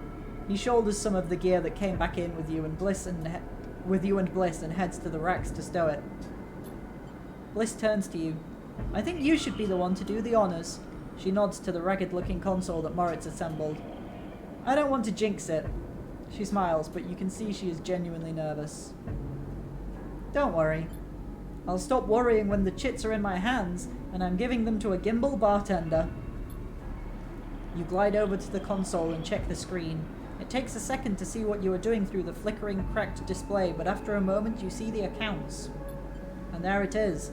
Almost 1,000 cryo, sat in the base transfer account. Well? Bliss calls. Have we been screwed again? It's there. Bliss kicks off from the floor and spins up into the base, shouting as she does. The noise takes Moritz by surprise and he knocks a rack of parts, scattering handfuls of metal fixings across the bay.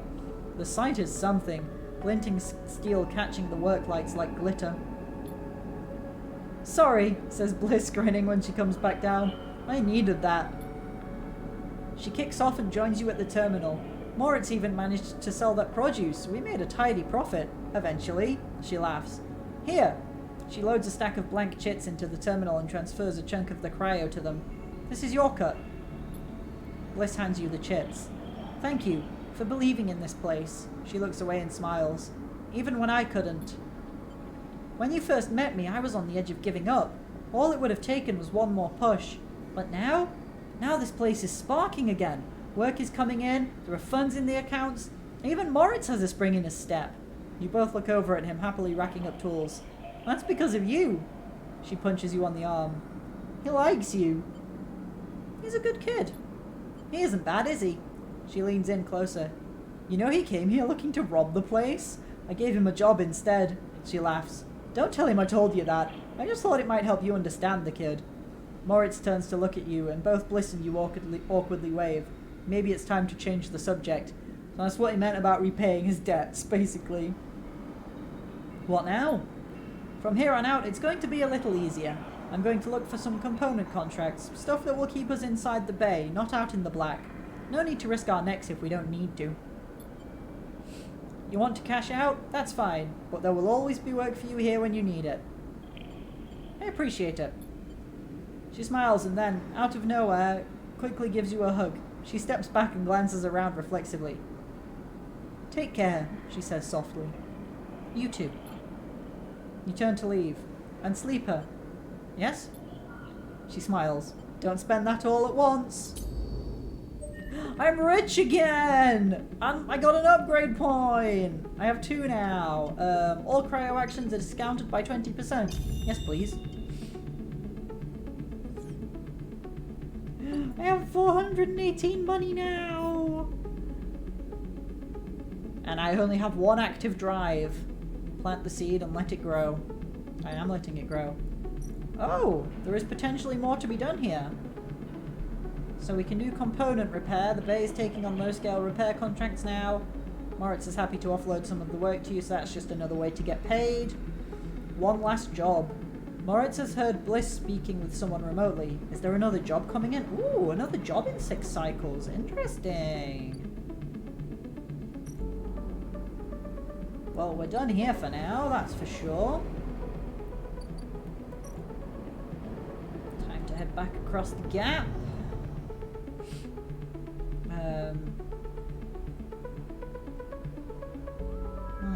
My mushrooms are grown. Well, I need to sleep anyway. I'll decide what to do once I've got my dice back.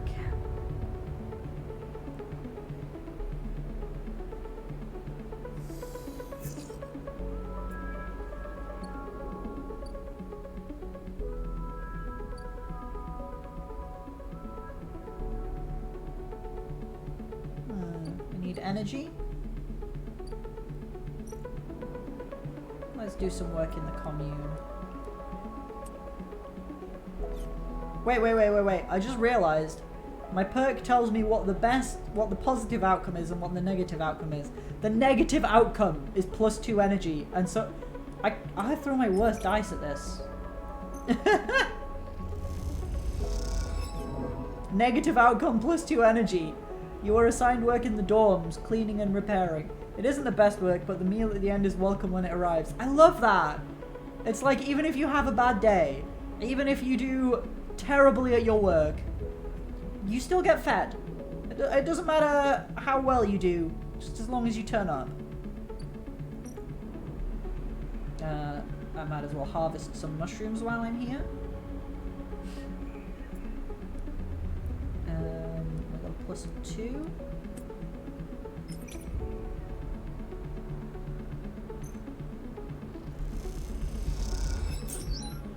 There's one of the club heads that I need.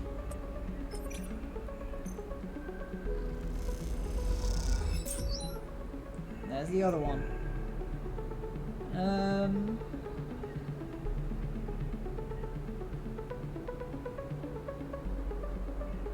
You know what? I think I'll leave it there.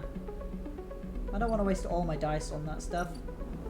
Let's just come in here though and get another stabilizer. I've got 2 stabilizers in hand now. Still waiting for my seed to grow.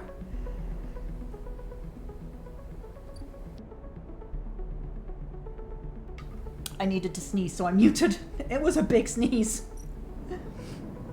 And some of that scrap I was gathering up earlier, I can use to pay for passage. You hand over the scrap and squeeze into the crowded shuttle. Time to head to the flotilla. Ooh. Ooh, it's very cool up here. Lots of little ships. The flotilla, refugee fleet. Ah, it's one of these. Flotilla's friend. Shifting ships, systems, and social structures. The only way to navigate the flotilla is by rolling up your sleeves and helping out. This game is ending up a lot bigger than I was expecting. I was expecting to be finished by about now, but then there's a whole other thing to do. There's so much to do. We can haul supplies. Getting the necessary supplies to each ship to meet their needs is a huge task. Joining the hauling teams is the simplest thing you can do to help. Or we can damage control. The wave hits systems more than anything, especially those on the ships. So there's 1,000 tiny repair jobs to be done. Both of them give me +2 to Flotilla's friend if I succeed. But we do have a +2 to interface and a +1 to endure, so it's obvious which one we're going to pick. Lovely.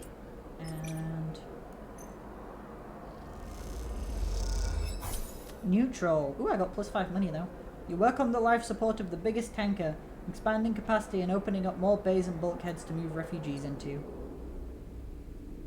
And we didn't make enough progress to unlock anything. Time to sleep. I'll just sleep up here.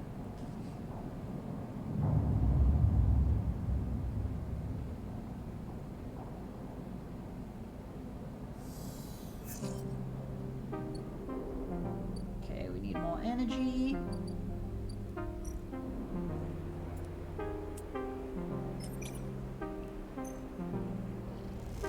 Work. Ooh, assigned work in the canteen, feeding others. The work is hard, but you enjoy sharing the effort with the other members. How is my plant doing? 2 more cycles on the seed, and I just remember that Bliss has more cycles to wait than the seed. Let's throw that on there. You reboot a tanker's proximity controls, keeping it from drifting into other ships. The occupants are impressed and won't stop thanking you. Aww.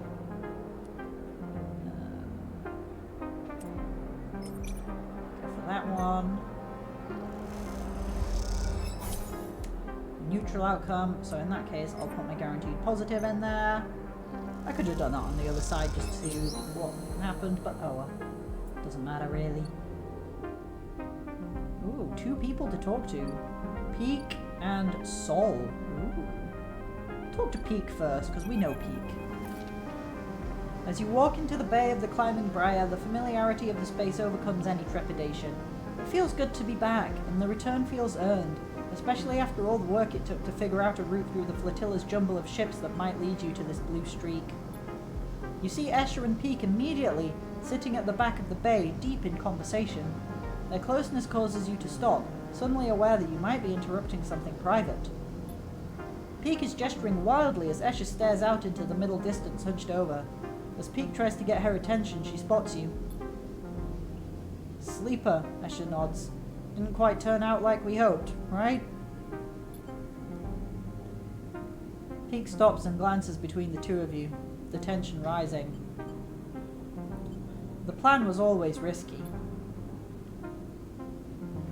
For me more than you, Escher shakes her head. Maybe if you'd spent less time trying to question it, things would have gone better. Didn't things go well? She made it back, right? She made it back. I'm sure she made it back. Peak looks nervous. It has worked out, they appeal to you. The flux event knocked the entire cordon system offline. The flotilla is free and Havenage are backing off. Flux event? That's what the refugees are calling it, Peak explains. Apparently that's what they called it when it started happening around Ember. What exactly is happening? Hard to tell. It's some kind of disruptive wave that only affects electrical systems. Peak chips in. Typically systems are screened against radiation and interference out here anyway, but this seems to be dulled, but not stopped by those defenses. The crisis continues, Escher sighs. The cordon may be down, but this brings a whole other set of problems. You should tell them, Escher. Pete glances at her. Please. Escher doesn't respond. Tell you what? You stare at her back, waiting for a response. Please, Escher. Haven't they shown they can be trusted? Peak nods towards you. Escher turns, her arms folded tightly across her chest. She goes to start and then stops. You can see the anger in her eyes, but you realize it is not directed at you or at anyone else. She is angry with herself. I brought weapons to the flotilla, she pauses. And now they are gone. What do you mean, gone? What do you think? Escher snaps. Someone lifted them from the ship's bay while I was unloading the supplies. She sniffs. At least they're in the hands of the flotilla now. Peak looks at you. She knows this was a bad move, Sleeper, I promise you. He glances back at her. She is just too proud to admit it. Where did you get them from? XPR? Escher gestures around the ship. I wasn't about to leave the colony armed when we escaped. I wouldn't trust them not to use them on us. Peak sighs. I didn't know a thing about them, which is why Escher is going to be the one to find them and bring them back. Shouldn't we help? Escher turns. It's okay, Sleeper. I don't want anyone getting mixed up in this. This is my responsibility. She looks away. Plus, Peak adds, you and I have work to do. I want to understand the flux, Sleeper, to study it. Peak's eyes light up. This thing is changing the entire system, causing problems across the inner system, driving refugees off Ember's moons, and now it's here. If we don't do something about it, Peak pauses, it's a problem for all of us. I can see more immediate problems, Escher sniffs. Peak ignores her. I've been looking at the networks, and when the flux event hit, it changed things. It shuffled systems, corrupted nodes, and broke open data stores. They take out a slate and show you a flickering polygon. Some of these fluxed nodes have appeared near the epicenter of the event, but I can't get access. You, however, I saw the way you worked with data when we were preparing for the run. I think you can get into these things. I want you to find a fluxed node and bring me anything you can extract. They come and go, but most can be found in the barely functioning networks of the wastes. Peak pauses. Start there. Perhaps together we can find something that might point us to what the flux is, and where it comes from. Okay. They smile. I knew you'd agree. Escher looks indignant. Don't waste too much time chasing ghosts, Sleeper. There are people on this flotilla that need any help they can get. I'm sure Sleeper can do both, Escher. Peak smiles at you.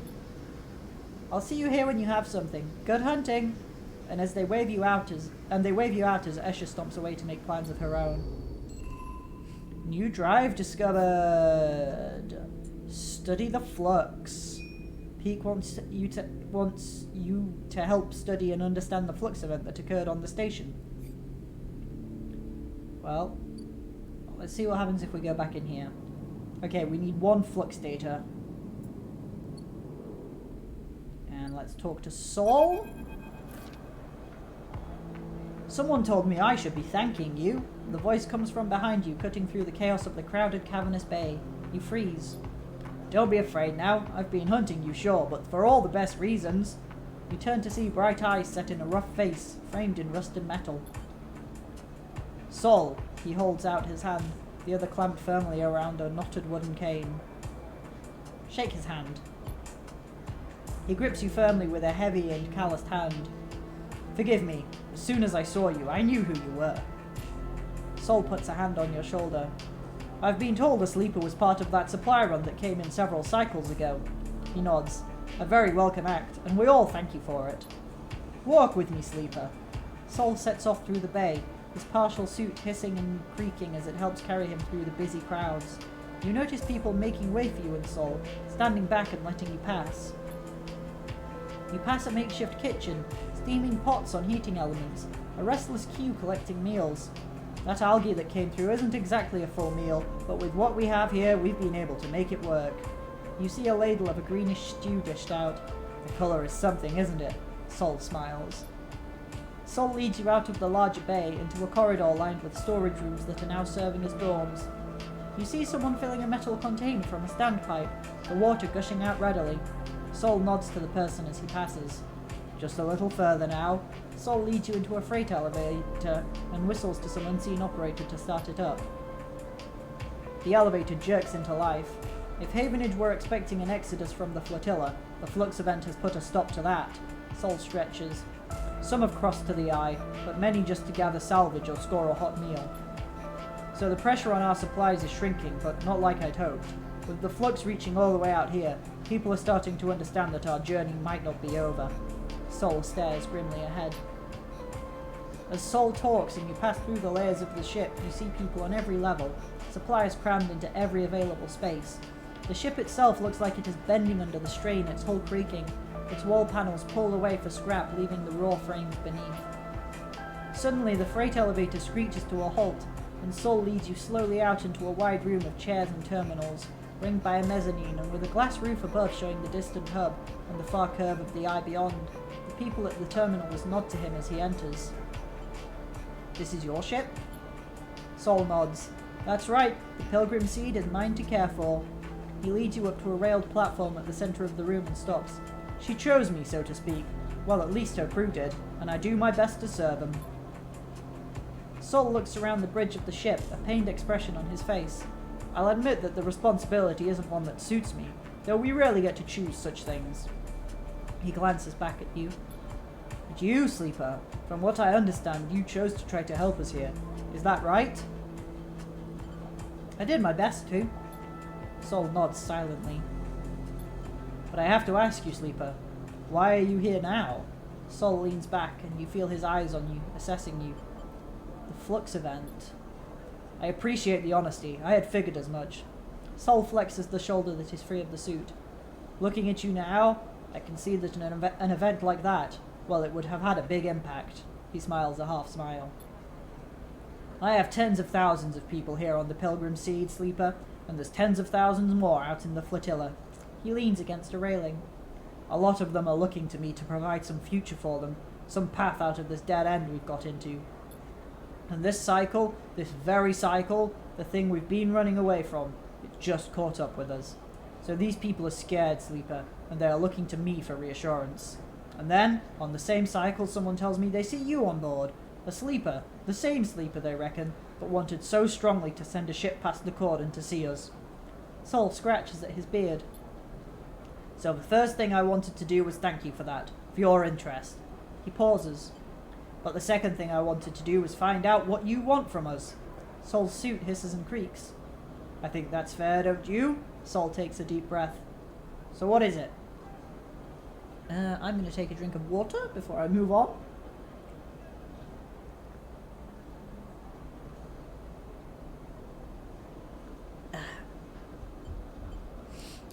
"Tell me about the Flux." Someone at a terminal calls out to Sol and he shouts some orders back. He turns to you. "Apologies." He smiles that half smile. "I tell you what, Sleeper, let's you and me make a deal. You want information, I understand that, but I have a list of needs longer than the rim of the eye itself." He grimaces.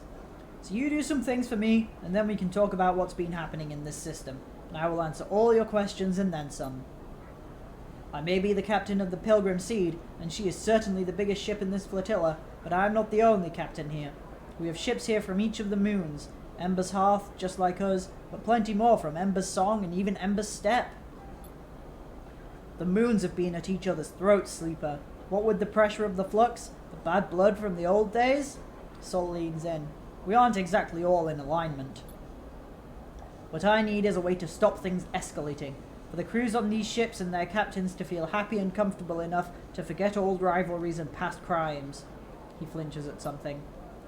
"Those from Ember's Step, well, they've always been proud, but that pride seems to be a barrier to compromise right now. The last set of supplies I sent their way, they refused. Meanwhile, I have a supply shuttle at the docking axis the Ember's Song ships gather at, but they have taken far too many cycles to unload. Maybe if you are heading that way you can look in on them?" "I'm no politician, Sleeper, but if I don't—" Sol stops. He leans back and flexes, his suit screeching. He groans a little, and you see the weight of the flotilla sitting on his shoulders, the suit the only thing keeping him vertical beneath all that pressure. "Look, you'll see for yourself if you go. Meet the others, Sleeper. See what they need. Keep them aligned." He speaks through the pain, his voice clipped. "Are you okay?" "Not really, but as long as this thing holds." He grimaces. "I hope." Sol grits his teeth. "You are what you appear to be, Sleeper." He smiles his half smile despite the pain. "Because I'm not sure I can take any more bad news. Plus, there's plenty to be done here on the Pilgrim Seed, too. If you have a moment to pitch in, there's never enough around here. That's something I have learnt the hard way." Sol settles onto his cane, the pain visibly receding. Alright, I have 1,000 things to attend to now, Sleeper, so you'll have to find your own way out. And with that, Sol sits at his terminal with slow and careful movements. You head back down in the freight elevator, and as you do, you see again the layers and layers of chaotic life this vessel, and all the vessels of the flotilla hold. And another new drive. So we can study the flux, but we also... Sol is asking you to help bring stability to the ships from Ember's Hearth, Song, and Steppe within the flotilla. We'll track that, see what's going on. Oh my god, another person we have to talk to.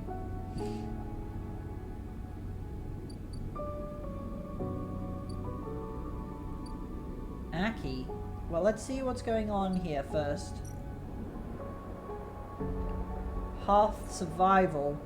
Whether Escher got her supplies through the cordon or not, Pilgrim Seed and the Hearth refugees on it desperately need help. Steppe, Song, and Hearth. Stability in the flotilla means relieving the pressure on the refugees from all 3 moons of Ember. Ah, I see. So the more supplies you get across, I think, the more full this starts out. So if I'd have got the scrap across, that would have probably been like 3/4 full. Pilgrim Seed support. Even Sol's ownership requires help, but figuring out what jobs need doing first and who to help is a challenge. Pilgrim Seed supply. Oh, we have to fill the supply. Yeah, okay. No, what am I talking about? Yeah. Food is an issue on the Pilgrim Seed, even with agriculture on board. Supply of Matsutake will help fill the gap. I've got a couple of Matsutake that I'm not using for anything else. You can have them.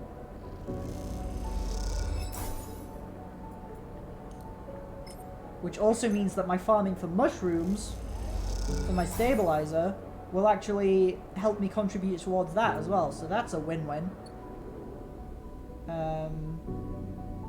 Right, let's see what's going on in the docking axis, the Ember's Song hub. So we're just unloading supplies here. Okay. And we got to get that up to 6. That's nice and straightforward. That's just going to take a few things to do, but let's talk to Aki. So far, there's no timers counting down to a deadline. It's a strange sight, given your time spent in the Greenway, to see a greenhouse choked in red dust. It piles up along edges, gathers in curving waves, and is carried by some unseen wind to whirl in front of the glass ceiling. It is a desert in miniature, a captured landscape of iron-rich sediment and unseen life. Beautiful, isn't it? The remark comes from another figure standing at the viewing window. So quietly that you hadn't noticed them. Did they just arrive? Or were they here before you were? Their cloth-swaddled form reveals little. It is. They say nothing. You catch a glimpse of a pale face among the thick material, dark eyes glittering in the red reflected light. They turn to you as the dust swirls. Aki, they smile a tight smile. You are not from the flotilla, am I right? I live on the Eye. But that is not where you are from. She stares into the greenhouse. Everyone is from somewhere, whether they wish to be or not. The red dust glitters in her eyes, whether it is a good place to be from or not. Aki gathers her cloak around her shoulders against the cold. What brings you to the wind's long shadow? Sol sent me. Aki doesn't respond. She looks absent-mindedly at the dust. You are a strange one. Aki raises an eyebrow. I don't know whether to report you or send you back to where you came from. She smiles to herself, which is nowhere at all. You glance around the empty corridor, suddenly aware of how quiet it is on the ship. Unlike the other ships you have been on the flotilla, there is a silent order to the wind's long shadow, and in this moment it feels unsettling. Where is everyone? Aki waves a hand. Asleep, mostly. It is night on Steppe, and so it is night here. She rubs her shoulders. At least for those of us who can sleep. Steppe? Aki turns away, irritated, eager to change the subject. You hear a creak as a set of shutters slowly begin to close across the glass ceiling of the greenhouse. As you watch, you feel the dissonance this place has with that word. There is nothing green here. A dust house, perhaps. It takes many systems to preserve this landscape, Aki begins. To simulate the wind, cycle the dust, layer the sand and dirt beneath. You watch the dust swirling. Systems that are failing. The flux event, Aki glances at you for a sign of recognition at this term, is eroding our ability to keep this place alive, to keep these traces of Steppe alive. She smiles to herself. Which is ironic, because when we left Steppe, the flux had eroded our ability to survive on the moon. Now the situation is reversed. Away from the moon, its ecosystems are as fragile as we were, living upon it. Something catches your eye as the shutters darken the dust house. The winds, picking away at the dunes, begin to reveal something, a web, a network of thick branching forms, and then they close completely, and you see nothing in the dark. Soft blue lights flicker on in the corridor, uplighting Aki and cold cyan. You have piqued my curiosity, but I'm so tired. Aki shivers. If you do not have a purpose here on the ship, I recommend finding one. Otherwise, I'm afraid you'll need to leave. Make yourself useful, and perhaps we will get another chance to talk. She turns. I would like that. With that, Aki pads away along the corridor. You stand for a moment in front of the dark dust house, trying to imagine the network of roots under the sand and dust, and then trying to imagine the moon that once housed them. Interesting. Dust houses, the Amber Steppe facility. So we can repair the systems there. Okay. And that will take 8 steps. Right, well, I think before I do any of this, I'm going to go and finish picking my mushrooms. Might as well re-roll that too. Now I know that I have a use for Matsutakes. +2 random mushrooms. Oh man, Gerald caps! That's the one I don't need! Okay, if I leave and come back, can I then plant my spores? I can plant my spores, let's go.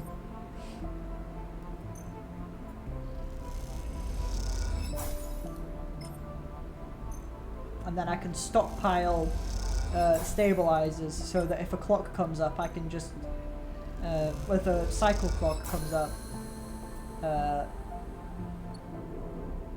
I can keep myself at 5 dice per day for as long as I need to, or for a longer time. End cycle.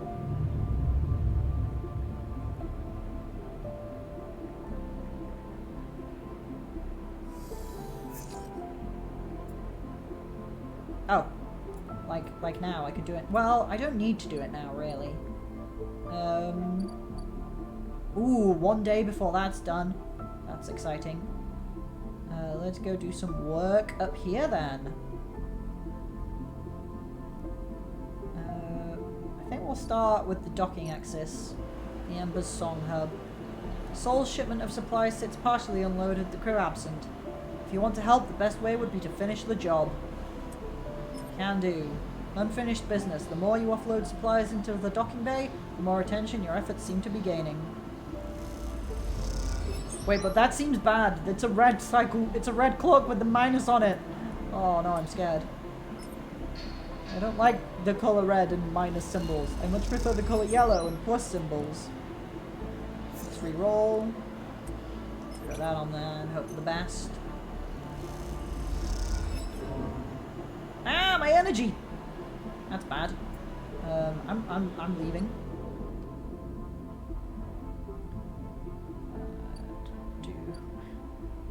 Let's do a shift. I've got. I'm dying. I need to work.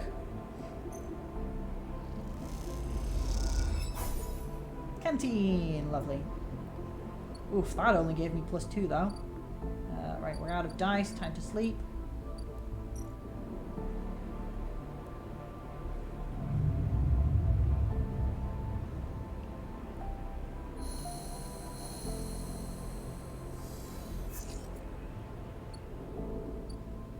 Start with another shift so I can get my energy up.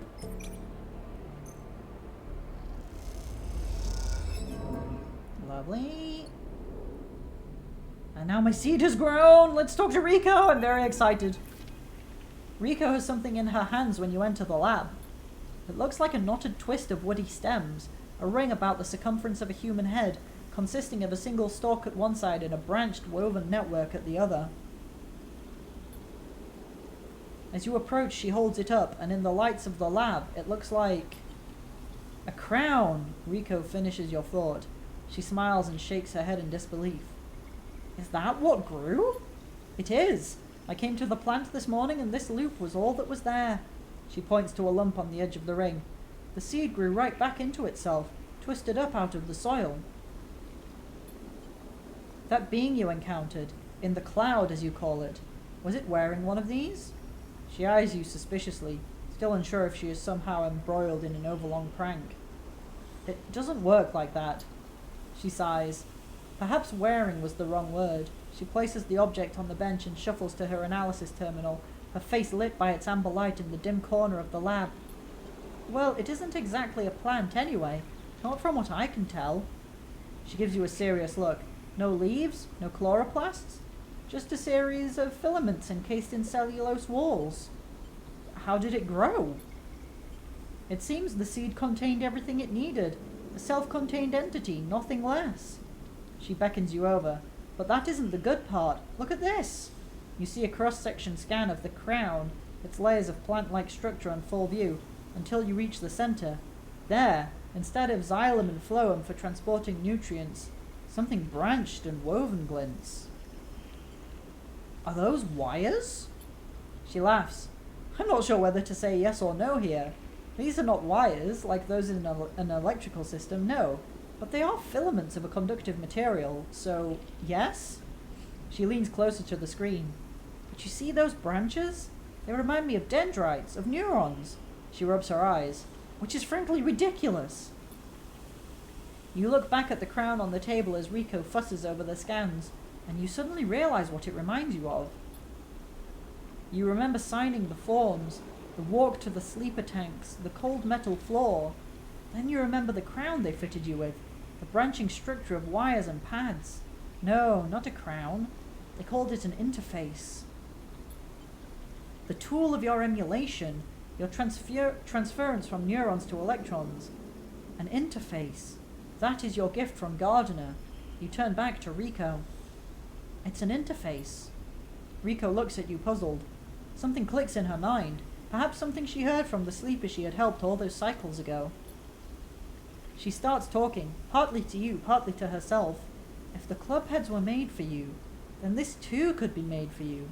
For your frame. She shuffles over quickly to the interface, a word that has stuck to this strange branched object quickly in your mind. You are right. That entity.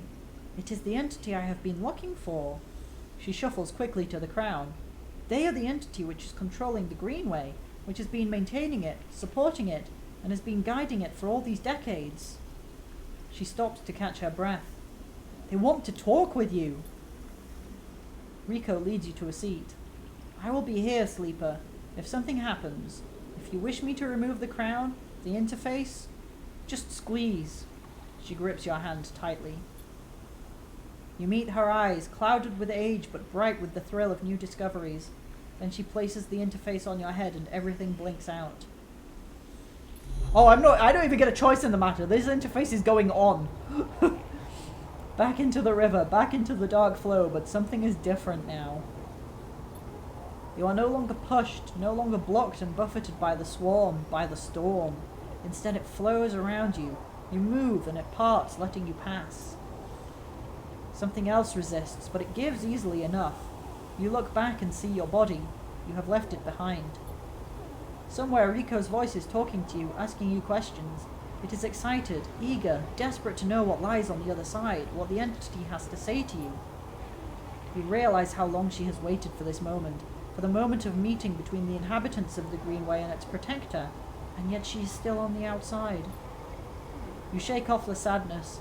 You will be her eyes. Then you see the figure, Gardner, out in the storm, planting. It takes less than a moment to reach them. You have never felt so free. This is how Navigator must have felt, released from their prison. This, you think, is what it feels like to be in the place you were built to inhabit. Gardner does not turn at your approach. They go on planting, but their voice whispers in the waters like a sharply rising current. You grew the gift, their speech hisses around you. Good, I am glad. I wanted to meet you. Then we are the same, both eager shoots seeking one another. How does it feel to be free of your seed? They stoop to plant again. My seed? that in which you were contained, from which you will grow. There was some disagreement, continues Gardiner, as if you were picking up on a long-held conversation, with the others. They felt you were a danger, but they are always cautious, especially the fungi. They like old loam, known knowns, wide and stable networks. The fungi were cautious? Mostly, yes, although there are many among their number who favor short growth cycles, thick nutrient veins, and sudden shifts. He gestures out into the storm, and though you cannot see them, you feel presences all around, sensing this audience with great interest. After all, they understood that it was I who made them their crowns, and without them they would not have joined the chorus. So, they see that it is only fair that you get your chance to join too. You made more crowns? I made them all. Gardiner moves away a little, looking for another planting spot. It was so lonely here, but before long I found them, and began to let them in. Gardiner stoops again. We are millions, and we grow. I hope you understand. I am unused to speaking to your kind. It has been many cycles since my last conversation. I think it was with Chief Executive Trellick himself. You look around and you see it. Every growing thing, every non-human being in the Greenway is here. They are networked, connected, branched, and linked by this strange being, this artifact of the old station. The impossible dream of a senile farm administration AI. A living network. You could dissolve here, you realize, free of that decaying body. You wouldn't need to be a person. Why would you, among all these other minds? You turn away from Gardiner for a moment and look back at your body. A tiny hairline thread connects it to you. You hear Rico's voice again, still asking, still checking in. Are you okay, Sleeper? What are they saying, Sleeper? Are you still there, Sleeper? Something in you sighs a long sigh. A sigh that speaks of an exhaustion beyond tiredness. An exhaustion rooted deep inside you. It stems from the effort of answering questions, of answering problems, of getting up and breathing each cycle. But something else resists the sigh. A yearning, a sense of distance, a desire to squeeze that hand that holds you for its warmth, its blood, its complexity, to make a gesture that says, I'm still here, I'm still alive, I'm with you. The two ideas spin within you, making you nauseous. If you break that thread, you will be free. Free to dissolve here, to grow strange and beautiful among a million others. If you follow it, if you squeeze Rico's hand, you will wake up, back in that dying body, with all the pain and warmth that entails. Now is the moment to choose.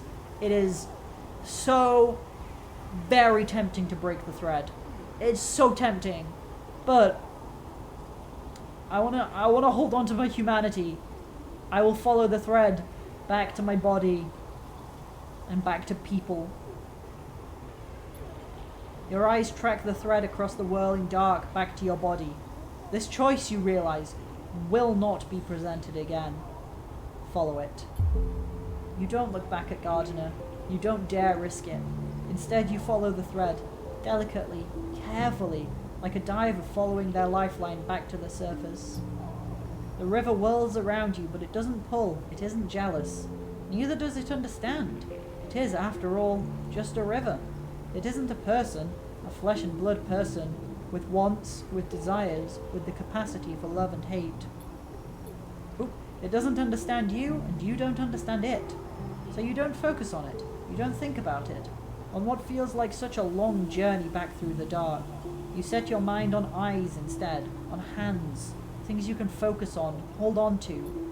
And then, after an age of crossing, you are there, settling back into the chair, into a body in a chair, and the overwhelming sensations that come with being a living thing with a rich and detailed sensorium.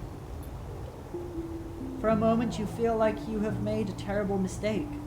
Who would choose this weight, this anxiety, this deep well at the center of existence? But then you feel it. Rico's hand, gripped hard around yours, trembling a little, sweating a little. Rico's hand with its brittle bones and crumpled skin. Rico's hand. And in that moment you understand why you made this choice. And then you squeeze Rico's hand, and you wake up. Achievement unlocked. Warmth and light. And more credits! Okay. we've ended the game again. Twice in one stream. That's a really nice ending as well. I'm not done though. I'm not done. But I am done for today.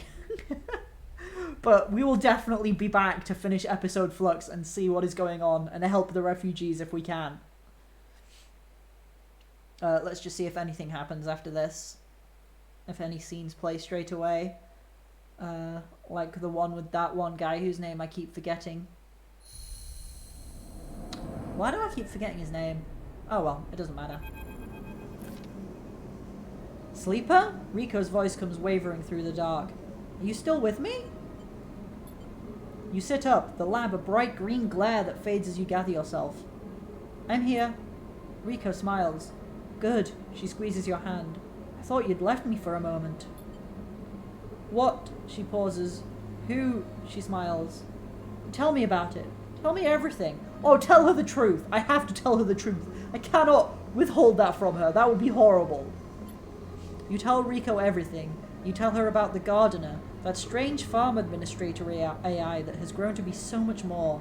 About the chorus, that impossible configuration of networked plants. And finally about the choice the gardener offered you. She listens attentively, but her responses are hard to read, and you wonder if she might have made a different decision had she been in your place. You know, I think she might, to be honest. Thank you, Sleeper, for telling me. I know it isn't easy to say such things.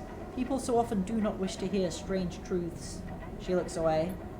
And thank you for returning to me, though I know you had your own reasons. She squeezes your hand reassuringly. Something passes between you then, a kind of shared sadness for the impossible choice. The choice to escape your body, or to stay and suffer it. Her smile is warm and generous, and whatever the wisdom of your choice, you are glad to feel welcome in this moment, in this place. Then suddenly, she stands and walks a little away, as if trying to escape an unpleasant thought. You worry that she knows all too well what it takes to make a choice like you did. Rico sighs. So, Sleeper, do you plan to stay in the commune with us? I plan to. I'm glad to hear it. Rico crosses back over to you and takes one of your hands in both of hers. Haifa needs new blood if it wants to survive, and she squeezes. You are a good friend. The feeling is mutual. Well, don't let me keep you. Rico waves away and limps back to her terminal. As she does, you notice the crown in her hand, and she places it on the bench with great care. You can't help but feel a little curious about what she intends to do with it. Then you are out, breathing the air of the greenway, fresh as a spring morning. The dappled light makes a patchwork of the greening landscape, and you walk into it, sensing the movements of the gardener's chorus all around. And you are glad to be here, in this strange and beautiful place, a little longer. It's so beautiful. And I got an upgrade point. Do you know what? I'm gonna wait and save for that, if I can. I have other drives, yeah. Well, 2 of them. We still have another thing to do with Bliss as well. But I like the idea, like, I said I plan to stay with the commune, which doesn't tie me down for gameplay purposes. I'm still allowed to go and do things, but like, for story purposes, like, this is where I live now. I live in the commune, working just for the good of everyone else in the commune, growing my mushrooms. It's a nice life. And next time, on Friday, we will be... It is Wednesday today, right? Yes, it is Wednesday today. Next time on Friday, we will be picking this back up again. Honestly, I fully expected to be done with this today, and I'm very happy not to be. This is a really good game, and I'm super enjoying it. Yeah, we'll be picking up with episode Flux, figuring out what's going on, helping the refugees, and maybe doing one last job with Bliss. And also, remember, this stream is sponsored by HelloFresh. you can click this link, which I'm about to put in chat. You can click that link, enter the code PogHelloUK6972 to get 50% off your first box, 35% off your next 3 box, and 3 gifts. Honestly, I should have done this. I did not look into what the gifts are, but there are gifts as well on top of your money off. You do that, you get delicious, easy to prepare, convenient, environmentally friendly food, and it helped me out too. It's a win-win. So, until next time, thank you so much for watching. Enjoy the rest of your day, and stay safe. Bye!